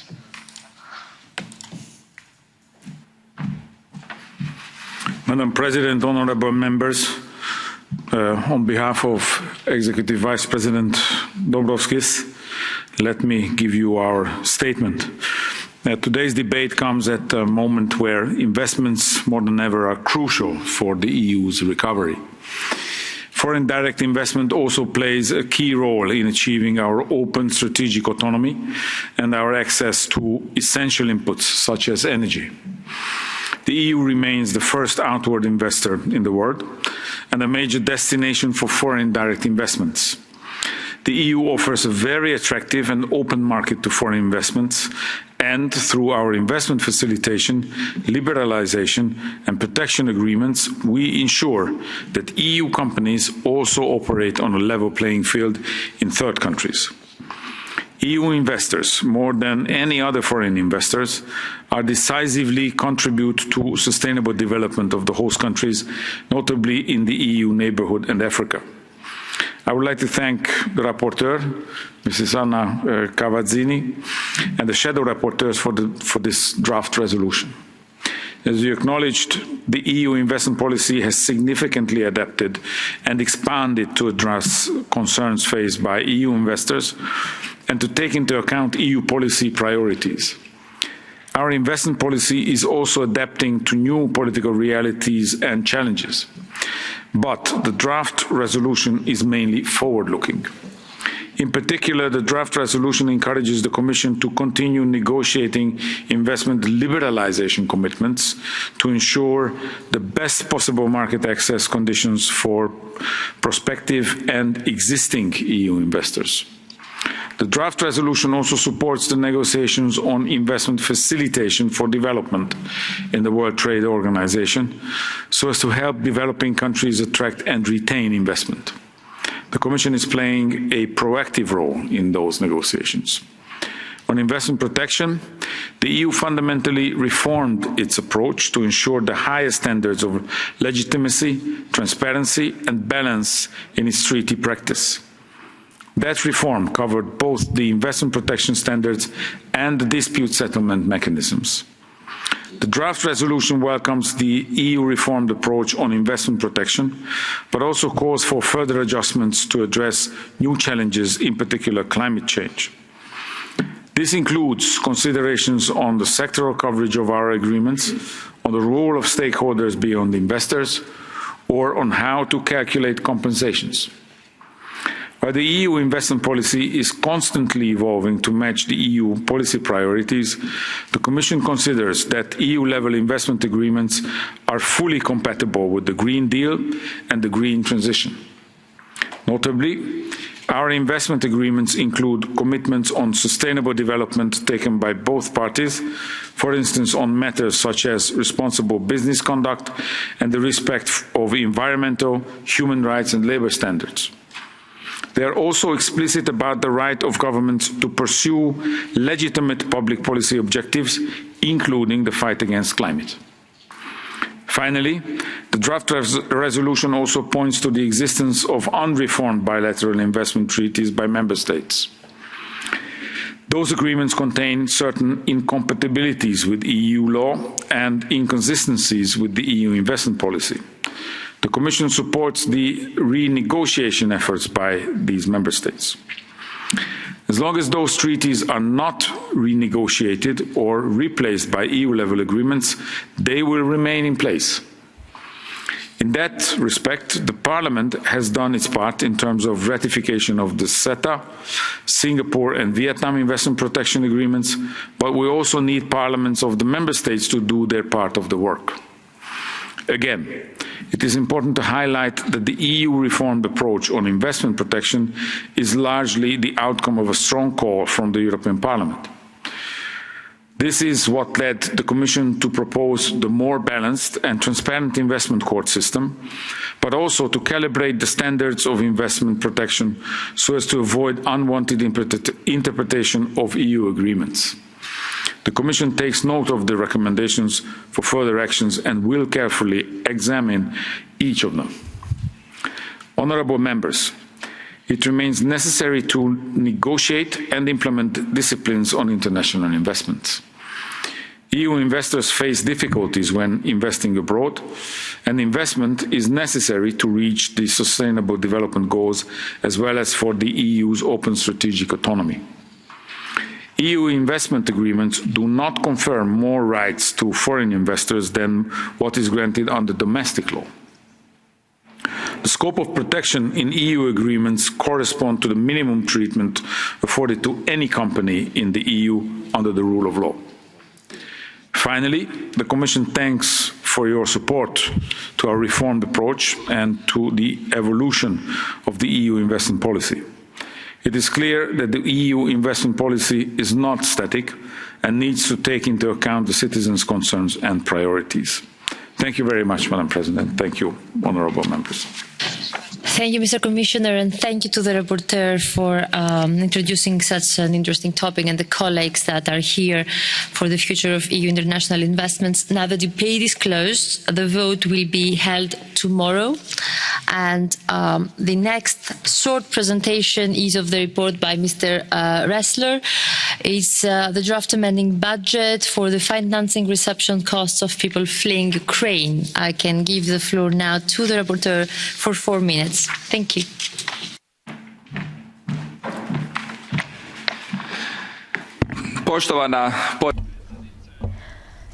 Madam Chair, Commissioner, dear colleagues. Destructive Russian bombs, tanks and siren sounds have marked on the 24th of February the beginning of a bloody aggression of Russia against Ukraine. They have also marked the beginning of a new era in European history. Over 13 million Ukrainians whose homes have been hit by grenades and have been leveled with the ground have no water, electricity or other means of sustenance, and they were forced to leave their homes over these 4 months of destruction. More than 4 million, mostly women and children, have sought shelter in the European Union countries.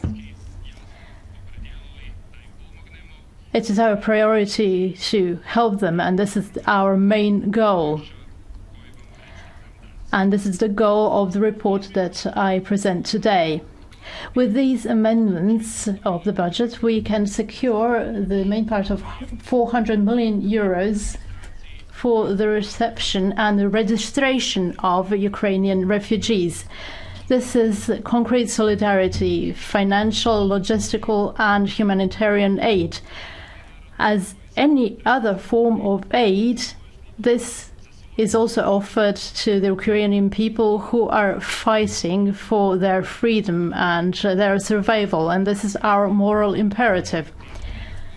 The brutal Russian aggression, which is unjustifiable, will leave long-term consequences not only on Ukraine but also on Europe and on our finances. We are aware of that, and this is why we have to undertake all measures to mitigate these consequences, be it taking care of refugees, securing energy reserves or protecting food supply.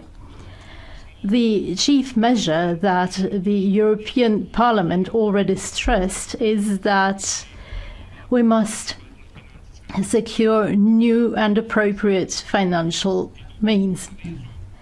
This also includes the analysis of the multi-annual financial framework and its hopefully forthcoming revision. We must take into account the long-term consequences of the Ukrainian war and the current unsustainability of the current financial system and the burden placed on the European programs that we need and without which we cannot go on. This is a civilization issue that requires a response by the whole of Europe, but this also will show our ability to provide sufficient funds and to respond to all current humanitarian challenges and other challenges that we're facing.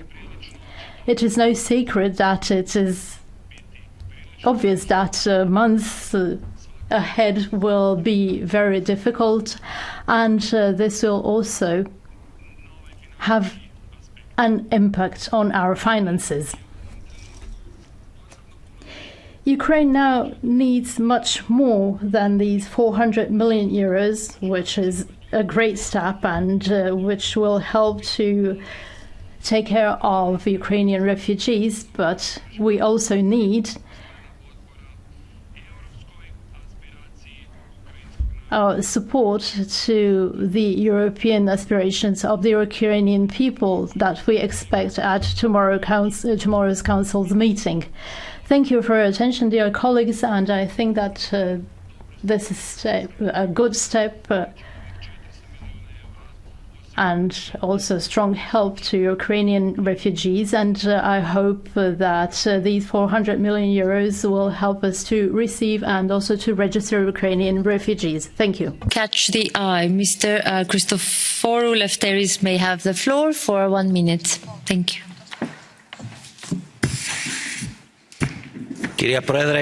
Madam President, Commissioner, I would like to thank Carlo Ressler, our colleague, for the excellent work that he's done on something that we're very worried about, the repercussions of a barbaric invasion of Ukraine by Russia that has led to millions of refugees. We have to stand by their side because Ukrainian refugees are in a terrible position, and we really feel for them. And we know this because we have been refugees at the hands of the Turks for 48 years. So we fully understand the pain and the anguish of the Ukrainians, the cross that the Ukrainian people are bearing. Because when I was 11 years old, in 1974, I was obliged to leave my home, to leave property, and even up to now, to this day, I am a refugee because of a barbarian invasion and occupation on behalf of done by Turkey. So the EU has to stand side by anyone who is invaded, and the Russian invasion of Ukraine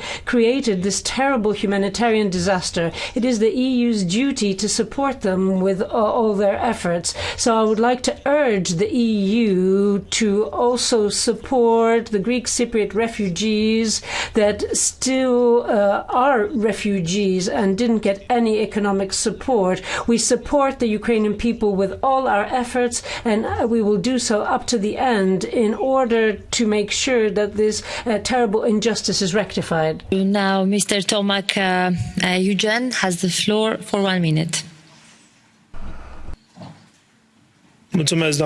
Thank you, Madam President, Mr. Commissioner. Rapporteur put forward a lot of arguments, and it's very important to understand the backdrop. I've already been to Ukraine 3 times by now, delivering over 30 tons of those affected by the war in various parts in Ukraine. In my family, we've hosted over 10 refugees in over 2 months in our own home, and I know what's happening in the ground. That's why I wanted to take the floor, because I think that our efforts are very important right now, and we need to be fully involved. Because let's remember something, let's not forget something. In Ukraine right now, people are dying for the European dream, and we need to rise to the task. Thank you very much. Thank you, Mr. Tomak. Now, Mr. Negrescu Victor may have the floor for 1 minute. Thank you very much, dear colleagues. The EU should not let the EU member states and refugees alone faced with this unprecedented situation, and this is why we modify the EU budget for 2022 in order to make sure that there's enough funding for these challenges linked to the war in Ukraine, and these funds will cover a part of the expenses of member states and will help us have a better EU response. We'll pay close attention to the countries bordering Ukraine, among which Romania, in order to finance humanitarian help, and local authorities will be able to have extra monies. But we need a concrete plan on the new financing needs, especially regarding the indirect effects of this war on countries in the region. 40% of Europeans believe that the war has had negative effects on the standard of living, and need help for rising energy prices and rising food prices. And for all of this, we need European measures. Thank you very much. The Commission, dear Commissioner, you may take the floor. Thank you. To close the debate. Dear Madam President, again on behalf of Executive Vice President Dombrovskis, I would like to thank the rapporteur, Mr. Ressler, for supporting the proposal. The proposal for the draft amending budget number 3 for 2022 comes at a time comes at a time when the Russian war of aggression against Ukraine creates an unprecedented human tragedy. Ukraine is now on everyone's mind. Russia's war is a blatant disregard of international law and has global repercussions on food security, energy and the economy. Since the fateful 24th of February, the EU has significantly stepped up its support to Ukraine's overall economic, social and financial resilience. The EU has provided macrofinancial assistance, budget support, emergency assistance, crisis response and humanitarian aid, as well as military assistance measures under the European Peace Facility. The current proposal for draft amending budget number 3 is a part of the €1 billion pledge made by President von der Leyen at the global pledging event Stand Up for Ukraine in Warsaw on the 9th of April this year. To be more precise, €600 million of that pledge were dedicated to Ukraine, with a large majority directly supporting the Ukrainian authorities to continue providing basic services to the population. The remaining €400 million of the pledge were foreseen for the member states most directly impacted by the consequences of the war to provide immediate support to people arriving in the Union.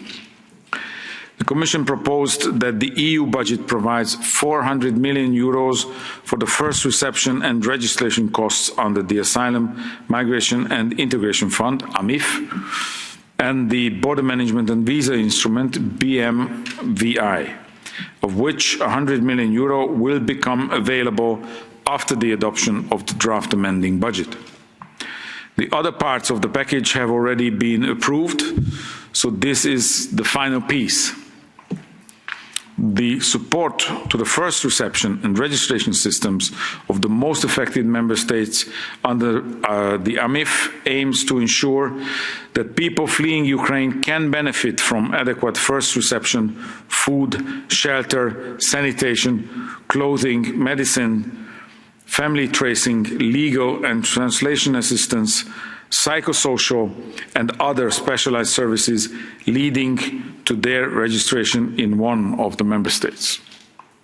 Measures proposed under the BMVI will provide funding to the member states bordering Ukraine to allow for the smooth application of procedures at or near the external borders, such as identification, fingerprinting, registration, security checks, medical and vulnerability screening of third country nationals, as well as for immediate reception needs throughout these procedures.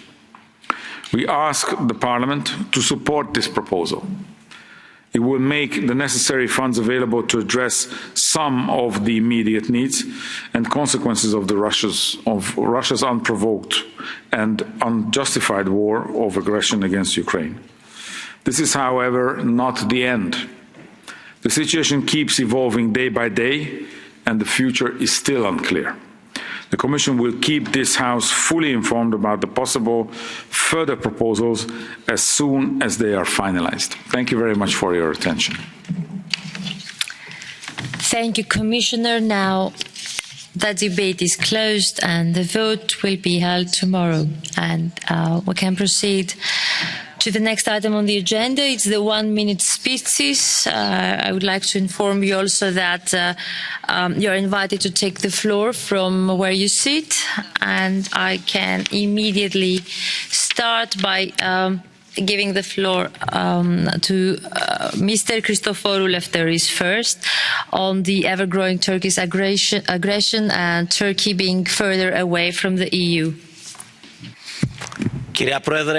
Madam President, Commissioner, it is my duty as a member of the European Parliament and as a European citizen to wholeheartedly condemn the new provocative actions against Greece and Cyprus. In a provocative way, Turkey is violating UN Security Council resolutions, EP resolutions, and is using aggression and brutality by opening up new areas in Varosha, Famagusta, and by doing this it is torpedoing any hope of reaching a settlement.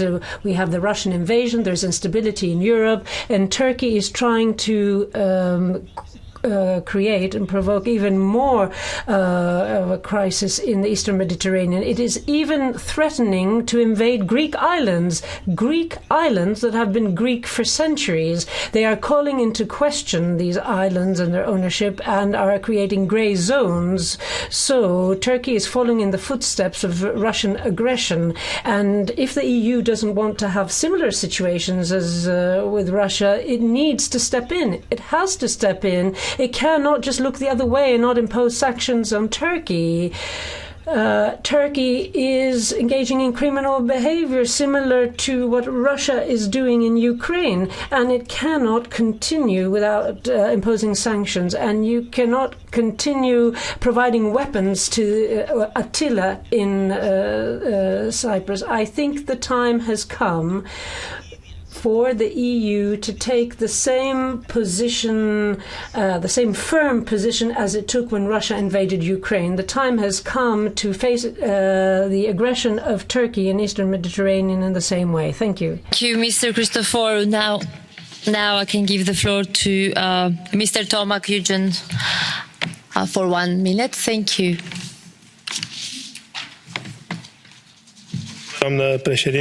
Madam President, Mr. Commissioner, we need to understand reality. We're talking about energy bills hitting the roof, unprecedented inflation, people on the brink of poverty, and war on our borders.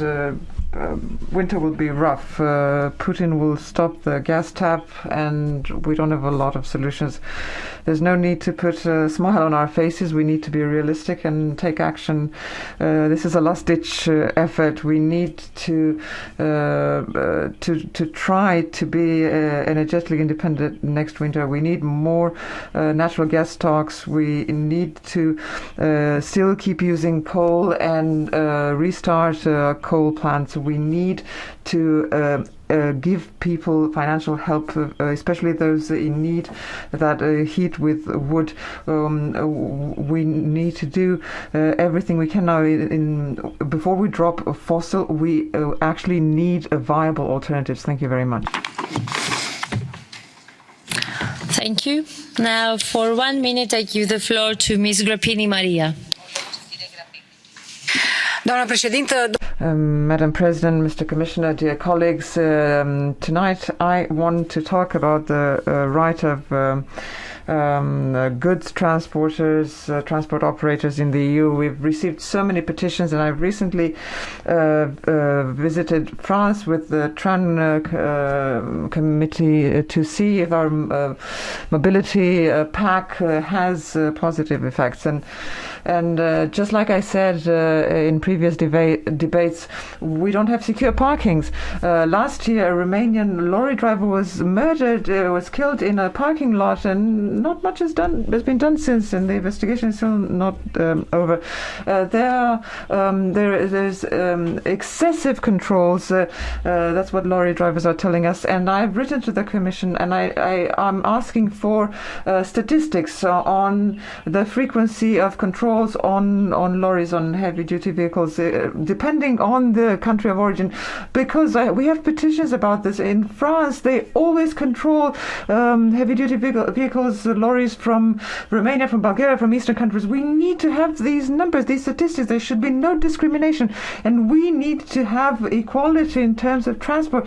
These drivers have to deal with documents in French, in German, and so on. And I asked for documents in the language of the country in question, because we cannot force lorry drivers to know all EU languages. Thank you, Ms. Grappini. Now the floor for Mr. Victor Negrescu.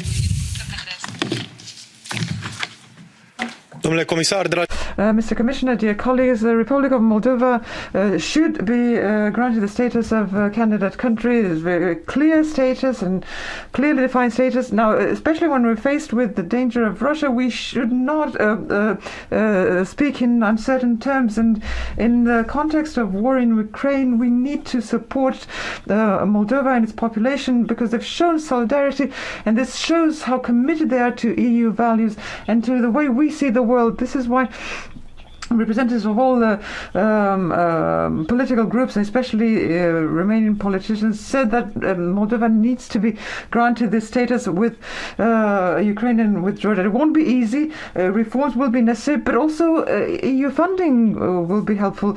The effects of the war in Ukraine affected this country and have put huge pressure on the population.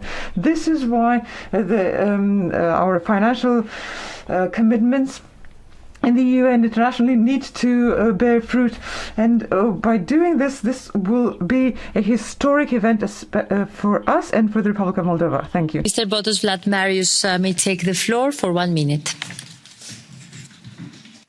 Thank you very much, Madam President, Mr. Commissioner. In this term of office, we've dealt with a lot of crises. Unfortunately, we are faced with the following situation: the depopulation of certain regions in Romania. Young people go abroad to richer countries, and we need to take this seriously, because those who are left behind need help. Really need help. It's not enough to just say that this is happening. We need clear strategies in order to help these regions develop, to give them basic infrastructure that could ensure a decent standard of living for these people, and could make them become attractive to investors. EU funding is are not enough to stop this brain drain, and we need to help local authorities in order for them to be able to absorb this funding efficiently. These people in these poor countries are also Europeans, and they need our help and our attention. Thank you very much. Thank you. Now the floor to Ms. O'Sullivan from the Greens for 1 minute. Thank you, Chair. I just want to say I'm appalled that the toxic anti-trans sentiment that has been raging internationally has made its way to the Irish airwaves during the Pride Month. The viral spread of inflammatory, inaccurate rhetoric and lies is leaving hurt and confusion in its wake. It's putting people's lives in danger. Those who use the power of letters and words and language to spread messages of hate must know that their vitriol will be matched and countered by the unassailable power of love. Language is power. Words are power. Letters are power. Those letters, LGBTI. The T is welcome. The T stays. Trans rights must be respected, and trans rights must be protected. Thank you, Chair. Thank you. Now Ms. Anderson for ID can take the floor for 1 minute. Thank you. The Federal Constitutional Court, in a ruling of 15th of June 2022, said that Merkel had acted against the Constitution. When back in February 2020, she said that it was a bad day for the democracy in Thuringen when the president was elected, and she said that the results should be reversed. What would happen in the EP if, say, Viktor Orban had acted like Merkel, and the Hungarian Constitutional Court had its behaviour described as anti-constitutional? Orban has been the subject of various emergency debate. He's been described as anti-constitutional. There's been much hot air about rule of law mechanisms. Quite right. But this House has remained silent about Merkel's breach of the Constitution. That speaks of volumes. Merkel is now at last out of office. But what about her legacy for the democratic structures of Germany? a procedure should be brought against Germany so that Merkel's legacy does not lead to a new East Germany. Thank you. Thank you. Now from ECR, Mr. Huyevin may take the floor for 1 minute. Thank you, President. In 2012, the Rutte II cabinet took power in the Netherlands, and people were surprised. How could somebody who made so many promises in respecting the EU budget rules and yet broke them? 16 billion were lost. The pensionable age was raised. We saw the highest prices for fuel in the EU, the labour market, care sector, every sector was affected. But the Dutch were told, well, it might be tough, but that will make things so much more the better later on. So what happened now, the ECB has increased the basic rate by 2.5%. 25 basis points. How do you explain that to the Dutch population? How can the debts in the south of Europe be increased, and how is this just for the Dutch population? There's a feeling in the Netherlands of injustice that's bubbling under, and we are seeing that things are going to come to a head. Thank you. Now, Ms. Sandra Pereira, from the left, may take the floor for 1 minute. Thank you. Obrigada. Thank you very much. Since 2009, we've called into question the Commission on the setting of fuel prices, particularly on the viability and reasonableness of a process for fixing the price of fuels, which gives to a private company the power to determine market prices. There are ongoing inquiries about this, so we would like to know the conclusions of these inquiries, and we want to know the fallout for consumers. If the Commission fails to provide answers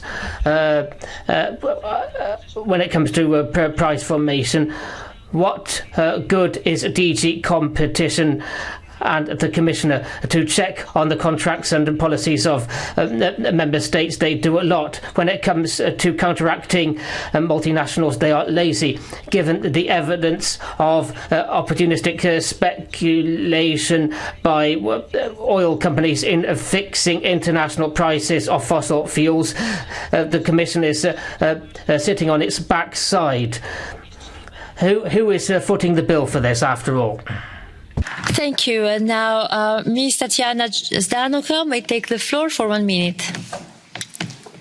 Thank you, President. Colleagues, we are today in 22nd of June, the day when Nazi Germany attacked Soviet Union 81 years ago. In 1 week, they were already in Riga. I sounded 1 month ago the alarm about the decision of the Riga City Council to demolish the monument to the liberators of Riga and Latvia from Nazi occupation. But on last Thursday, the Parliament of Latvia passed a law that provides for the dismantling in the whole territory of Latvia about 300 of this kind of monuments by 15th of November. I see this decision as a provocation in both short-term and long-term scales. The society is sharply divided on the issue. According to the recent public opinion poll, only 30% are supporting dismantle, while 40% are against and 30% undecided. The demolition of monuments will turn on historical time, and the insult will remain for decades in the memory of generations of children and grandchildren of the soldiers who defeated Nazism. It will split Latvian society furthermore, and it's very dangerous. Thank you, Ms. Danoka. Now the floor for Mr. Giarrusso Tinno. Presidente, decine di Thank you.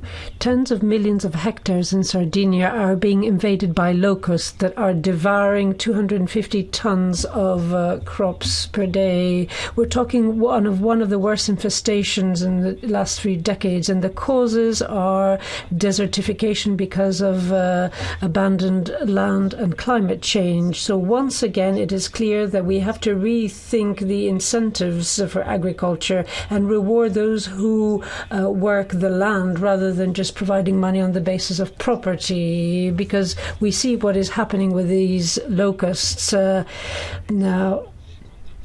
The farmers contacted me personally, and I contacted the Commission and the relevant committee in order to make sure that the current regulations are applied. So we have to defend against these parasites. We have to allow Sardinia to use the extraordinary procedure in order to change rural development provisions. There are CAP rules for this kind of emergency in order to provide compensation. And then there's the whole issue of these locusts. We have to do this quickly. The Sardinian farmers cannot wait, otherwise the damage will be irreparable. Now, Ms. Asimakopoulou and Ms. Elmi take the floor for 1 minute. Thank you. Thank you, Madam President, Commissioner. Anti-Semitism is fundamentally incompatible with Europe's core values. The EU has adopted a zero-tolerance strategy dealing with it and has vowed to put an end to it. There is nothing more dangerous to the future than the poisoning of our children's mind, which is why the anti-Semitism strategy covers education. Then how can it be that the Commission refuses to condition funding to the Palestinian Authority when the textbooks used in its schools contain anti-Semitic rhetoric and incitement to violence and hatred? Surely zero tolerance applies to the content of these textbooks, and surely conditionality of funding would incentivize removing it. The Commission's decision not to condition the latest release of funding to the Palestinian Authority is a missed opportunity for the EU to purge this poisonous rhetoric. It's a missed opportunity to combat anti-Semitism. It's a missed opportunity to give Palestinian children an education. And it's a missed opportunity for a more peaceful future. Thank you. Thank you, Ms. Asimakopoulou. Now, I give the floor to Mr. Martucciello Fulvio for 1 minute. Da former president della delegazione di Israele non posso che applaudire. I endorsed the Abraham agreements, which made it possible for there to be peace once again in the Middle East, and that really made the EU aware of how the UAE is able to raise new generations, preaching peace and tolerance for religions. And the UAE can establish curricula allowing new generations to focus on the values of peace and tolerance. These programs of study curricula include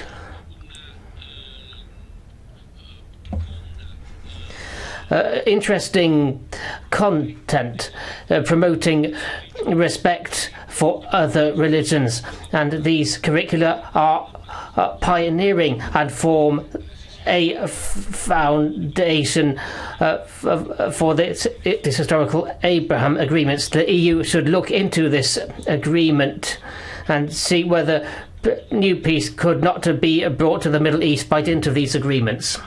Now, Ms. Maldonado Lopez Adriana may take the floor for 1 minute. Yes, Presidenta. Thank you very much, President. Over the last 4 to 5 days, there have been terrible fires in the region of Navarra. Now, this has happened, and even worse in Samara. Now, it's not just in Spain. We see across Europe that because of climate change, these disasters are happening more and more often. So therefore, nation states, national governments and the EU face the challenge of providing a response. The Navarra government and the central government are going to provide assistance, but the EU has to do the same. So that is why I would like the EU to overhaul the Solidarity Fund, to lower thresholds so that this kind of situation can also be covered and that these regions can get funding, because these situations are occurring again and again. Farmers have really risked their lives to put out the fires. The same for the firefighters, the ordinary citizens of Navarre. So the EU also has to rise to the occasion and provide funding to regions when these ravaging fires wreak havoc. From the Greens, may take the floor for 1 minute. Thank you. Thank you very much. The EU has